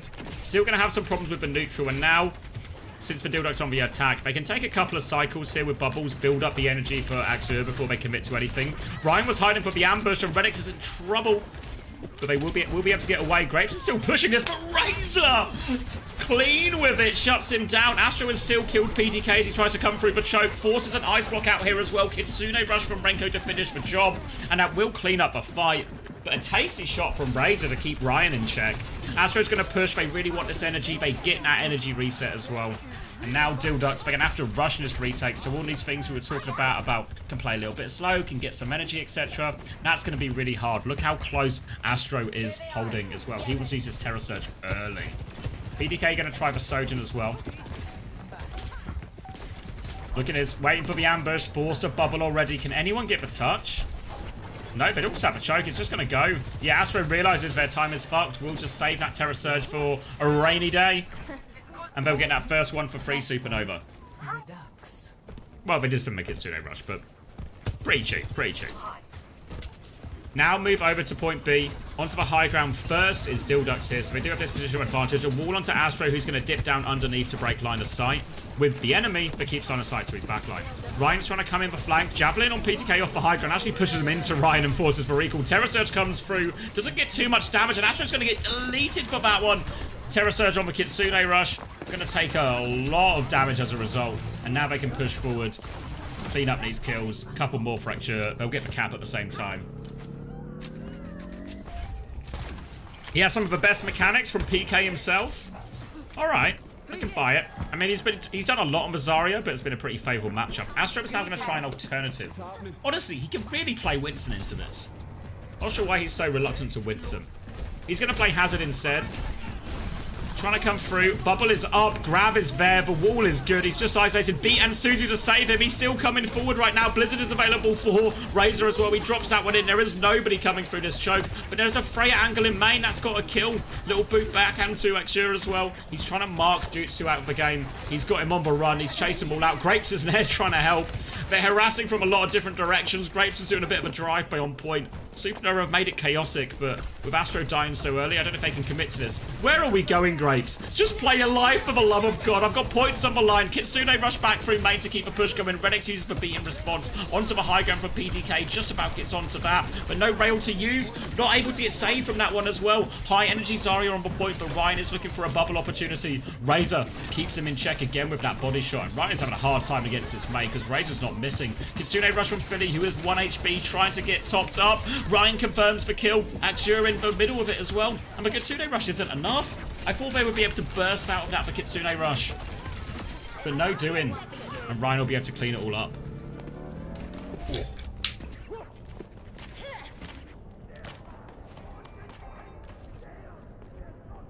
Supernova back in control, but Dildux just need one good retake. They have Overclock to start this next fight. Can use that to create a little bit of space. Force Supernova to either play all in super aggressively, and then they can just take a bit of a back step, use Wall defensively, clean up with that. Or if they give the space, Dilducks can get a bit of an opportunity for Exer to close the distance, find a good grab target. Need to worry about this Ryan flank though. He's been playing a relatively independent role. Now the overclocks have started, looking for it, and Supernova they decide to play slow to disengage this one, just try and cheat the ultimate, come back with some of their own. Ryan is behind with a pulse bomb, looking for it, lobs it, no connect. Will back it up. Grapes dies on point, so close to beat as well. They're right back on this one. No ults, just for downpour, and they don't have anything in time. They were trying to slow it down, Supernova. Kite an ult, cheat an ult. But no, not slow enough, not quite in time. And they will clean everyone else up on point. This will be Dilducks tying us up 1-1 on New Junk City. Remember, this is a match point map for Supernova, so Dilducks can't afford to lose it. Only cost them the overclock for that retake and the preceding hold as well. Little scoreboard check. Grapes only 2 deaths. I can cop it. I can cop it. It's okay. Early position for Dilducks at the choke. Big support ult trade coming in. Supernova have both support ults slightly earlier, so that's the real big opening. But the grab is so powerful. Any of the key targets in here. Wait, what? Stops to have a little laugh about that one, does Axur. What an opening pick. No energy, no problem. But Renko straight back in. They have to use the grab. They're all here beat to try and survive the grab. A little boot back. Axur doesn't have the energy, but PTK finds a headshot. Kitsune Rush was out of all of that. They're using the bank to try and survive right now. Pressure onto Grapes, but a reload timing for Axur, but he still finishes the kill. Another for PDK. They clean this one up. Just for DPS left now, and Dilducks will be good for this first fight. And that was a double support ult fight for Supernova, trying to play to live that grab. Ambitious, right? Ambitious to try and live that grab. Even with all the support ults, the Suzu, everything like that, you saw PTK was here still able to find a kill in the grab. And now the ult economy is looking pretty bad for Supernova, and these are the kind of mistakes, or the kind of fights that can just lose you a flashpoint. Ramattra is going to be a much better matchup into this Zarya, of course. Shield at the choke to try and peek, but no real pressure out of that. A form now. Slow goes out, but Blizzard in response. The Ram goes past it, actually, so I don't know if Razor's actually found anything in this. Just force them all to scatter a little bit. Wall is good on Jujutsu, though. Can they confirm the kill? They can. Redex and Zarya on top of that. Now they can come back to point to deny the flip. Ice block from Razor to delay that one. Axur's got with him now as well. He's looking for this backline. Grapes and Renko are playing their life, but we've seen this May perk before as well. Astro's getting frozen up. It's actually so strong against the Ram, though. It's outrageous. Good bubble from Axur. Cleaned all of this one up, and Dilducks are going to take the lead on New Junk City.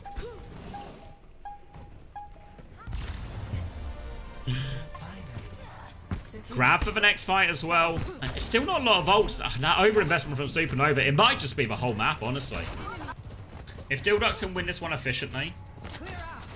Both teams going to get to point about the same time, so even space, but PTK can start with this. Actually, just going to have the grab mid-fight. We've seen the power of that whenever. Kitsune Rush will not be enough to survive. There goes the grab, goes down. They are all in as they try and push forward. And it is fish in a barrel for PTK. And this guy's got a railgun. Clean fight. Just at least, it's a 1-for-2 trade, so Supernova do at least get some economical redemption out of it all. But on the back foot.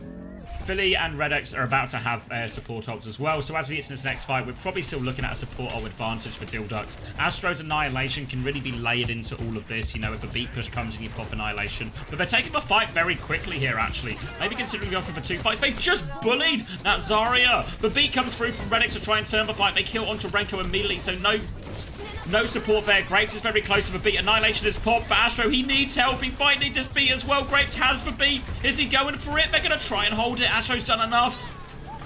Good decision from Grapes there. There was a real, only source of healing. Do I need to save Astro with the beat? But the Annihilation was doing so much. This is proof Zarya is OP. Look forward to seeing Zarya in your next games, man. Axur going to try and retake now. Grapes has beat advantage. Got to be wary of this Blizzard though. Especially the ability to chain the freezes between the Maze perk and this Blizzard can make Astro's life very difficult. Swinging onto point right now, Razor. Trying to get a little bit of space. Supernova biding their time, but here they come. Beat push is available. Redix just dies. The beat comes through, catches all 5 members of Supernova. They will get deleted. This Zara's NG is going to be fully reset as well. Any trades coming through for Dildux? It looks like the answer is no. PDK the last to fall. It's going to be a stagger as well. Yeah, PDK realizes. Double DPS ult rather, as Xura is actually going to make it over onto the Orisa, trying to one-up the tank matchup. They have the Blizzard for this one as well, but they're going to have to push into the Jutsu's overclock. Playing this angle on point as they come forward, spinning to try and make sure they get the touch. Xura just confirmed it, but that's both cooldowns used by the Orisa now. They can put so much pressure onto it. Pulse bomb over the top. Just play through the tank. Had to use those cooldowns so early. The Blizzard is out and Astro is frozen. They can trade tanks right now. Now it's going to be a dogfight for 180. Kills full for both teams. Ryan's looking for more. He finishes it. Profi Philly is the last one left alive. It's just for supports, but a 2v1. Grapes and Renko hold strong. Tie us up 2-2. And they take this Kitsune Rush to the next point as well. This one, Supernova can end it right here and now if they can find a way to success on point D. The Junkyard. It will be Kitsune Rushes about even in this next fight, but early position allows Jutsu to play in this high ground and a bit more of a power position. Astro's going to be anchoring point slow onto the DPS here, causing him a little bit of problems. Once they force this Maid's Ice Block, has now the Kitsune Rush to try and punish. Push off it now for Axure. Kitsune Rush to mirror. Graves is going to get caught in the mix now. Annihilation now comes through for Astro. 4v4, but he's off the map! See you later. Now one was charged up. Razor has got the better of Ryan once again. Renko is scrapping away, but he's the last man alive. The Annihilation should have been the finisher, but the clutch comes through. And now Astro's going to take the Orisa Mirror, and we talk about how important the ult economy is, but that's devastating for Supernova. Was meant to be, you know, Kitsune Rush trade, we'll use one more ult, we win the fight, happy with that, but they lose the fight for the extra investment as well. No ults for Supernova, they're closest to the beat. Discount the Pulse Bomb obviously in that. Spear's going to connect again for Axure. Drops to the low ground though, so they can actually take the high ground here. They have to be careful. Grapes kills Redix. Redix was close to beat as well. How on earth have they got this? And the fall off the high ground is going to be devastating. It's a free retake. Gravity is the biggest big problem for the Ducks now. Wait, they're still trading it out. It's not quite done yet. Ryan has the Pulse Bomb. He has Recall too as well. Looking for it. Eats the Pulse Bomb. Axure pushes Ryan off the map. Oh my god, Painkiller was right. This guy is insane. Absolutely devastated, and Supernova, they're going to be rushing for this touch. They have a Terror Surge out for choke as well. They don't have the beat yet from Grapes. They're going to have to force it through. The boot back. Has Ryan got in position for the touch? He's half HP, 2 bars only. Trying to go through, looking for this one as well. Terror Surge is available as they walk through. Overclock already for PTK. Astro has secured the touch. Beat comes through from Redix. Grapes has the beat back, captures everyone except for Renko. PTK onto the high ground. Here comes Grapes to mark that. 17 HP, but he can't finish it. Overclock from Jutsuvo. They're not done yet, Supernova. They're fighting right back onto this. Damage now through onto the Orisa. And they have player advantage, but they need more kills. There goes the tank. Nats to secure the flip. And Supernova cling on. Skin off their teeth. I was surprised we didn't see an earlier Terror Surge come out from Axure there. I thought they could catch them all at the choke and just stop them coming through. Everything was thrown into that as well, but except for Kitsune Rush. But that was such a big investment for Ducks to lose it. Now it's going to be Kitsune Rush versus Kitsune Rush, but Astro is significantly closer to this Terror Surge. They have time for 2 fights still, Ducks, but it's going to be tight. They're coming through mate, and Ryan has killed Redix before the fight. Supernova, they're clutching their way back into this. They have to take a quick reset, Dilducks. It is going to be one more attempt for them. Late kills could be brutal here. Ryan can't find one. Still walking forward. Going to back it up to the choke now. Astro is low. Careful, careful, careful. They're going to try and come through this left-hand side now, the Ducks. Spear onto Renko as well. They need to be so careful here. And Supernova have got themselves in a bit of a mess. Ryan is still threatening behind. Razor is marking that. Kitsune Rush trade on point comes through. Terror Surge from Astro. Pressure onto the Sojourn. Ryan confirms the kill. Pulse Bomb onto the corpse. More than anything. But the damage is done. But Terror Surge helps set it up. Axure with a fadeaway spear still takes down Ryan. But Supernova have clutched back this new Junk City. Denied him at 5. And Axure has left. He's left. You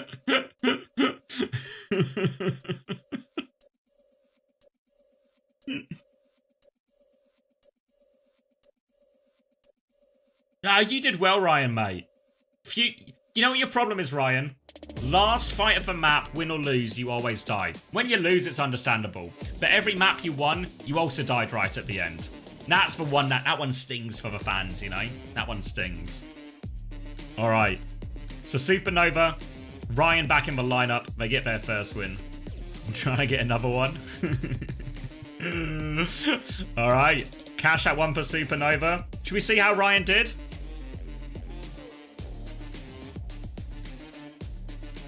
All right, New Junk City. Minuses for everyone except for Philly, and I'm sure it's his bugs, so we'll have to figure that one out because he bloody left.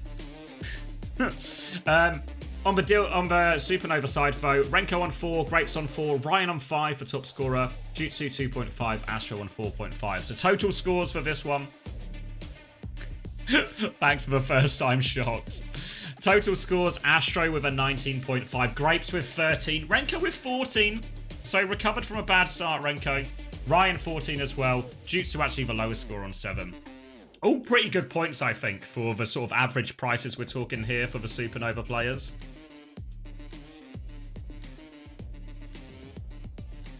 So I think people, honestly, Ryan, I think people are going to be happy with that. People will be happy with that.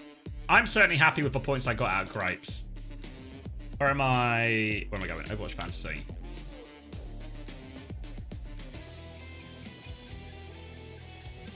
Yeah, 16. What's my total score? 24.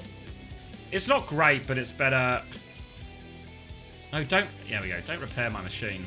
Yeah, 401. I'm going down. Why am I going down? It's Infected's fault. It's all Infected's fault.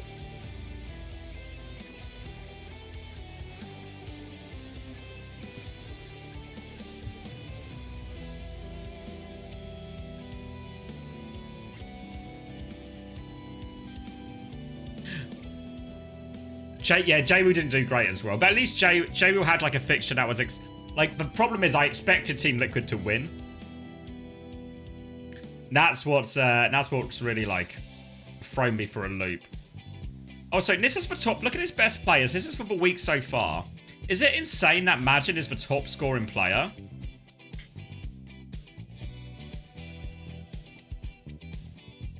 He lost. Tread is up high here as well. Is Tank broken? Astro enters our top 8. Zodial, Lubda, Magna as well. Willis there too. With that crosshair? Yeah, actually true. Lose equal points.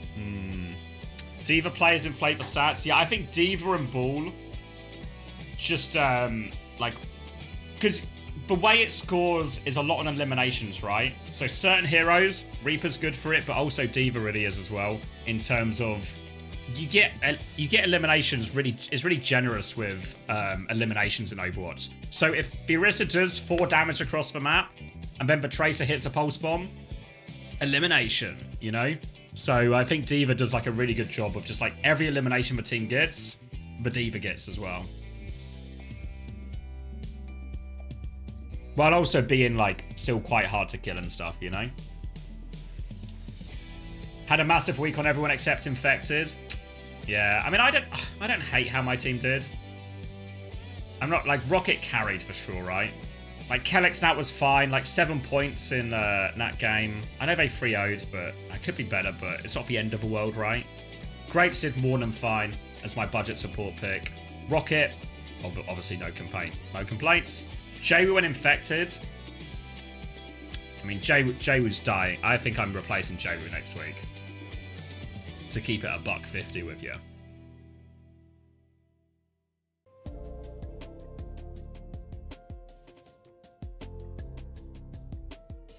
You had Trini was -15? Fuck. Yeah, I mean, when upsets like that happen, these are the ones that ruin your fantasy scores, right? Because how many people, whether it was Infected or Tree, how many people got a Team Liquid player in this week?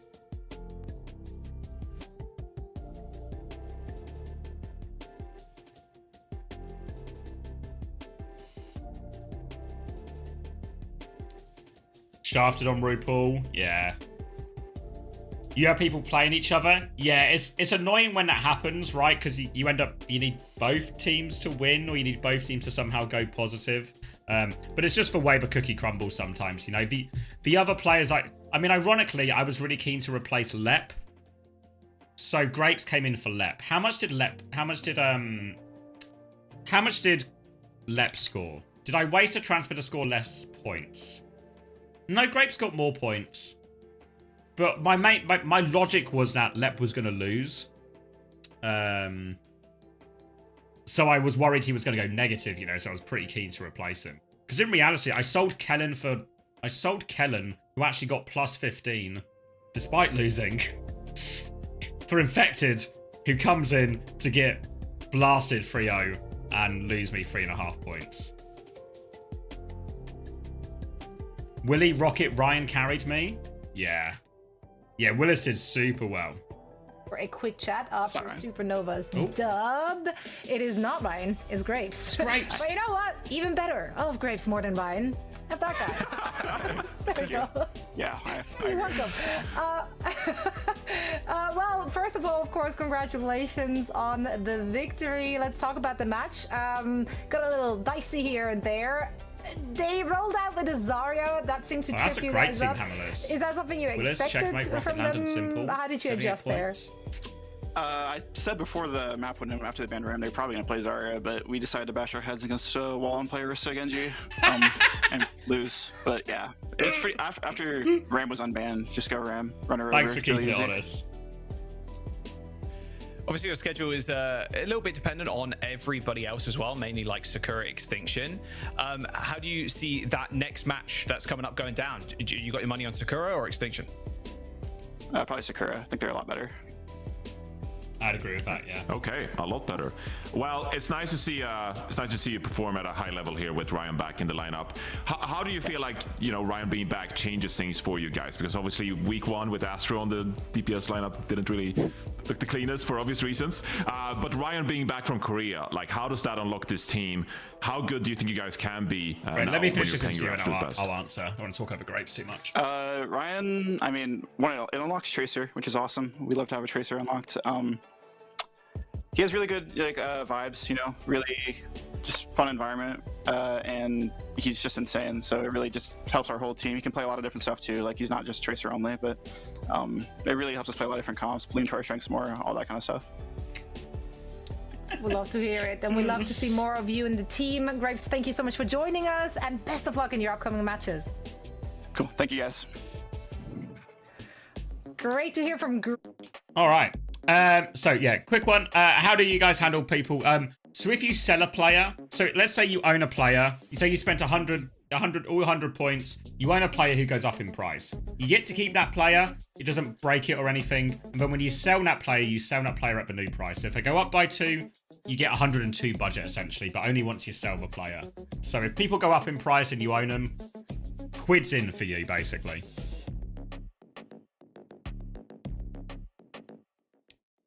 How does Prod know you were in Korea? They just know, mate. They're following you around.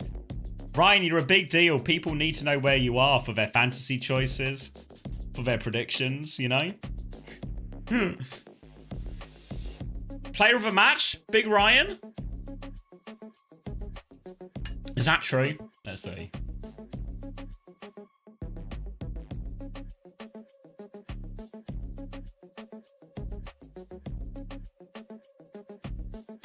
Yeah, I can cop it.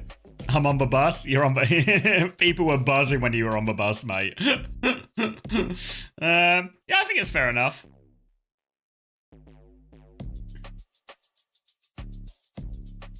Is there a prize for person who makes the worst investment? Yeah, I think at the end we'll do like an awards or like different, you know, like obviously we'll have our top ranked players, winner of week 1, winner of week 2, all that kind of stuff. Maybe we'll have a person who made the most money, like who's made the most profit, who's made the most loss. We'll have like, I guess, the wooden spoon for lowest score as well. But yeah, I can cop it, it's Ryan. I was thinking, I mean, Astro had like some up and down moments, and just playing the Orisa into Zarya really hurt for a lot of it. Above Lenny? No, I mean, you're keeping him in the relegation zone right now.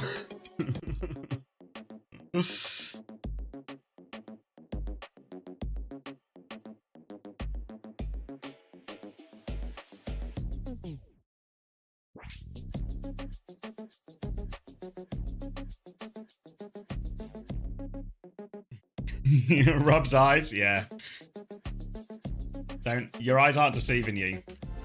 Alright, I need to have a Pepsi because we're getting kind of late. It's still going to be a pretty prompt finish, but we can get ready for this last series. So, what am I doing? Let's cut the bod.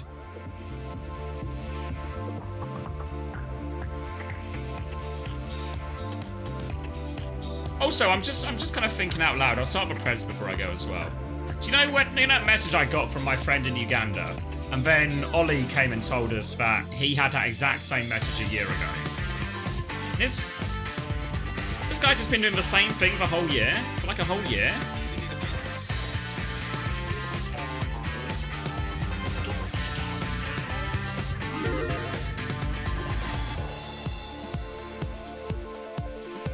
The grind never stops, I guess. I guess they're still children. You're right. Fair enough then. Probably a bot or shared account. Yeah, it said he was on his phone, which I found a little bit weird. Is a side hustle just trying to like run what I presume is a scam on your phone? Yeah, it was the London Spitfire server I shared with them. Yeah, I mean I might just leave it to be honest, right? Because I guess the server's like defunct. I never check it anyway. Save me the hassle of dealing with the random bots. Either way, drink for now. Drink for me, none for the Ugandan children.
Wasting no time here. I'm back.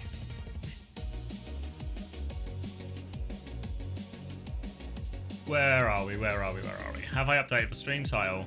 The answer is no. Confirmation of the rosters here.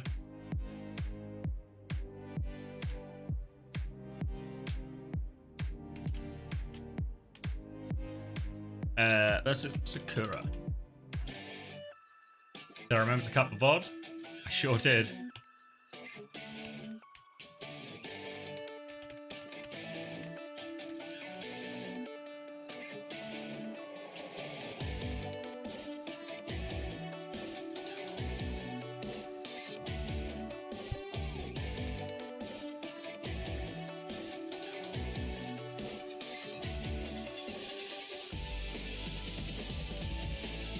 Whoa.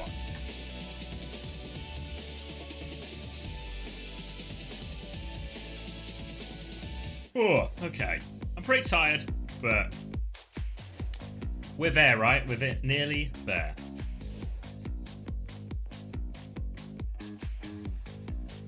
He had Checkers stream open and he thought, and mine in the background, he thought I had a perfect British accent. Me too. It's alright. We're rounding it out. Honestly, expectations actually pretty comfortable, I think, for Sakura. I know I've said that about 2 of the previous series. That didn't seem all that comfortable for Supernova and all that comfortable for Quick. But in this one, I think so. I think the Sakura team is actually pretty good.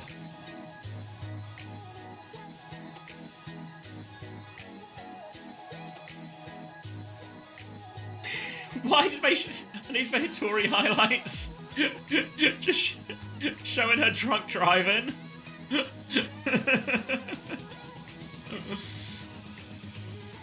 Having a China highlight? Okay.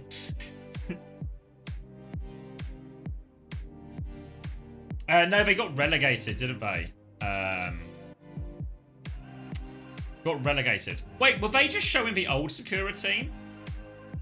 Wait, I just clocked it, haven't I? Yeah, just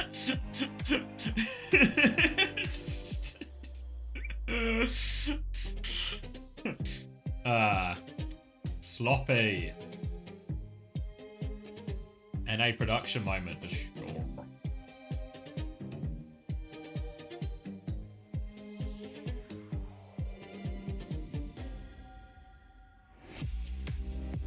Yeah, maybe.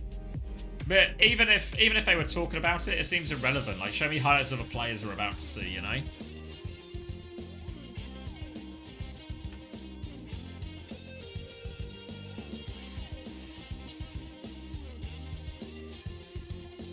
What tank works with Mercy, Zen? You gotta play ball, mate.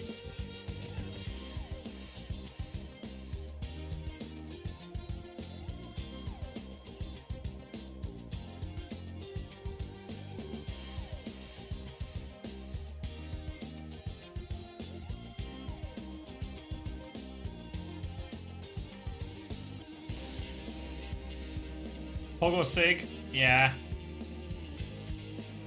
Alright, where are we? Extinction.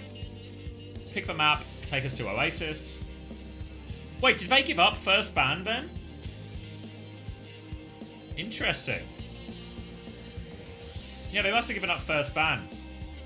Sakura banned Juno first and a Hazard ban in response.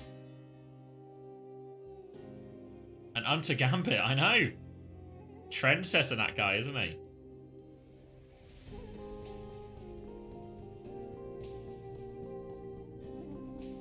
Alright, OWCS locking in.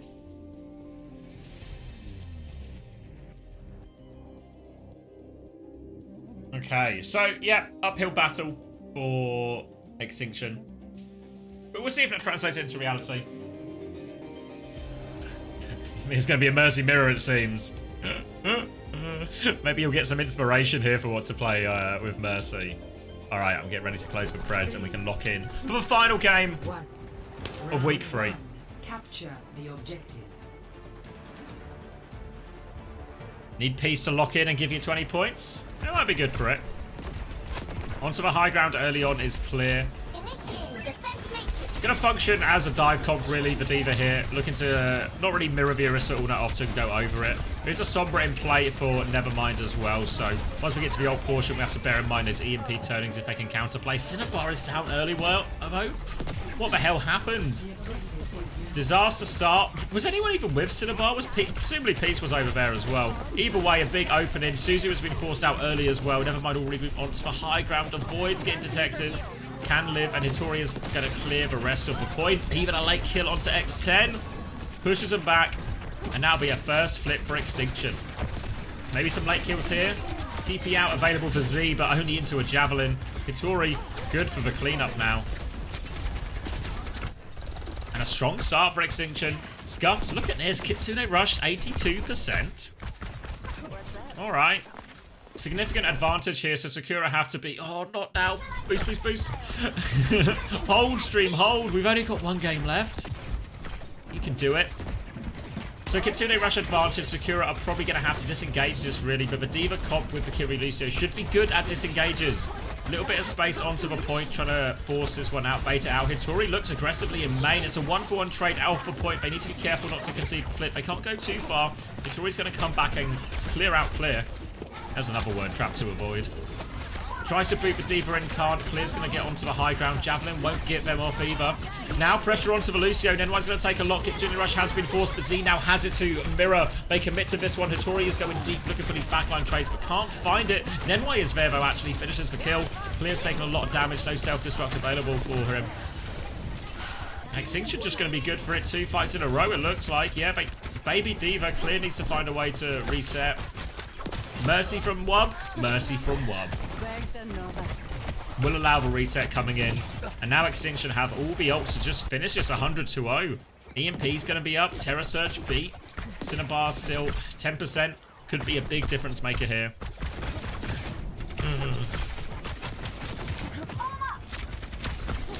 Sakura needs to be careful on this walk up. They can't get caught early by this EMP. They need eyes on that Sombra. Never mind.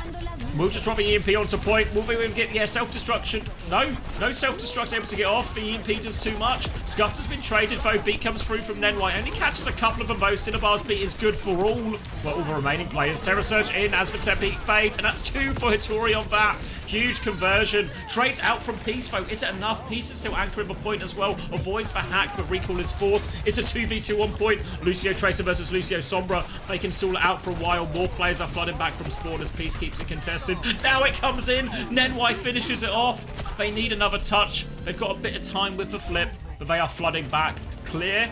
Can get the touch. Good for it as well. Amped through there from Cinnabar. Hacked up as well. Holds the line. And X10 with an important pick. Might be enough. Ball coming back from Hitori. Z is awfully low. Not enough Matrix just in time. Was all out of resource there. Clear. Lose their main source of healing, but have got control of the point. They can buy valuable time. They need Z back in this one. Hitori's going to come slamming through. Looking to clear out of the sky. Looking for the Freya. Slam comes through, and Nenwai finishes off Peace. Double boot through as well. Hitori's getting a lot done. Completely occupied this. Taking a decent amount of damage. Self-destruct on point. Boop and slam through. Problems here for Cinnabar. Peel coming through, and can't get to the Mega Hitori. Tank advantage now. Clear is into the baby mech, though, as this Kitsune rush from Scuffed is cleaning up on point. They need to keep it contested. The Flipper's gone the way of Extinction as well. Another kill from Scuffed, who's been on fire early on. Now confirm it. Great round from Scuffed. Team kill. Score 1-0.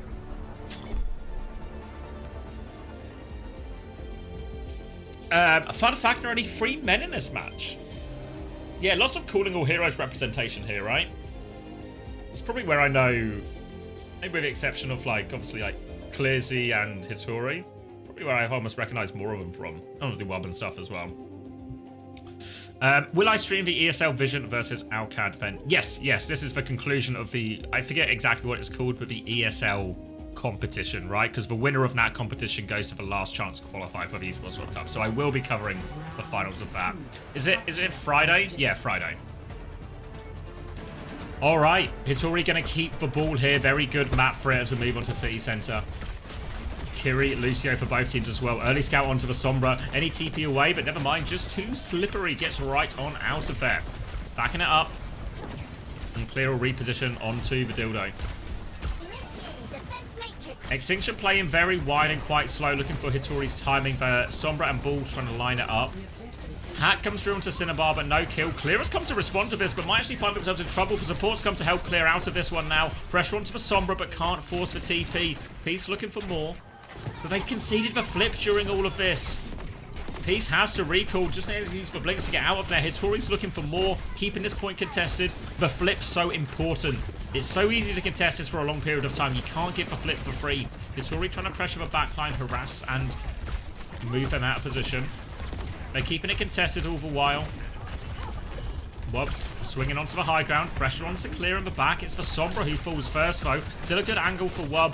Clear has got eyes on that, but it's so hard to close this distance as X10 is going to try and take responsibility for keeping Wub in check now. And they get the flip. Bit passive there for Extinction, especially with a Bull comp. I would have rather them just sort of try and extend that fight, and now they're in lots of trouble. Wub will get a trade before falling. Now pressure onto X10. Bull there, but X10 avoids for slam damage. Bowler available as well. X10's going to move back onto point. Should be able to poke the support out there. A quick double onto Scuff to finish them off. Now another one onto the Lucio. Nenwai is low, and X10's good for all of it. Clear will claim the final blow. And Sakura get their foothold and decent amount of ults for this next fight. Everything except for this beat is pretty close. Extinction not far behind either, but they do have beat advantage with the EMP a little bit slow, but X10 just gets caught up in nothing, really, and that's a really, really weak way to give away an opening. But Nevermind has died to a car or off the map. So I guess it's 4v4. Disasters for both teams. Kitsune Rush invested by Scuffed as they try and flip this one back over. Later one from Z coming through. Going to be traded on point. They're trying to double down onto Clear to force him out of mech, but Clear's got plenty of Matrix and Pocket. Will be fine. Keeps the point anchored for Sakura. Now Wub and Nenwai trying to make some moves and run into Cinnabar here. Cinnabar in big trouble. Won't be getting to their beat. Bowler as well. X10 in even more trouble. The boot through. So much damage on the Sakura lineup. The bomb over the top trying to kill the baby. Baby's 1 HP. Denies the remake there, Wub. And Extinction are right back into this. They didn't have to spend a lot of their ultimates for it. But thanks to Nevermind having a bit of a traffic accident, they actually have the EMP in the back pocket for this one. EMP, Ball, difficult situations to get the beat off, especially difficult when you need to charge the last 9% of this beat. Looks like Extinction are happy to play it relatively slow. They're trying to bait Sakura in. They want Cinnabar to come forward. Cinnabar is going room to room, trying to stay away from where this Sombra is. Slides forward now, trying to avoid it.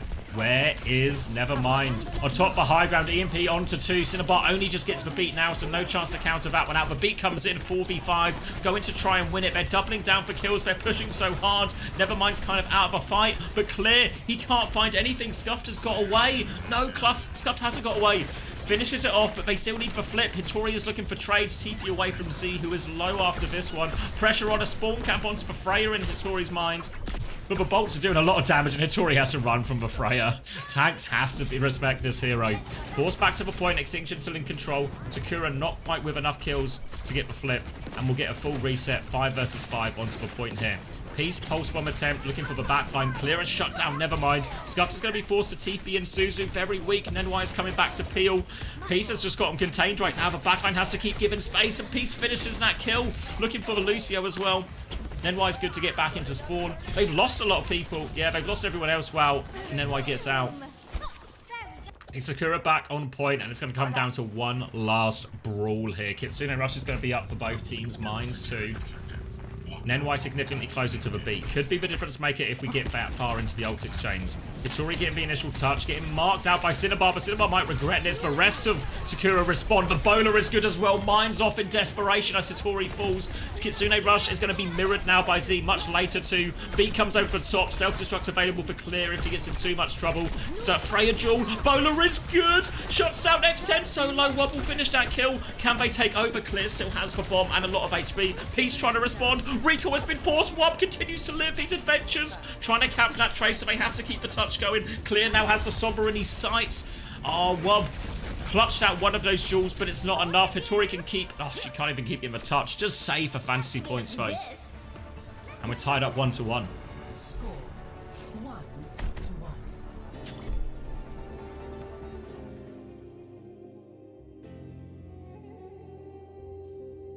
1-1. What even is this Wub emote? Wub head? Right.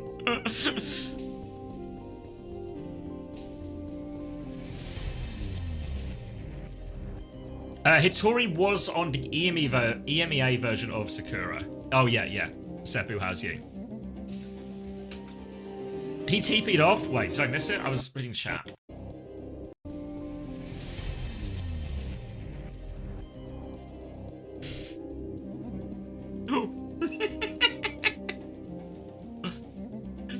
It just can't be helped. It can't be helped.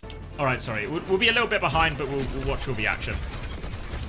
Orisa versus Vadiva again. They're going to meet on this high ground, but should favour the Orisa composition. Clear is trying to hold for space and is actually winning that battle. Hitori completely separated. Spins back to her team. Tries to get out. Can't get out. Huge opening pick there. Now, that type of brawl on the high ground, you've got to feel good about that if you're the Orisa. But Clear wins that HP trade early, and Sakura maybe... Sorry, Extinction maybe just a little bit scared to peek.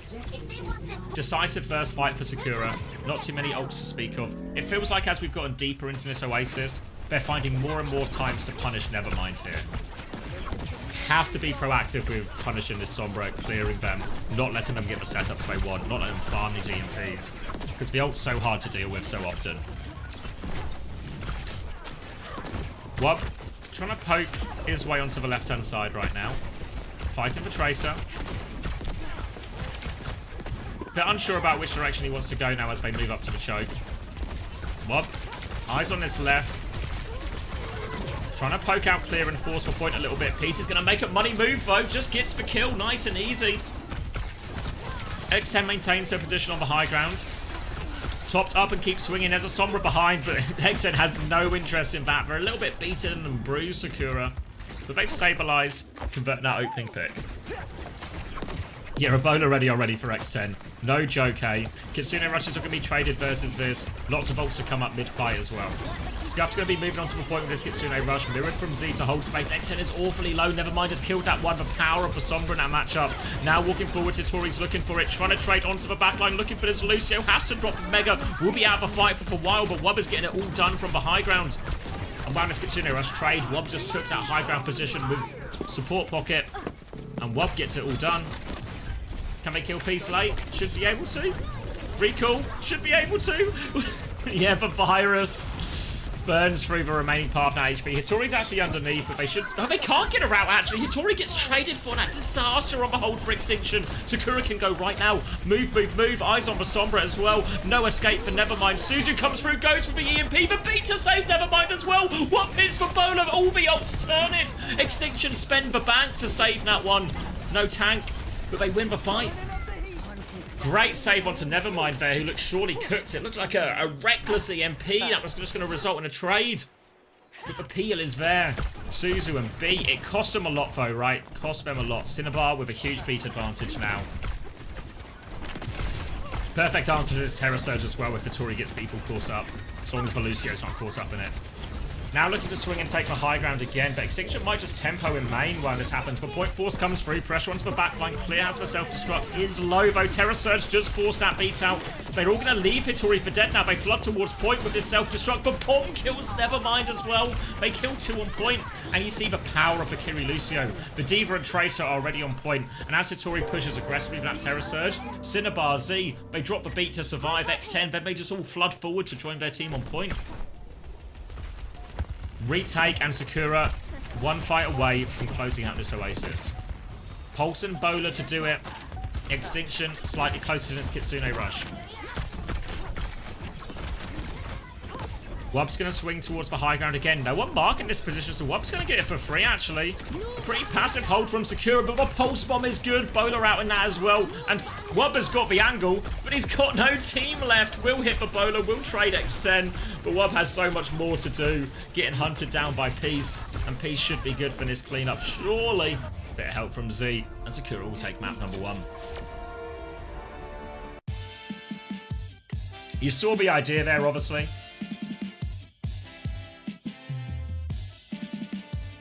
Saw the idea there from... Whoa! Thank you, Time. Hope you had a good stream.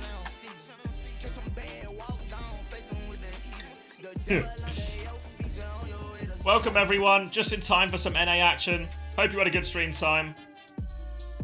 Good? Nice. Yeah, just in time for the final match of week 3.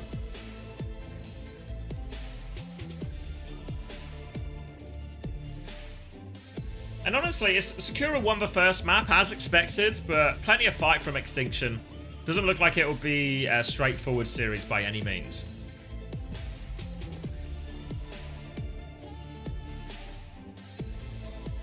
Can we see points? You certainly can. You certainly can. Let me cash for Preds as well out of respect.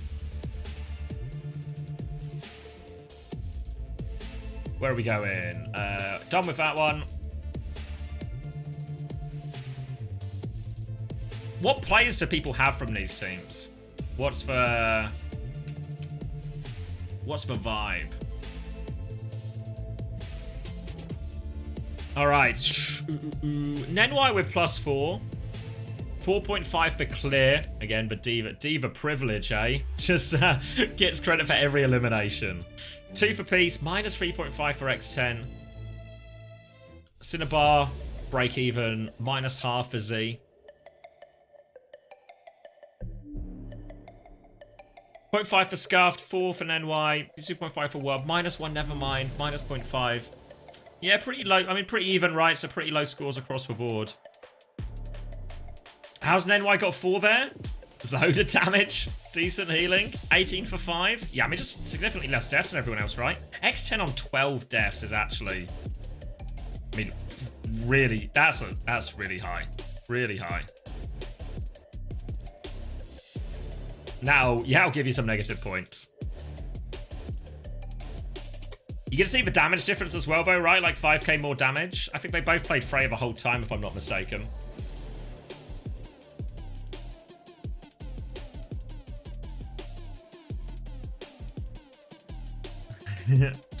Ryan's just getting started, don't worry. NY has highest ownership at 200 teams. Wow.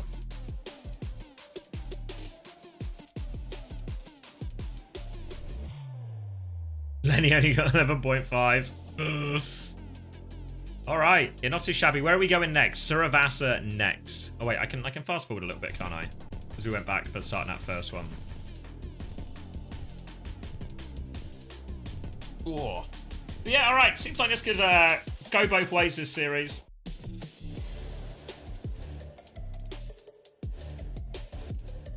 Preds, good shout. Right, between us all, we can get it through. Honestly, not to pat myself on the back, but I feel like no mods, I think, for this evening. I feel like I've done okay. I feel like I've done okay. Some would say it's just my job, and I should be able to do it, but, you know, I still did it.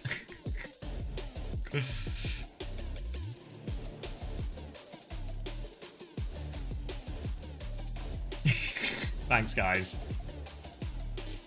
I'll keep patting myself on the back. So, a Lucio ban from Extinction. Sombra ban in exchange for Sakura. Obviously, they didn't want to play any of it at all. They'll probably be quite happy if it just becomes a Tracer or Genji mirror, playing to Peace's strengths.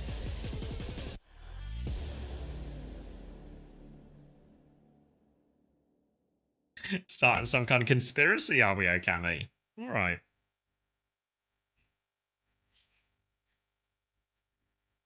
Some of your co-workers don't do their job so well. Yeah. What's this sound? Is it any good? What am I looking at? Average SSG match. What am I looking at? Pop on Val. Okay, let's get some marbles going. Play. I'm Thanos. I see. I see. Did I used to play another game professionally? Yes, I did. I used to be a TF2 player.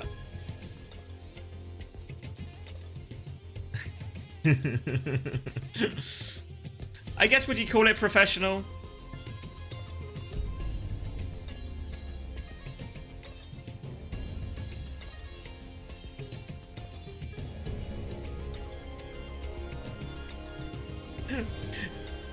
If you spend more money doing the job than you make, is it professional? Probably not. It's a hobby, isn't it?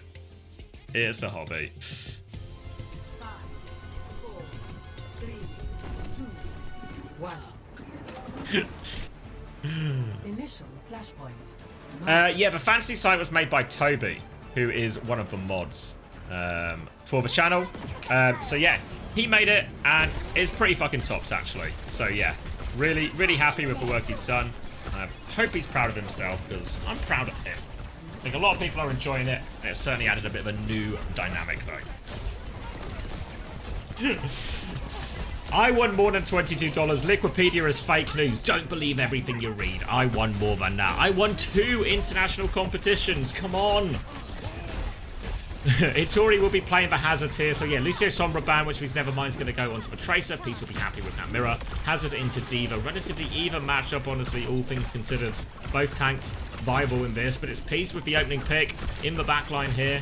Clear's going to fly in more aggressively as well. And wow, Wub tries to take some space. Peace has just cleared everyone out. Backlines will be traded across the board here. So now it's going to descend to a brawl, but the Diva advantage is going to be so good. One thing I will say about this Diva and Hazard matchup, while I think the tank head-to-head is quite even, I think the Diva's ability to get onto the Freya more consistently is a huge advantage here. So in theory, I probably do give the edge a little bit to the Diva composition. I know we've seen a lot more Hazard, especially in Korea, but I feel I can see the vision for Diva. Obviously, in Sakura's case, it is also just it's Clear's best hero. Piece already onto the backline. Pulse Bomb. It's onto the shield, blocked from Nenwai. Survives for now, and Hitori has deleted the backline. 2 picks already. Hitori's going to come back to point. Peace has to try and play their life. Gets to the Mega. But all that work from Hitori. Hazard, when Hazard first came out, there was a lot of talk about how good Hitori is on this hero and what an impact she could maybe make for the old Sakura back in EMEA. Didn't obviously work out for that old Sakura in EMEA who were relegated, but didn't stop Hitori looking impressive on the hero. Devastating there onto the backline. And while I said the Diva will be better into the Freya in some of these situations, maybe not. If you can land the slash, probably an easy target to kill. Then White dies early as Peace starts to full force point. Bola comes out, but Clear is out of mech. Hitori is dove deep for this kill, but the baby Diva fighting back, trying to scrap and fight it for remech. Clear gets back into mech. How on earth has he managed this one? Full Matrix now will take down Scuff 2. Saves the mech, doesn't get demech either. Unreasonable pocket coming through to get Clear back into that one. Manages to survive. The downpour is out as well, but looks like nothing actually. Can't turn for kills. Nenwai is back with a rally, forces it out, but there's a bomb. Nenwai's 1 HP pieces all over her. Takes him down. Now cleaning it back up. Clear is back into mech one more time. Hitori needs so much help. Nevermind can take over the touch. Scuffed is going to rave. They want to keep fighting this extinction. They won't give it up. They've got no choice. Rally back from Cinnabar. Bash is sent out there, trying to block a lot on this damage. Pieces on the backline. Clear and Peace sync up again to kill the backline. And Sakura going to be good for it in the end. Clean up onto the point. And crack what should be my final Pepsi of the night. Should be.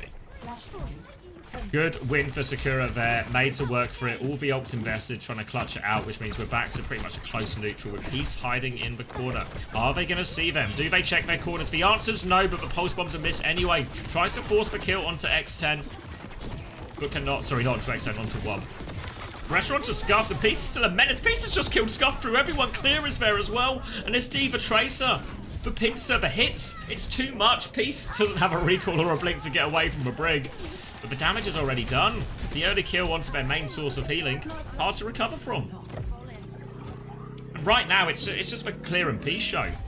They just hit this backline aggressively. All of that. Something like that, yeah. All of that pressure. Also, what it does is it means Extinction are so busy and clumped up trying to peel for each other.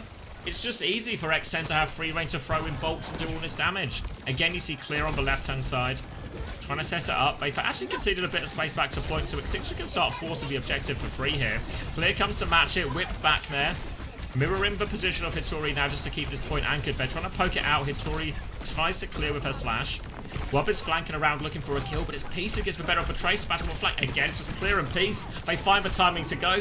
When Peace is ready, Clear comes knocking too. And Extinction just can't withstand these hits. The Juno Brig should be good into it. As far as backlines go, I can handle a D.Va, and this one should be up there. But not translating into reality at all. And Extinction needs to find a solution.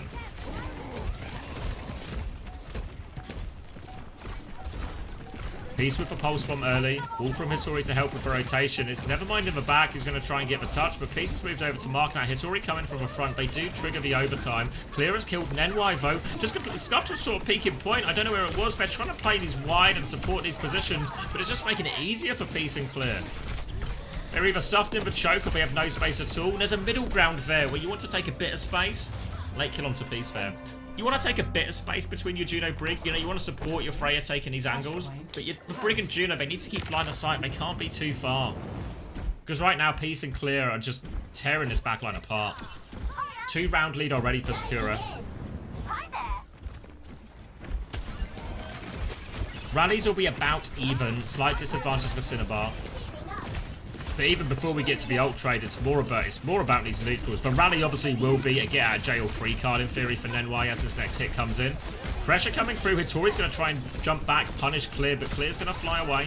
Reposition onto point. Nevermind's trying to force that as it unlocks now. Rally comes through. Bash onto Clear. Just have a self-destruct. Pulse bomb in the back. It's a rally, chat. Great kill coming out there from Peace. Important one. Shuts down that rally to get in full value. But Cinnabar's been traded as well. So no rallies for either team. Peace is going to dart back out, but not being left alone by Nevermind. They trade that one out as well, and Clear has to reset, give the position, and yeah, Z won't be getting out of this. Might be a few late kills as well, but Freya's right there if they want it. They can maybe go. I think Hitori's not there with them. Nevermind's looking for it though. Missed opportunity maybe for a late kill, but they still get the first flip Extinction. They have the Wraith in this next fight too. And Sakura might be forced to disengage. As we so often say, you can't just fight that rally into the Ray. Rally's going to be popped, bash onto Hitori, but here comes the Ray, and now Cinnabar is in so much trouble. Commits to the bash aggressively there. If we're going to rally aggressively into a Ray, we've got to be hitting. We can't just be hitting the tank. We have to be hitting the Juno. We have to be hitting the Brig. We need to sort of play to one-shot this Juno before the Ray can really get its full worth. Clear is going to get walled off from spawn to slow down the swap. Clear onto ball, back to D.Va to get the soup. And now coming back. It's going to be a neutral. They have time for the touch.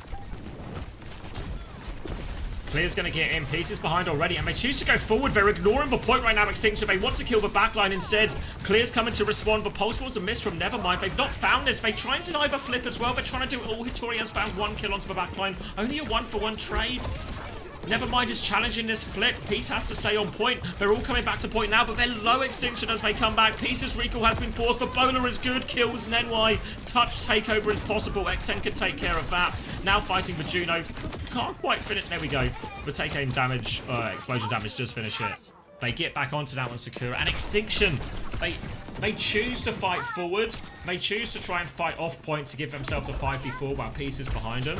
But the problem is, they sort of change their mind part way through because they try and do both. They try and anchor point as well.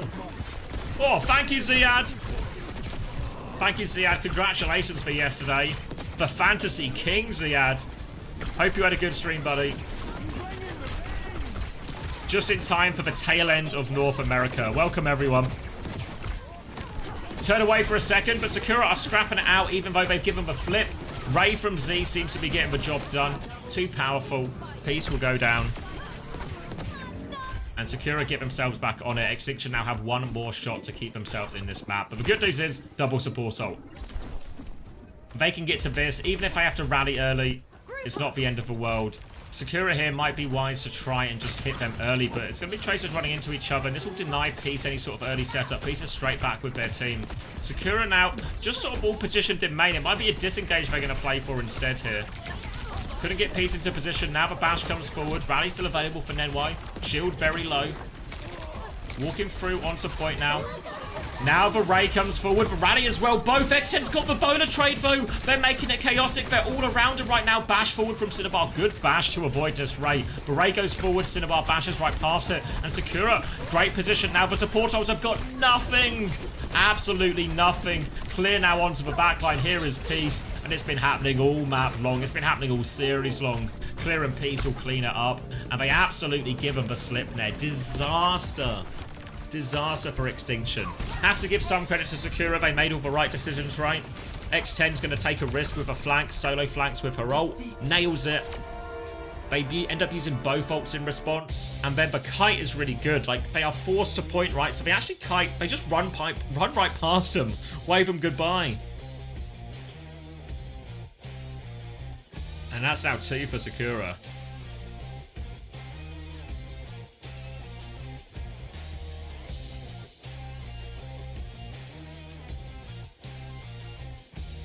Look at some points. Second map. Minuses for all of Extinction. The backline getting hit hard. -7.5 and a -5 for Nenway and Scuffed respectively. X10 the big winner here actually. Fixes her negative from the map before. 4 for Z as well. 4.5 for Peace. Clear 8.5 as well. Good to be a D.Va player, isn't it? 13 for Clear total so far across these 2 maps.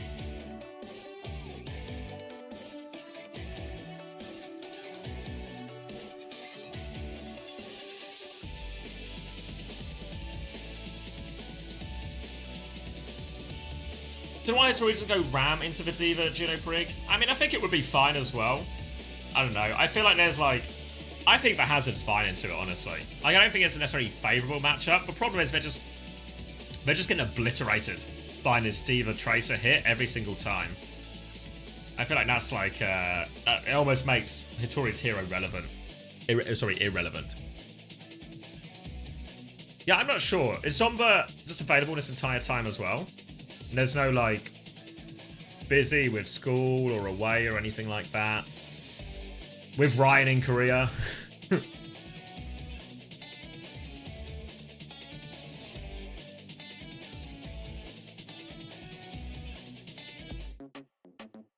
Maybe they just weren't expecting the Sombra ban.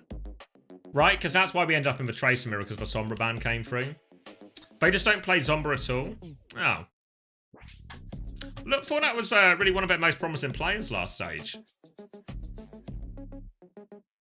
They just think Nevermind is better. Yeah, I thought Zomba was one of the most promising. Yeah, especially on Tracer. Tracer meta, right? So can't complain. But I guess not. First map is in like week 1, map 1. Then hasn't played. That's a bit disappointing.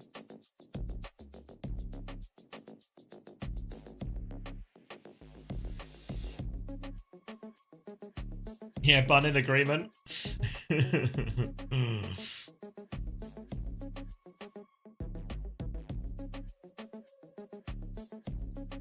Yeah, no, that's surprising. I don't know.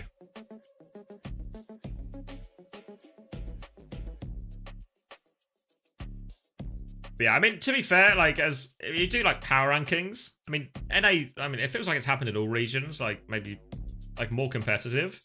But like this Sakura team is actually really good. I think like I compare the average strength of stage 2 teams to stage 1 teams in North America. I feel like there's been a pretty healthy upgrade, especially in this middle of a pack, you know? Have Sakura and Supernova played each other yet?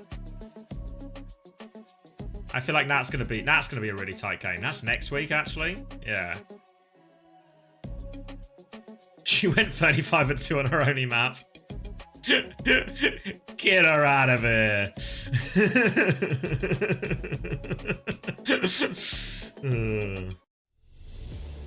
I did. That was ages ago, DeBees. You know, we're a long way past that.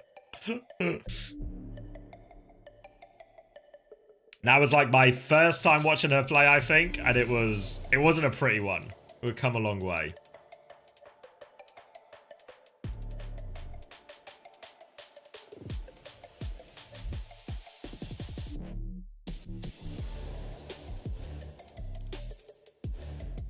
Yeah, didn't know she was a Tracer 1 trick, and I was like, this doesn't look like the hero for her.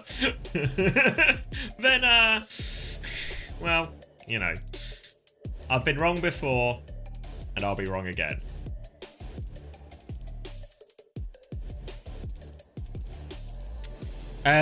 No, so the rosters have, so you get to see what map is picked, then you have to submit for roster, and then the bans happen. So you just sort of have to gamble a little bit. What do I know? What do I know? Yeah. Need to start using the Chrissy tech to get myself out of all of these opinions.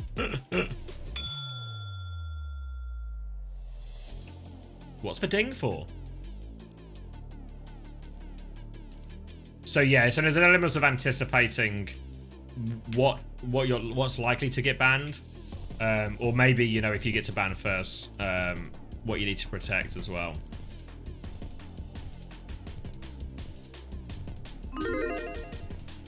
All right, yeah, lose Juno Brig. So yeah, ban Kiriko. So they're forcing the Juno Brig again.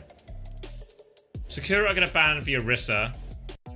Presumably Sakura are just going to keep doubling down and playing D.Va here, right? So Sakura have probably really got the better of these bans.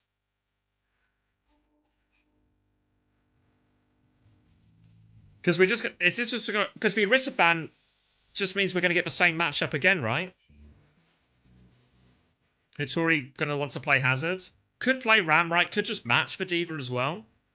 But there's other options. Maybe they do change something based on how that last map went. But it does feel a little bit like this is just setting us up for more of the same, which is exactly what Sakura want. Which is really not what should happen at all when you get to choose the map and you get to choose the first ban.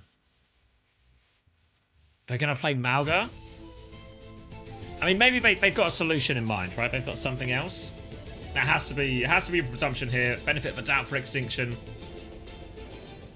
A plan B. You think they're just going to Mauga? Okay.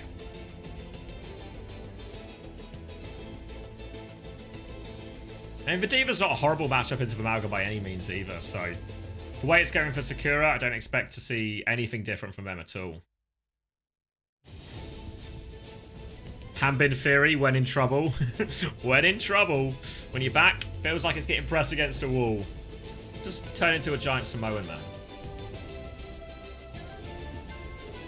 I mean, you were close, PK. We'll see if it sticks. Clear might. I wouldn't be surprised if he just goes D.Va at the end here as well. Maybe he's going to roll it out. 3, 2. No, so it's going to be Hazard. All right, closing these spreads. Ooh. Closing these spreads. It's going to be Mauga from Clear coming through. Hitori sticking for Hazard. Juno Brig the stick as well. Peace on Genji as well. Nevermind's cloaked up behind the enemy team already, trying to get into position. Clear is going to have to look for this stomp timing. Can just play slow and pokey if they want. Just beaming them out of the sky. Just face checking this Hazard. And if a Hazard ever tries to go past you, now they've got HP advantage. Tries to go for the stop. Doesn't land the stop, but there is so much damage. The back shots there. No chance for Hitori. Looking for more, following this one up. Wub's found a trade into the back. Wub's found a second trade into the back as well, actually. Wub is still alive, too. Clear is stuck running into a wall, trying to deal with this bloody Wub. They will do eventually, and they will clean it up. But really, you just saw the power there of the Mauga. Full beam that Hazard, not a lot of recourse. And Hitori will be taking the mirror shortly after that. So now as we hit this mirror, what this does provide is the Sombra can just play, rather than a lot of what we see the Sombra do in terms of set up flank timings, you know, get a hack on one of the backliners. Can do that with the stop timing, but also can just play to farm EMPs off this Mauga quite a lot. So options available. For now, Nevermind is just at that choke, farming that EMP. Onus a little bit more on Sakura to make the moves. Can't just stand here and wait for the enemy to get EMP, because you see Nevermind charging it much faster than on a couple of the previous maps. Playing it slow at the choke. Z and Clear are both low, so they've just been not even forced to disengage. Exit is just dead. Wub's going to swing forward as well. High ground position. Sakura have to try and is either die on point or reset. They want to try and reset, buy time for the spawn. But Wub already has this bowler. Peeking onto the high ground. A bolt into Z. Bolt onto the shield. Nested Bar's taking damage as well. The stomp comes through. Clear is running. Sakura are just playing their lives right now. Bowler over the top to finish the kill. Thank you, Proper Dose, for the prime. Welcome back. And yeah, Sakura, they try to disengage, they try to reset, pick up their 5th player, but All they've done is stagger themselves out and concede meters for free. Will be lead going the way of Extinction, and that EMP is ready. Big ult fight coming up. Support ults, Blade, everything to be thrown into this. Cage's mid-fight with clears slightly ahead as Hattori swaps onto the Mauga later. Wait for Blade onto the Sombra. Oh my god, no, Peace. Not like this. Nevermind's just going to walk away. Peace saw the vision, but he couldn't see the Sombra. Cage on point from clear, cancelled by the EMP, and Nevermind's going to do it all. This is why Zomba's on the bench. I understand it now. Huge from Nevermind. Peace completely juked. EMP cancels the Cage. Outrageously good play from Nevermind there. The power of the Sombra. The power of invisibility. And that's checkpoint plus more. Was that all 5-2 from Sakura? Oh my god. Oh my god. Hattori now has the Cage, and this snowball could get out of control for Extinction right now. Stomp backwards from clear, trying to concede space. XN's taking the duel. 1-for-1 trade. They shut down Nevermind, but there's still the Cage if Hattori wants to keep going. There's the Cage, sees for squishies. Stomp back into clear. Bowler into the Cage. It's a good combo. Z stuck in there, but Torpedo's hit as well. And Clear is in so much trouble. They did at least trade Hattori. So this means, wow, it'll be meters on the board for Extinction. They will have to eventually give some space once Sakura get their full team back into the fight, pick up Hattori and have another go. But because Sakura is still building back all of these ultimates, the ult situation is really not that bad at all. Bit of a Cage disadvantage, but Nevermind should be able to catch up the EMP to counter that Cage. And we always talk Malgametas, ult trades, layering, everything like this, but the EMP interrupts what is normally one of the most powerful ults. Peace finds Nevermind though. Bit of an opening pick on the flank out of nothing. Now deflect as well. Peace, good for it. Redemption for that Blade earlier. 2 picks on the flank, and they win it. Don't have to invest anything. And okay. Long way back for Sakura, but also plenty of time. Plenty of time. That's the good thing about losing so fast. 5.5 minutes to get themselves back into it. They've got their DPS ults to start in this snowball. Extinction are slightly behind on everything. But Extinction will get a fight here on the middle. Nevermind. Looking to catch up. The Blade early from Peace. Duke underneath there from Nenwai, but runs into more trouble. Will finish off. There we go. Will finish off Scuffed as well. So that's backline dead. They get the Blade out for free. Sakura do a good job of using just one of their, like, cheaper ults, aka not the support ults really. Late trade onto Z is gonna be annoying. Gonna have to get Z back from spawn. Is also, now we're getting into double support ult fight. Clear's going to have a significant Cage advantage here. And actually, because Nevermind really hasn't caught up on the EMP, thought would be much closer to that one. Going to match for point here before the checkpoint goes through. Committing to this position. Clear with the Cage coming out of that. Ray in response from Scuff. Z doesn't have it to match yet, but Ray will just beam through him if they can. They have to be careful. Cinnabar full shield is about to break. Nevermind using that one, though. The Ray does a lot, but it's still messy trades. Cinnabar is 1 HP. The Mauga advantage is too much in the end. And Extinction will stabilize there. It's a classic. This is actually a CX theory about you can take the Cage fight, but if you don't have the ults to win the fight in the Cage, you don't want to be in the Cage. When that Ray came out, I really would have preferred to see a Cage cancel and get out of here. And then, you know, use the rally to turn the fight or survive. Basically force the Ray, trade your Cage for the Ray, especially when they're a Sombra team as well, when your Cage is going to be hard to use a lot of the time. Either way, they still have Ray advantage here, Sakura, but the EMP on top. One shot though, but Z is going to get traded. No chance to Ray in response. Bash is good from Nenwai, but oh, so committed in, so also gets traded as well. Clear's trying to beam through. Pressure coming through. Wobb's going to drop the bowler to finish. He's found 2 kills actually as well. Wobb is low HP. P starts onto that one. X10's there as well. They've got the Mauga to deal with. Stop is avoided in the sky. They're trying to clean this one up, but X10 has pocket, so it's a matter of time. Dying on payload is Hattori. And Sakura, in many ways, it seems almost counterintuitive, but the EMP bash to kill Z, it denies Ray in that fight. Because they don't win it clearly, it's actually now allowed Z to just have a clear Ray advantage here. So now Hattori has Cage, Z has Ray. Does Hattori subscribe to the theory? Will she drop the Cage, cancel the Cage when the Ray comes out, and run away from Sakura here? Pressure onto the point initially. Bowler up top. Hattori's going to drop a Cage. There it is. Staying in the Cage. Getting destroyed. Come on, guys. Let's see a disengage, cancel that cage, swinging in, and Clear is going to clean this one up, and a chance for Sakura to gain it, but an important trade from Nevermind. The messier they can make this, the better Extinction. But only one is X10 though. Enemy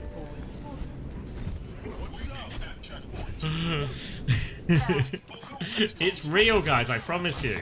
Oh, runs into the Sombra early. Peace can't find the kill though. But Sakura now past checkpoint as we enter the final couple of minutes. And a healthy ult bank to snowball this. Peace fighting onto the high ground. Forced out though. Peace dashes away. No, different direction than the kite from Cinnabar. Separation, and Sakura had ult to win this fight. But now a player down. Clear wants to clutch though. Juno needs to get inside of this. Will kite in. Nenwai dies. They're locking everyone up. The rally has popped as well. The ult save them, but they still trade Zs. We'll be able to gain meters off this, kill Hitori, keep the payload moving. One trade only, but it was on Z. Now Sakura, they won't get lead off this. They can get it close, but there won't be lead. They only have the blade in this next fight. And honestly, Sakura, this is difficult. They've got Ray, they've got Rally, they've nearly got EMP. If I'm Sakura, I'm doubling down on this. I'm going all in. I'm playing aggressively. I'm stomping onto the backline. I'm looking for a trade, but they're trying to play it slow. Clear's taking too much pre-damage fight. And then why is used for Rally? They try and kite it. They can't afford for Clear to go down here. Slowing it down, backing it up. Another stomp backwards, giving even more space. They bought time, but it's still a Ray advantage for Scuffed and an EMP. Could come back to bite them. EMP available for Nevermind, looking for the supports. There they are. Virus comes out. It's a blade from Peace to try and trade. One trade onto Nenwai. The Ray is out there. A second trade for Peace. They've made it so messy. Free for Peace. For EMP to shut him down. Does shut him down. But they have made this expensive. That is the big free ult for Extinction. That trade is outrageously good for Sakura. That blade has just made this map winnable for Sakura. Hitori is going to have the cage in this fight. We are into the final 40 seconds. Z is going to have Ray. X10 bowler. Hitori, if she drops the cage, the Ray will shred her. We've seen it happen twice before to both Maugas. Clear comes in for the stomp. It lands onto Hitori. Initial chunk. Hitori actually still needs 12%. Hitori might not even get to the cage. They might be in trouble before this. Hitori trying to back it up. Kills Cinnabar. Important trade for Ray. Comes forward. They're pushing forward. This is their moment to win it now. No cage, no response. They need to be careful not to trade. They need to clean up these final kills. The payload's moving away. What a trade from Scuffed. Is it enough though? Is it enough? Hitori's going to be rushing back. She's going to have to touch point unsupported. Just for Brig. She's going to be able to get it. Does she get another stomp in time? She's going for it for counter. Stomp for C9. What a stomp by Clear. Hitori going to get the cooldown back in time. And they're just going to win it right here and now. Heartbreak for Extinction. What a stomp 9. Oh, you could see the desperation on Hitori's face. Just needed that stomp cooldown back. But no speed ring, nothing like that. No one back in time. And Sakura secure the 3-0. And it all comes down to that Peace Blade. That Peace Blade, forcing all 3 ults, made it, like, so winnable. Not just winnable, but actually almost favoured to win.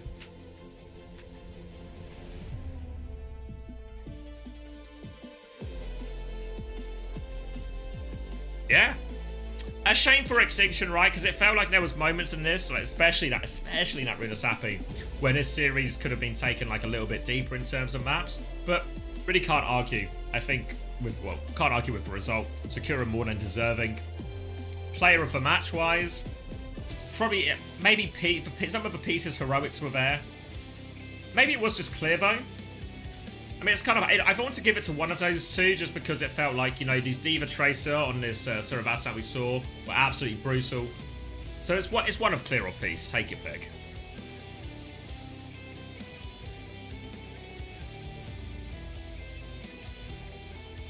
Point check. Good shout, good shout. Well, let me do the Preds as well while I'm at it. Let's see. Cash Preds.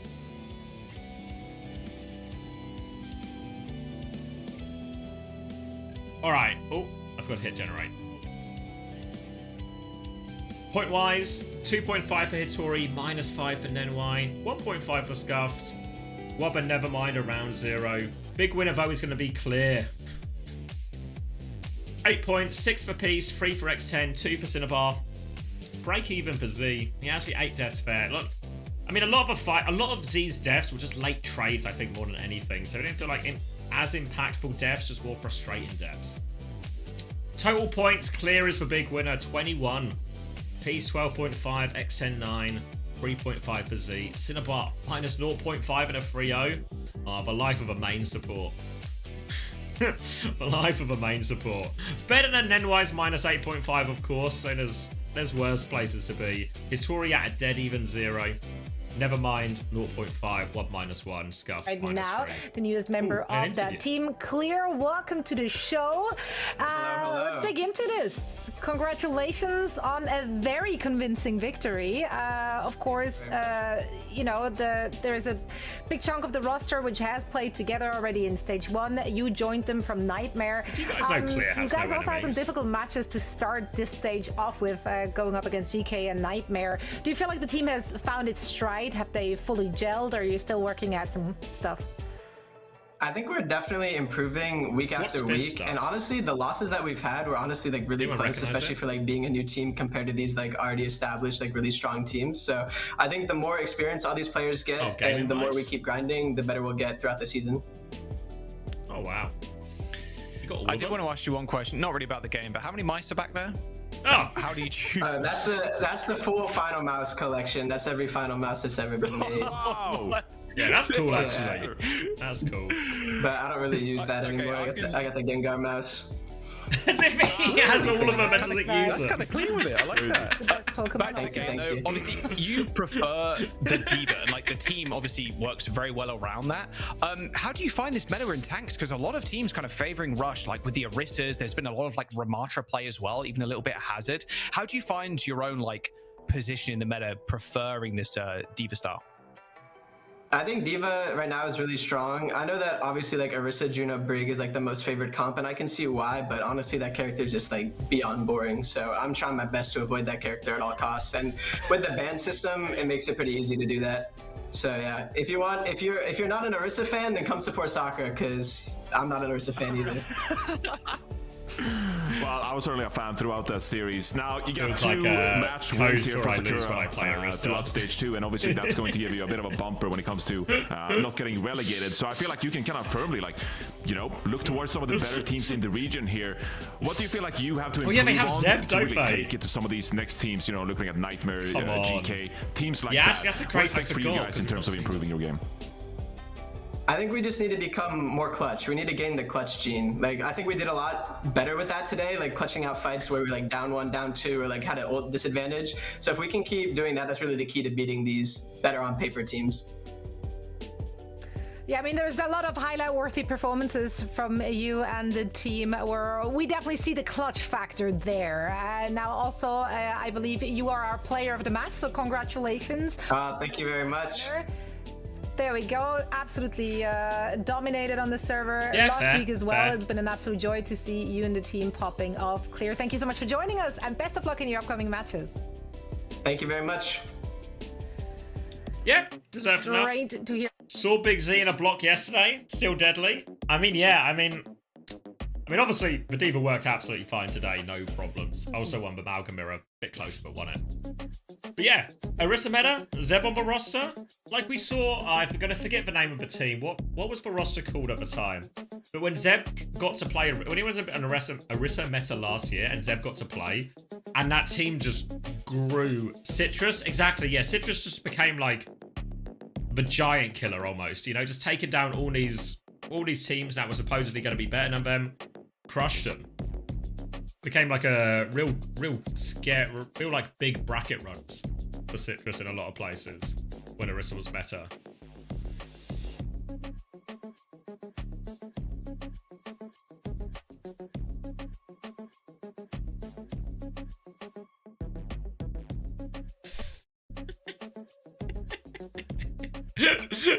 All right.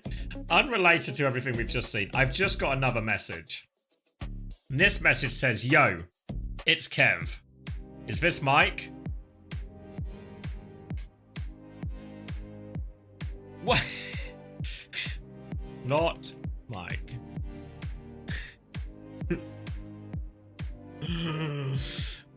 But is it Mike? It's not Mike.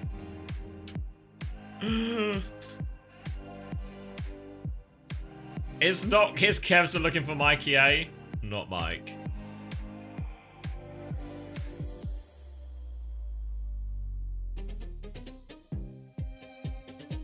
Kevs are looking for Mikey, eh? Signed to TU. Alright, here are standings. Nightmare on top. Played a game more than GK, obviously. So a little bit of a buff.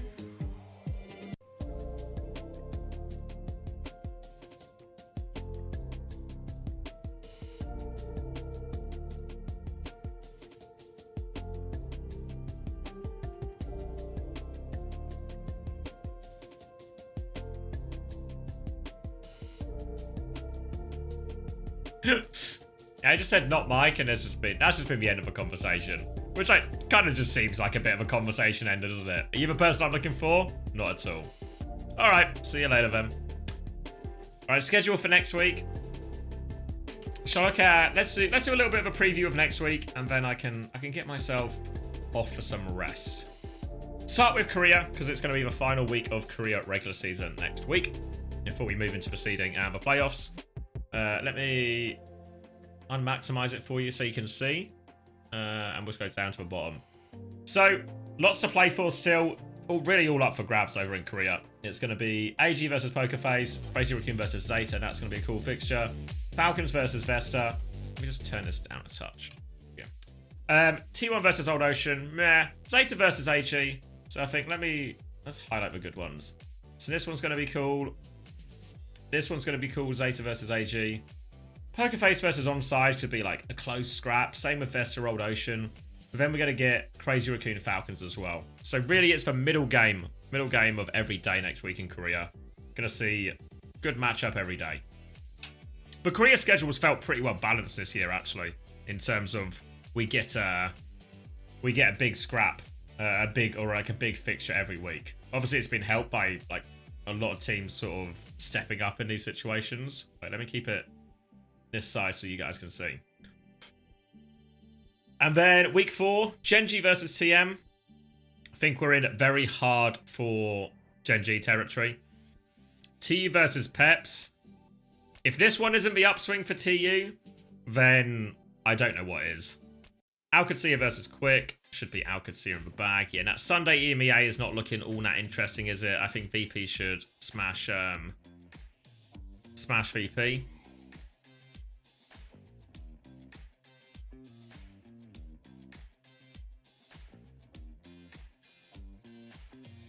We should have said yes. Now we never know what he needed Mike for.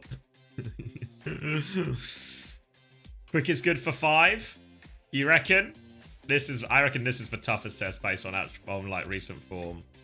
Then North America. Do we have? Okay, there's some good stuff here. Sakura versus Supernova. That's gonna be a good game. GK versus TL, also a good game. Nightmare should be strong favourites here. SSG versus Supernova. Honestly, feels a little bit like Supernova can get dragged into some stuff, right? And then GK versus Dildux. That's a pretty good looking GK double, right? With how good GK are. Do I need to sign a GK player? Maybe I need to sign a GK player. Who you got? I was going to get Sugar Free. Do I just kill Infected and get Kufa? 2 world-class tanks on TM, and we also have a Hugo.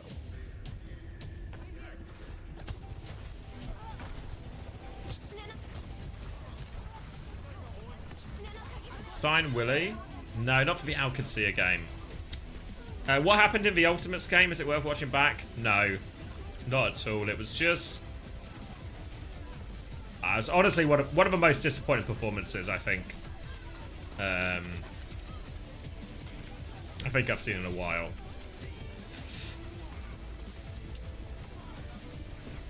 I feel like tanks are scoring so highly though. It might be an invest in Kufa.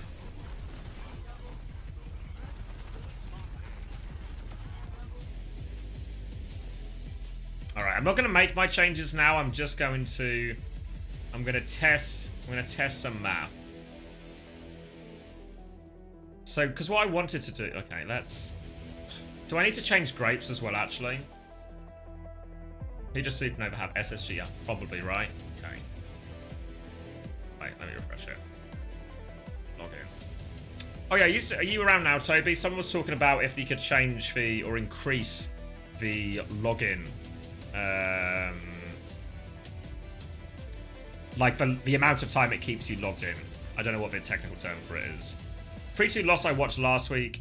Just felt like TU just outclassed on a lot of heroes with the current meta. I don't know how you feel. Legitimately felt like the worst possible meta for some of the guys. Yeah. To a degree, but they played almost exclusively Anna Winston today, which Anna Winston Tracer, and Freya of course for Kai. So it really should only be Heesung flexed around, right? So we saw Diva and Ball and all of this, but should all be in the wheelhouse. What was I gonna say? Can be sorted. But they played heroes that should be good from today, but it was honestly one of the worst performances I've ever seen. Maybe that's stuff. I mean, honestly, whenever somebody says something like that, I always feel like hyperbole. But this one felt truly sort of devastating. Just sad. Just sad. Do I keep Jwoo? Who did? Alcad versus no, sorry. BP versus Frost Cells. Yeah, actually, I can keep Jwoo, can't I? I can keep Jwoo for one more week.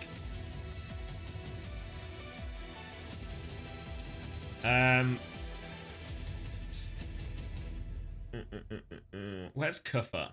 Where's Kuffer not scored more points before? Say I add Kuffer. 15 for a support? Fuck's sake.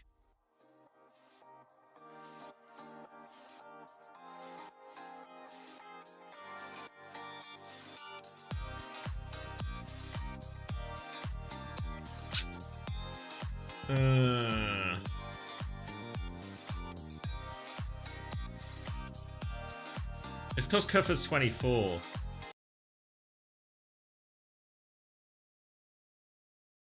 Where do I go here then?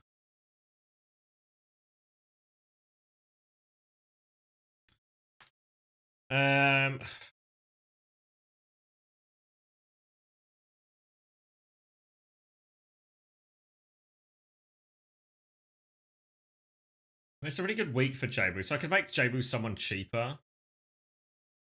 I don't want to sell Rocket, right? Like, do I want to sell Rocket? Nightmare just have Extinction, then Dildux. I want to sell Rocket maybe week 6, right? Maybe week 6 is the one. Kuffer and Jwoo's too greedy. Yeah.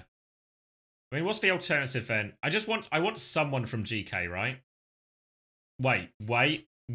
Let me recook.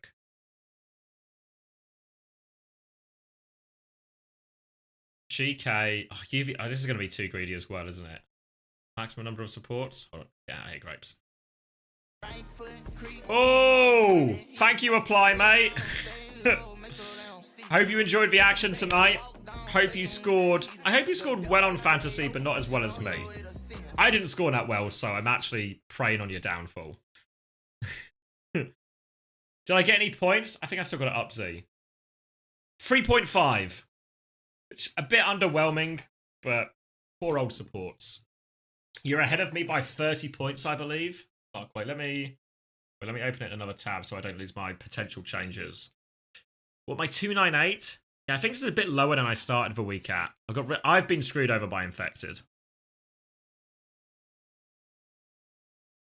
Yeah, lots of people have been fucked up by Team Liquid. Oh, wait, is that Bun there I scrolled past as well?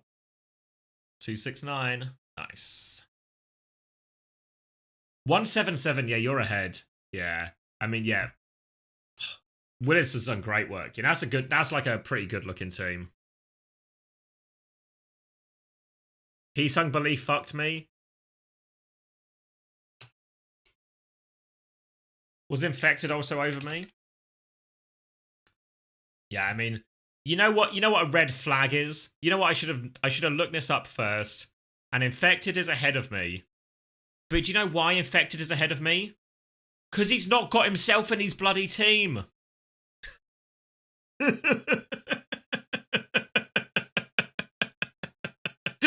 He's got Painkiller in his team.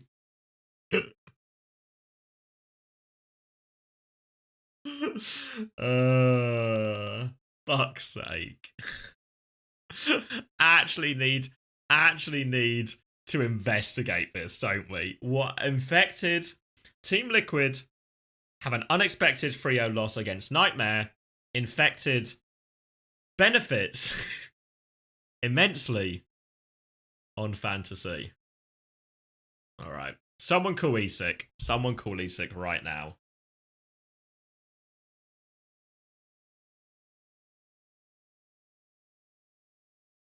Does the math not work for me, Amari? Let's look at our... This is our top 10. Arthur doing very well. Newly crowned mod.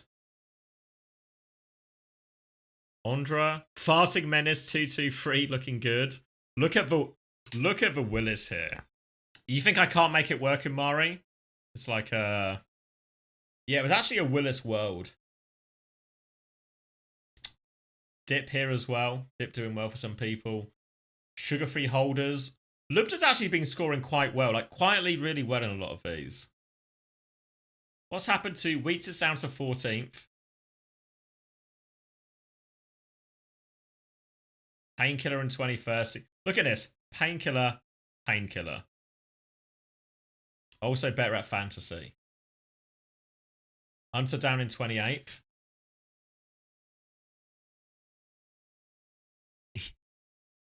Hunter's probably obviously having an SSG player in his team.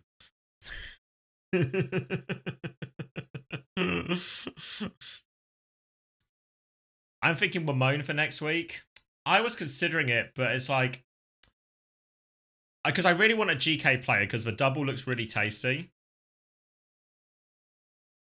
Because if I go to fixture like GK, if they have Dill Ducks, which is Slam Dunk, Team Liquid, a great chance to win that one. And they're the only team with a double as well, right? So it seems such high value to force one of them in. Because then if you get GK in for this week, week 5 they play Extinction. So that's a slam dunk. Maybe week 6 you might want to consider, but still a good chance against Nightmare, you know? Oh wait, Supernova do too? Ah yeah, but Supernova could also... They could lose both in these games as well, you know?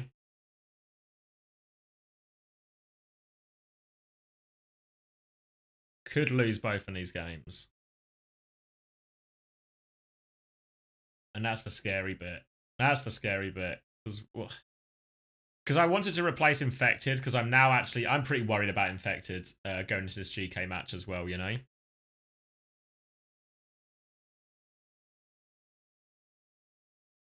But because I could sell Jaywu to recoup some costs and like redistribute them to like Admiral or something. But the problem is then I have to keep Infected. Because I want to sell Grapes, I want to sell Infected. Which means I need to keep Kellex, Rocket, and Jaywu. I mean, Kellex and Jaywu are absolutely fine. They've got great fixtures. You think they'll look better in that game versus Nightmare?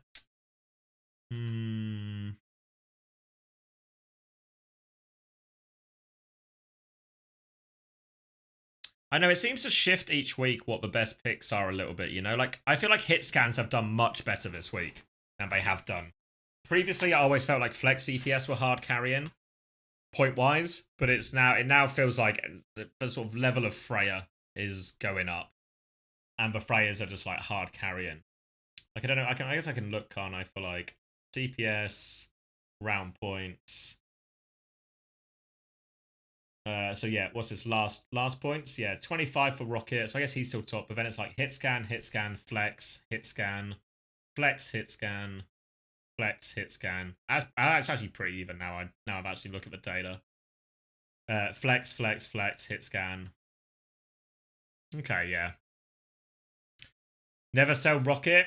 Yeah, that's what I mean. Like, because if I reset my roster.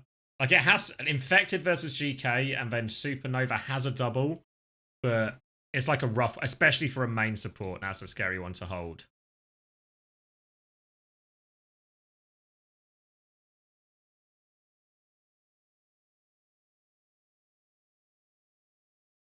I mean, Grapes did well. Look at that, 13 points. He's got to have been the highest scoring main support, right? Yeah, look at that, 4th highest score. Ironically, I had a 50-50 decision between Yoham and Grapes. And I thought Grapes would be more of a differential because loads of people would go Yoham. But Yoham actually outscored. Look at Frothy Philly racking it up here.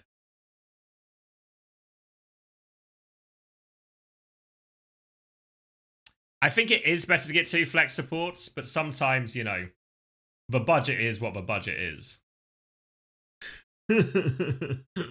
You know? So sometimes, with this one, obviously with this one in particular where I could have afforded Yoham, I just really believed loads of people would go Yoham, so I was trying to differential it. Was Yoham ownership still so low? Maybe I've misinterpreted that. Then. How on earth do I get a GK player onto my roster?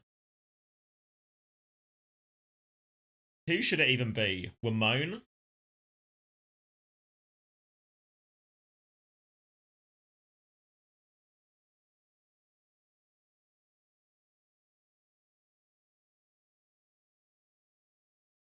Do I keep grapes? They're not way cheaper, but they're all slightly cheaper. Do I kill Jwoo? But Jwoo is playing Frosttails next week, right? Right? Do I kill... Is it outrageous if I kill Rocket? It's hot, right? It's hot.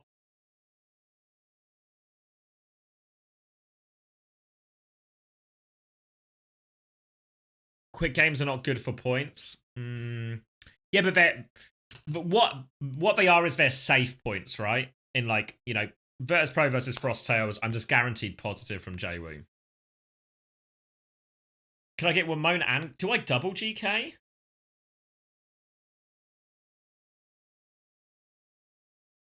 I've even got 3 to spare. If I just accept that Grapes is going to have to play, like, a tough double. And then I just need... Like, if Grapes can just break even or, like, minimize the damage...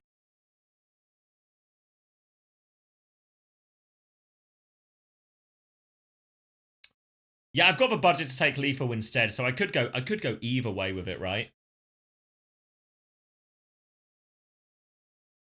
The problem is, what I was kind of thinking is to take sugar-free after next week. Because SSG have a bad fixture or a tough fixture. Where are we? No, they don't actually. Oh no, this was their last tough fixture, right, against GK. So now all of a sudden it will be... yeah, Supernova for them, Sakura for them, and then Extinction. Should be like 3 winnable games in a row. No more matches today, all finished Robin Van Persie. Hope that's for real Robin Van Persie. VPTM could be a map 5.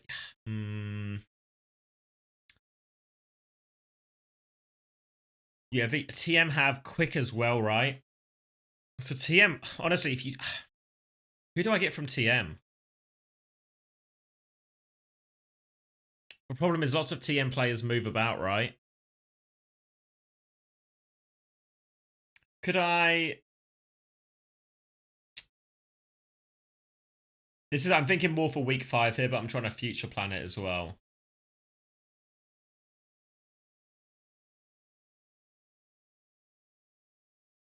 Yeah. Because if I get double GK, I'm just happy with it as well, right? Because where's the double in week 5? It's TM.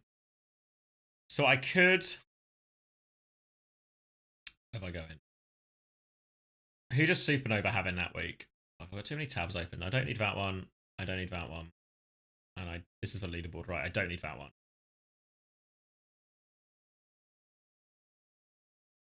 Who does Supernova have? Team Liquid? Fuck. So I kind of really need to move Grapes on by that point, right? Because I was thinking like Grapes to Simple, but it doesn't quite work. What a great picture for Simple as well. Fuck.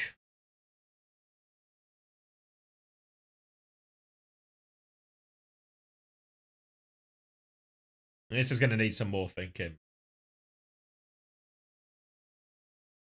Oh, wait, is that for Team Liquid 6? Dildux and Sakura. Fuck, that's a juicer.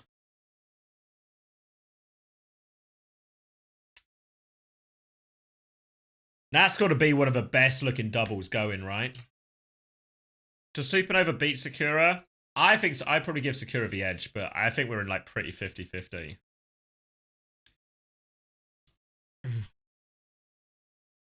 But is it worth? Because Team Liquid versus GK, so I could risk losing more points on Infected. And it feels bad as well because it's like a high cost, high cost, not huge reward. And then it could be the same next week. But then he plays Supernova, followed by Sakura, followed by Dildux, like week 5 and 6. I mean, I could just swap Kufa back to Infected, right? Wait, what if I... Okay, so Grapes is back in. So then this is for change. Let me zoom out a bit. So I can see the whole roster. So this is for change for week 4. And I go all in on GK, right? I hope Grapes breaks even. He does technically have a double, so hopefully it's at least like just even anything. Just even a 0 would be really fine. And then Kufa becomes Infected. Right? And my budget is 3, but Infected is 1 less from Kufa. And then this goes to 4, so I have 4 budget. And then Grapes becomes Simple for week 5. Right? And then my week 5 lineup would be Infected, Wamone, Rocket, Kellex, Simple. So let's look at the European ones first. Kellex and Simple. Alcatia versus Peps. TM versus VP. And TM versus Quick. Sounds good, right? And then North America, Wamone, Rocket, and Infected. So Team Liquid, GK, and Nightmare. And week 5 will be Team Liquid against Supernova, GK against Extinction, and Nightmare against Dildux. Perfect. It's all coming together, right? It's all coming together. And then week 6, I have Infected. Right, I can actually just update it, can't I, you know? And just don't, for the love of God, don't accidentally press submit. Where was I going? So then I would have Infected back, basically. And then I would also have Simple. And this works budget-wise as well, right? Yep, perfect. And then as we go into week 6... I want lots of Team Liquid, and the people I don't want... Maybe this is actually a Cell Rocket situation, right? I don't have to. This could be like a real barn burner. Simple scores very badly. Would Astro score better? Astro plays for Juno a lot, right? Maybe I can just look, can't I? Let's see. Total points. I mean, Simple slightly ahead. I mean, these are just also bad scores all around, right?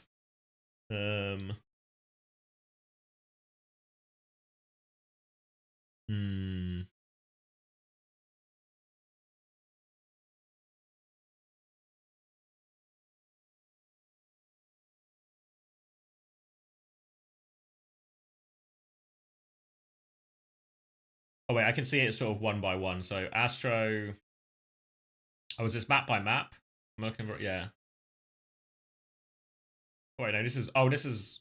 How far back does this go? Oh, this goes quite far back, right? 5.5, 10, minus 15 against Alcad. Fucking hell, Daniel. Fucking hell, Daniel. Simple, on the other hand, minus 12 against Alcad, then 9 point... See, I feel like Simple's actually... Yeah, Simple's slightly better. What's that? 15.5. When I'm thinking of the games we've actually been winning. And 16. Yeah, Simple's slightly better. There's not a lot between them, though, when they are the same cost.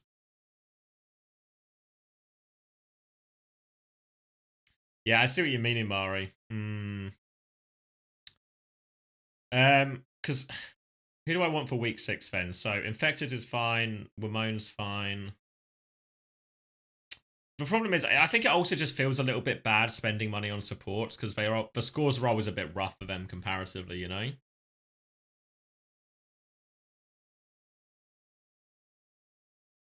Yeah. I think it's not stellar scoring by any means, but I think as far as supports go, it's probably a little bit more, you know, like top scoring support last week was 16.5. Anything around the 10 mark is probably really okay.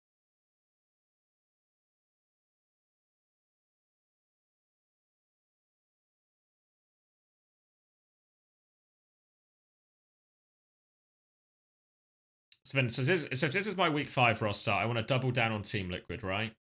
If I can. But I've not got a lot of budget to work with. Is TM have Frosttails, and that's fine. Alcad have Genji. So actually I could just keep the backline there.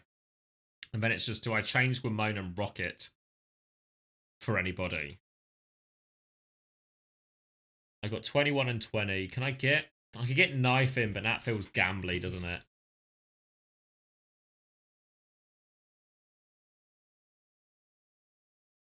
I have Renko. I think it's scary, but they do have a double.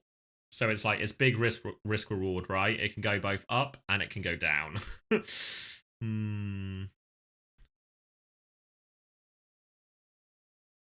Yeah, I mean, I have Infected, right? Is there anything else that is like a slam dunk fixture?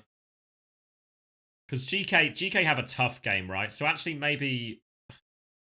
I mean, I could replace both DPS now, right?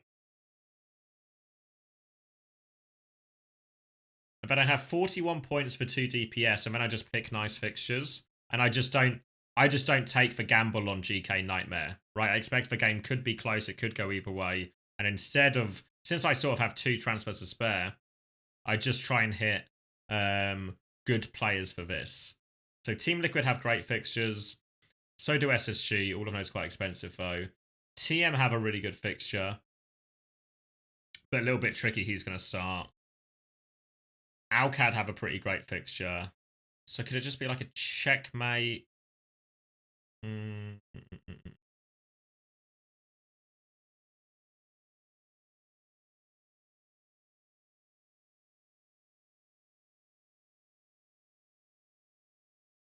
Flips are so expensive though, 24.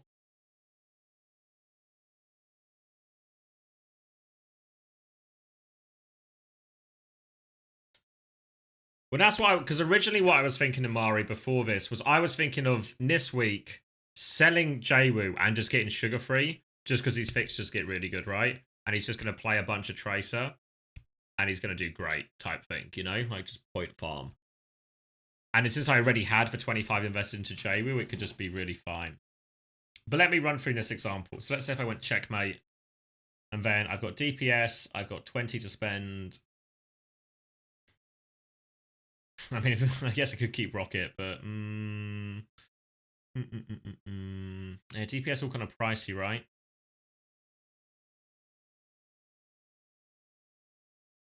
Yeah, because this is my week 6 roster I'm planning now.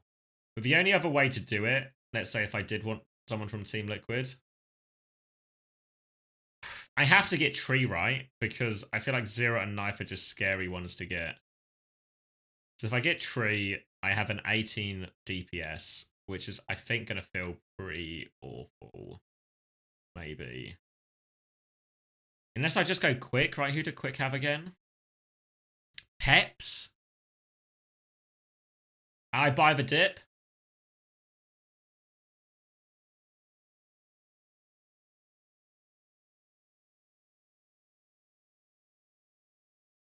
Thanks for the first time double donk.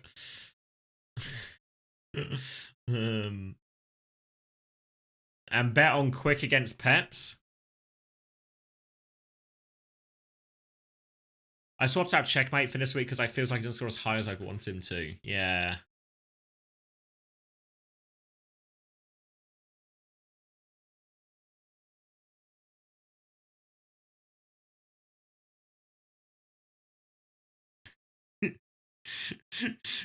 Yeah, I decide a lot of the price changes, so what I could do is also manipulate it heavily in my favor.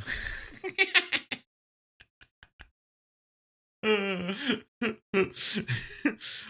didn't I think of that before? Aggressively cheating. Grapes to 100, and then I sell grapes. And then I can just buy whoever I want. Obviously, still only 2 at a time, but yeah. Alright, here's... Let me reset. Alright, counter theory. Infected, dead.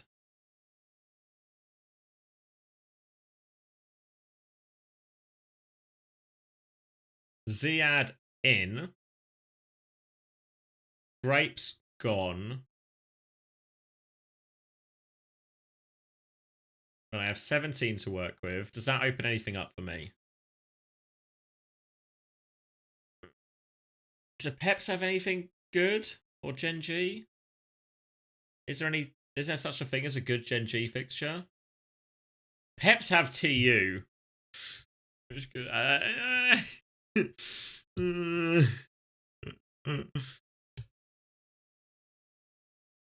Peps versus TU. I think Peps, honestly, you guys are going to tell me I'm wrong, but I think real chance TU smash him. It's gonna sound like a hot take after today, but I think they smash him. Like it doesn't feel like it doesn't feel like a good fixture. Anyone else got tasty fixtures here? Nightmare. I think I'm just out of. I could get Lep back, right? Just get Lep back. Nightmare are gonna play Extinction. I get Lep back.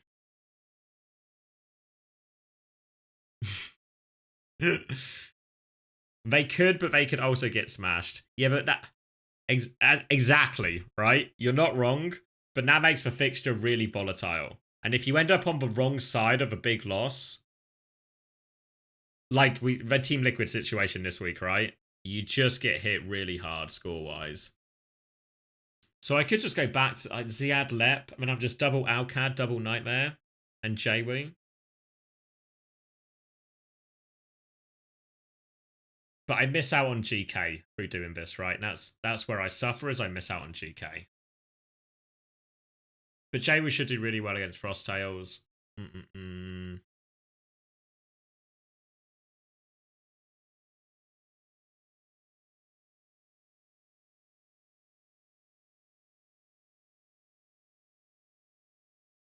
then what would I want for week 5 again? Sorry, TM.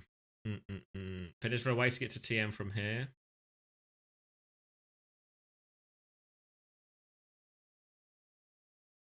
TM's always such a weird one to gamble into because Quartz doesn't score that well, but he's guaranteed to play.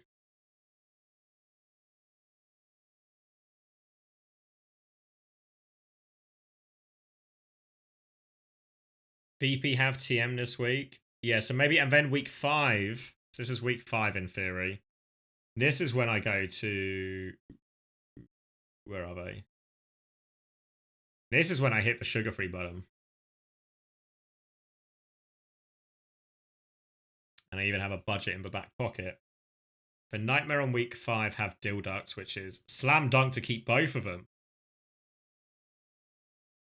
Rocket's at 20. That's really fine. That's going to be a slam dunk. So I actually maybe need to do 1 transfer. And then, for week 6, is there a way to get... How many Team Liquids can I get in? 1 budget in the bank. Could I sell? And this is week 6 hypothetical.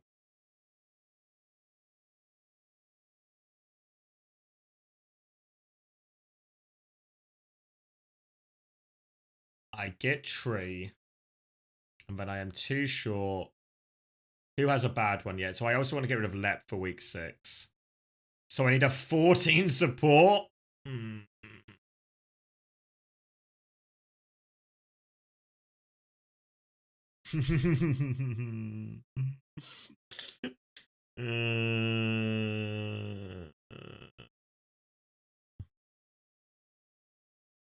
do the Ducks play on week 6? Team Liquid? Fuck. Fuck, it's just too greedy, isn't it? It's just too greedy.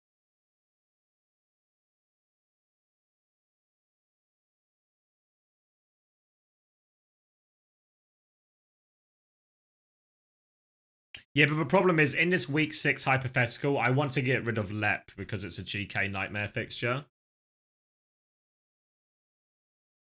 Do I just get Squid? Yeah. It'll be like minimal returns, right? But it's probably safe. Because maybe he doesn't play. Who knows by this point, right? But if he does play, it's probably a pretty safe one. So basically just do a 4-man. I wonder if anyone's done this, right? Where they basically... Because there's some 10 cost players as well, right? For ones we just don't expect to, you know, like, yeah, like Scissors, Chime, Snowdrop. Where they basically just sacrifice a spot to a person they don't expect to play. And then farm then just like spend more money elsewhere. I'll have inside. Yeah. I mean, I don't know what the answer will be at the time, but I, in theory, will have inside info. But I think it's fine either way, right?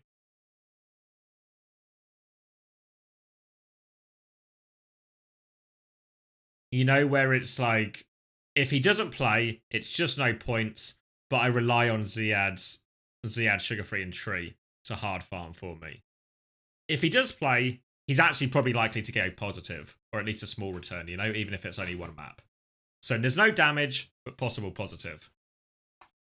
Whereas everyone else in that price bracket is high risk. You gained money, Winstanners? Beautiful. Profit in the bank. Okay, so I've sort of gone through 2 viable versions here, right? 2 viable versions for like my last 3 weeks plan. Okay. Oh, pardon me. Let's go to the homepage. Who was the top scorers? This is final now, right? I know there's a couple now we still need to figure out from like DCs and stuff.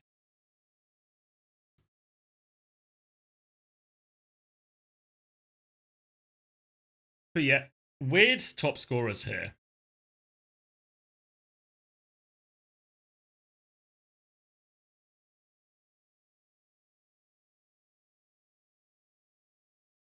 Yeah, well, in theory, when I was originally thinking about it, the downside of picking a player who doesn't play, because you can do this in fantasy Premier League, the football thing as well, right? The cheapest players are like the kids who never really play, who are just technically on the roster but never really feature, on the bench at best, but never even come on for a minute.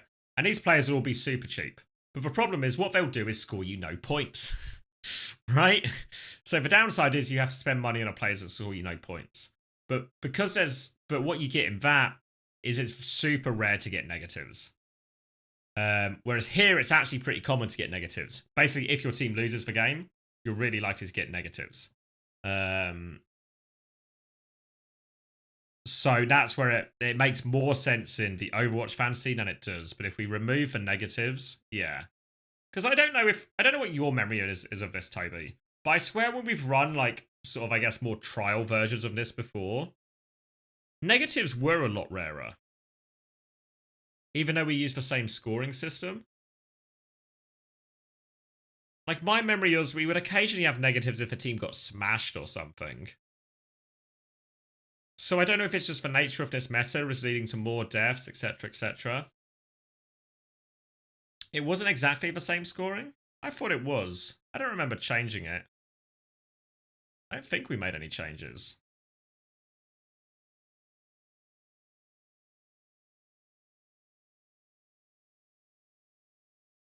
Is less this time around since we're doing integer division now?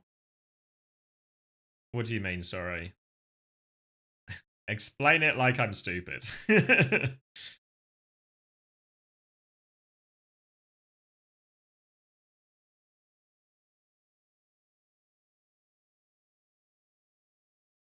Like a round down situation?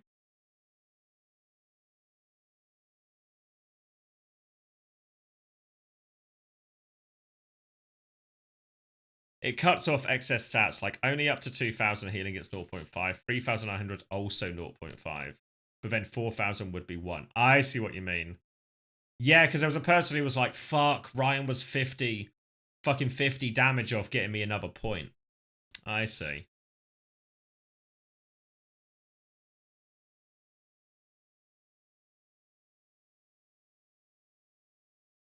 Yeah, I think how I would want the scoring, and we can maybe run a few models with this, like how I would want the scoring to work in reality. And I'm not going to talk about as in like what gets scores. But what I would want in reality is, let's say we have a 50-50 game, right? Is that for a 50? Let me think about this. So I think I want negatives to exist, right? But negatives should be rare. Like, so this is the 0 line. Negatives to be rare, right? And then if you have like a normal map or something, maybe you're in like for 5 to 6 range or something. And 5 to 6 is like a pretty meh score. And then if you have a decent map or you win, we're in like, let me get rid of that, like a 10 to 15 range or something. And then maybe if you have like a pop-off map, we're in like 20 plus range, if that makes sense. Because I just feel like actually,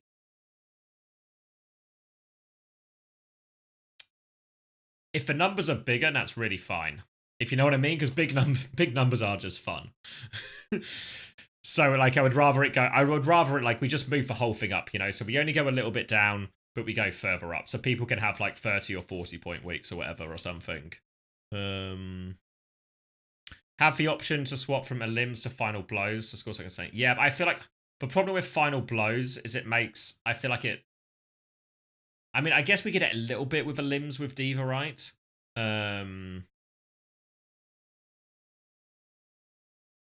But certain heroes get like, yeah, Tracer and Reaper. Like if you ever do it in a Reaper meta, Reapers get every single fucking cleanup kill, and Reapers just become broken. Maybe fuck supports as well. Yeah, because the thing I feel with final blows as well, right? Because when I did the data for like on London and British Hurricane, it was final blows was always useless, right? Because it's almost RNG who gets the last hit, really.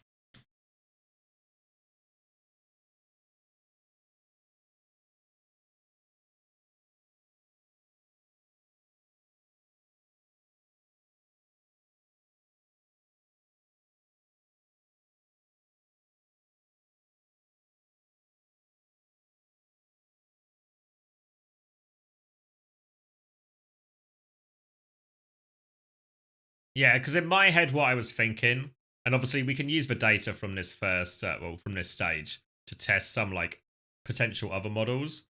But I was thinking something like either just reducing the death penalty to 0.5 point per death, or just increasing like maybe you get a 0.5 point per 1,000 damage or 1,000 healing or something.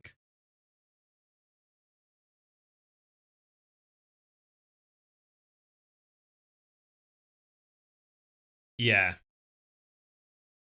Yeah, that's true, because I know that, especially when we first launched it, people complain about the scoring, and I was like, yeah, like I agree with you. Not going to change it partway through. Everyone scored the same, right? So everyone can look at the scoring, everyone can understand it. So it's the competitive integrity holds, even if some of the scores aren't so satisfying, you know? Because I think there is this, in terms of like user interaction, it feels a little bit rubbish when the numbers are so small.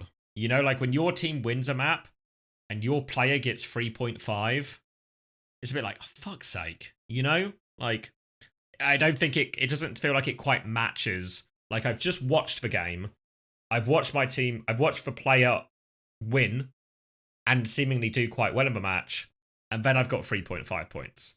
It feels like there's like a disconnect there between what you're seeing and how it's scoring. And that's never going to be able to be perfect, right? Because stats don't equal output. But, you know, I want, like, if all the numbers are slightly bigger, I think it all feels a bit better.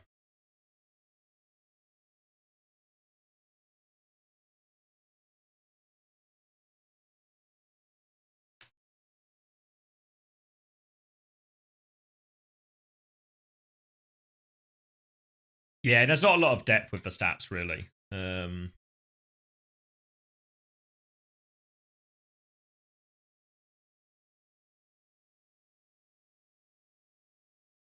You know, whereas in like football's a good example where like it's pretty RNG, you know, because anyone can score type thing.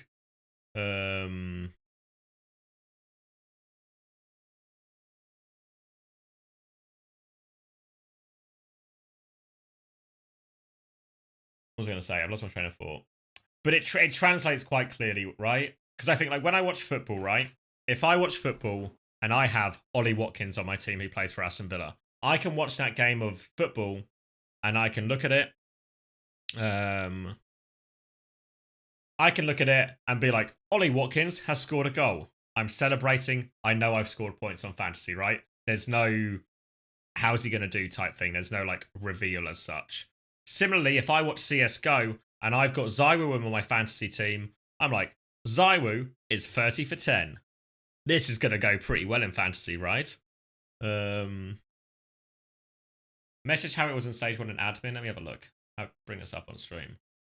The main admin channel. Oh, okay. Oh, these are like the stats from, this is from stage 1 last year, right? Like top players, top tank players.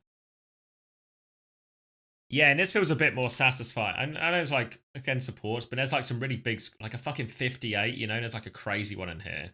This is actually, almost, I swear Ariel would have been playing, All my spare bits. Give me DPS to play. Thank you, Sacrifice 74. Play May, mate. May is broken right now. Get some May going. Yeah, because I was thinking, like, do we boost the pluses or do we reduce the negatives? And I was like, if we do both, the scores will maybe just balloon. But yeah, appreciate it, Sacrifice. Get some May going. But yeah, if we do both, we maybe just balloon the scores like to silly numbers. But like in this kind of range feels about right. Thanks for the boosted Maze, guys. Obviously, it's not the full range, but yeah.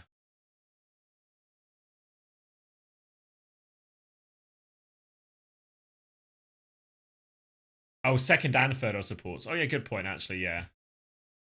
It's actually main support scoring just equally as well, if not maybe slightly better on average. At least average of a top 5. I'll keep it to myself, Sacrifice. Just between you and me, mate. Oh, that's an interesting idea, actually, Stray Error. Give a base point for like every time. If you play a map, you get a point.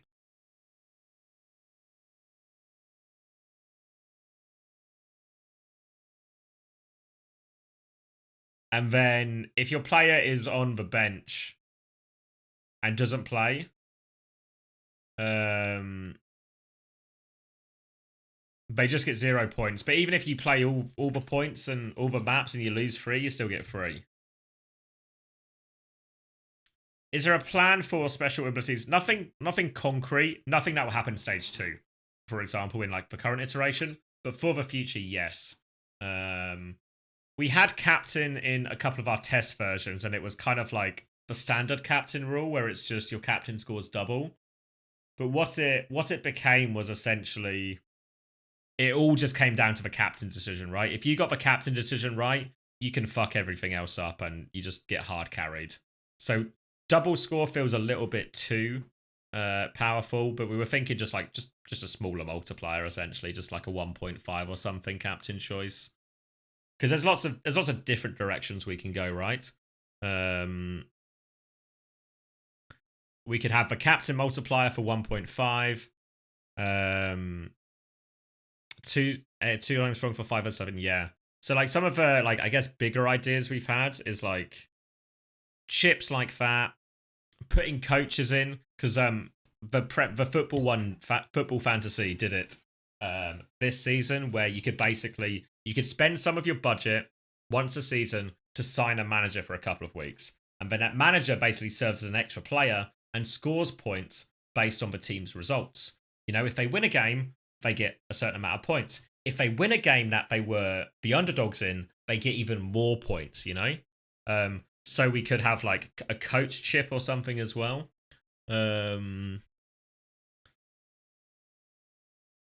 Thinking some gimmick ones like points for environmental kills or something. Yeah, I guess we could take a little look at like what we have with as well.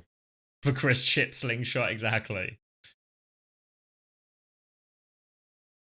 What else was I thinking? Oh yeah, I guess this is like a slight different from the chips, but even just something that's like just having 6 players or something. like a higher budget overall, 6 players, and you have to choose a starting lineup every week. You get a starting 5, you know? The problem is, how does subs work? Because it's role by role as well, which kind of fucks it, you know?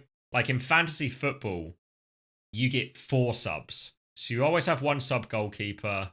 You can change formation a little bit. But ours is fixed roles, right? Because what's the point of having a 6-person roster if your 6th person can only be one of those roles? No more Korea, no. No more Korea. VODs will be up on like my Twitch and YouTube as well, though. I've not got the individual match VODs up yet, but the big one is there on my main channel.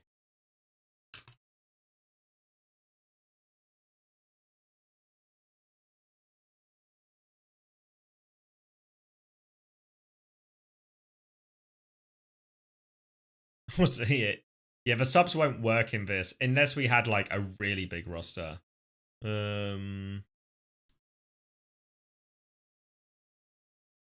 Also, a 5-person roster was just enough budget. That's very esports. Yeah, that's true. That's true. We're LA Valiant in this, every penny. I had the idea of reaching out some of the FPL creators to ask them for ideas of what they wished FPL would do differently to see if we could use that. Yeah, I'm trying to think, what else does FPL do, or like other fantasy versions do in terms of chips? There's the free hit chip, where you can basically change your entire team for 1 week, but you get your role, it only lasts for a week. So you can completely redo your roster with your fresh budget, but then afterwards you just get your roster back. That's probably, I don't know how, that probably sounds like one of the more complicated ones to make work from a technical standpoint, maybe for you, Toby.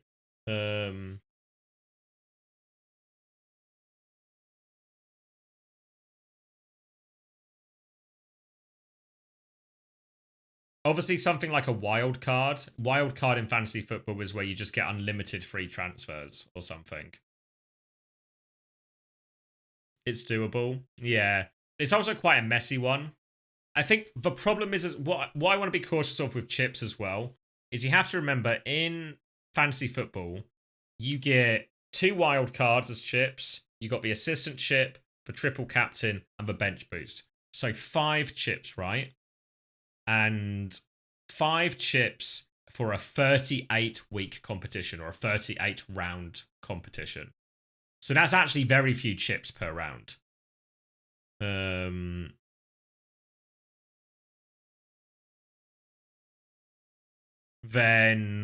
we're going to run what? Like including playoffs, like 8 weeks? 9 weeks?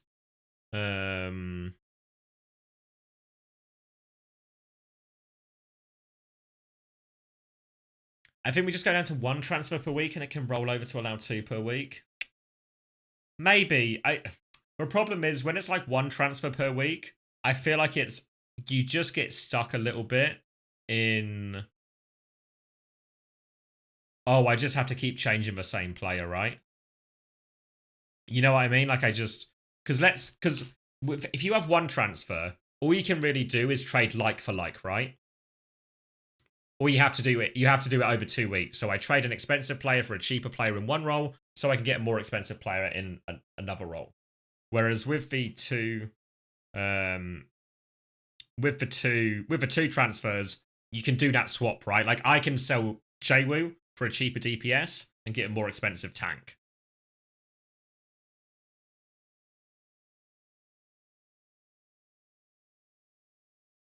And with 6 weeks, it means you only get, 2, basically. One thing that I actually would be more interested in is the thing that fantasy football does is you get 1 free transfer, right? And you can stack them up as well. So I think the idea of stacking transfers, I'm not against either. But I wonder how it would feel as well to just have the same thing, where you can have more than 2 transfers if you want, but for every transfer you go over your weekly limit, there's a point penalty.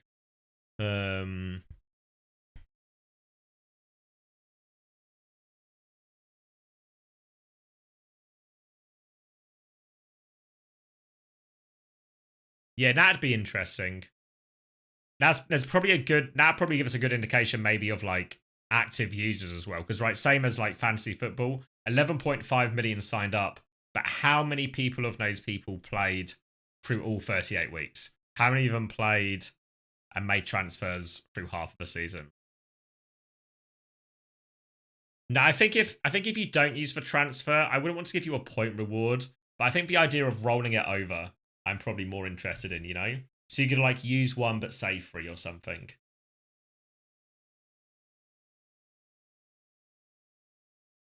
You've really got to get the point penalty down for those extra transfers, though. Yeah. Yeah. Because the point penalty, you want it to feel like off-putting, right? Like you don't just want it to be the sort of thing where people just cop it all the time because it's free. Yeah. Like you want it to be possible, as in it can be worth it, but you need your player to pop off, right? So it's like you can do it if you want, but only if you're like you got to really, really invest. But I don't know what that number would be, and obviously you got to bear in mind if we're going to change the scoring as well, and that number's going to like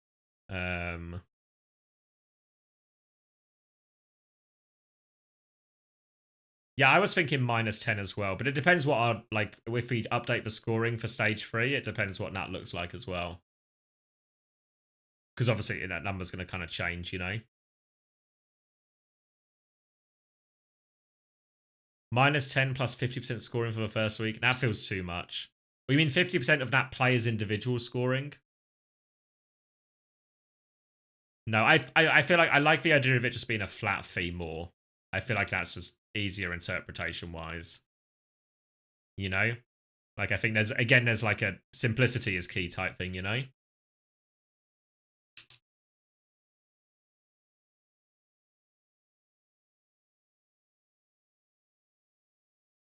Easier to understand as hard as nail, yeah. Yeah, what's an interesting question as well, you know some of the scores we were looking at last year, how much of that score differential, do you remember what meta that screenshot was from?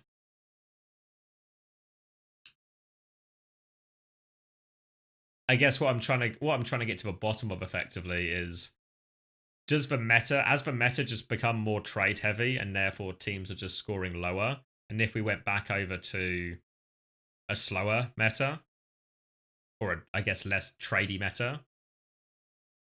That was the Esports World Cup qualifiers. Wait, hold on. Screams RAM.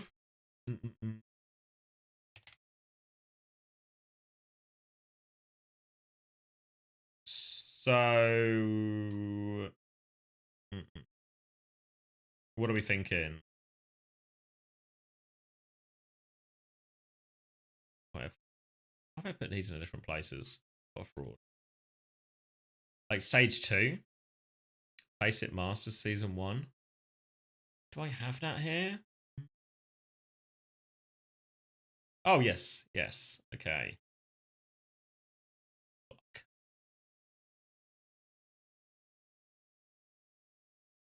June 23rd. This is September. Oh, wait, no. Oh, we jump, maybe? Face It League. Okay, yes. Oh, yeah, I've missed stage 3, that's why. Mauga is the answer to your question. Mauga, RAM. Lots of RAM, some Sigma. Yeah. Bits of Winston, but we're still talking very much mostly like Brawl Mirrors. Like Bap Lucio is outrageously popular in all of these. Bap Lucio, Kiri Lucio type thing. Okay.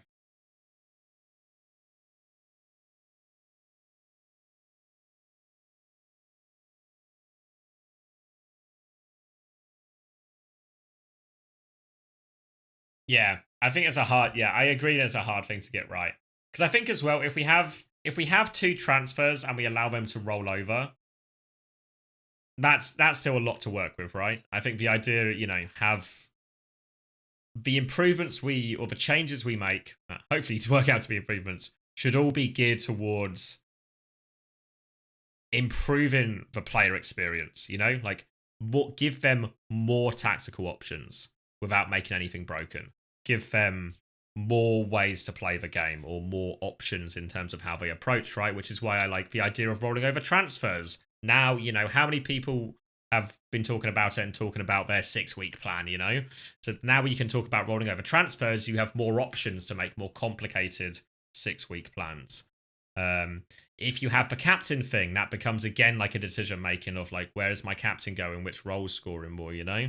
Like all of those things feel like really good wins in terms of easy to understand for the user, impactful on the result, and impact on the result controlled by the user. Okay. I probably yapped enough though. I think it's probably time for me to get some rest. I enjoyed this though. It's a useful thing to talk about with out loud, just to get like think through.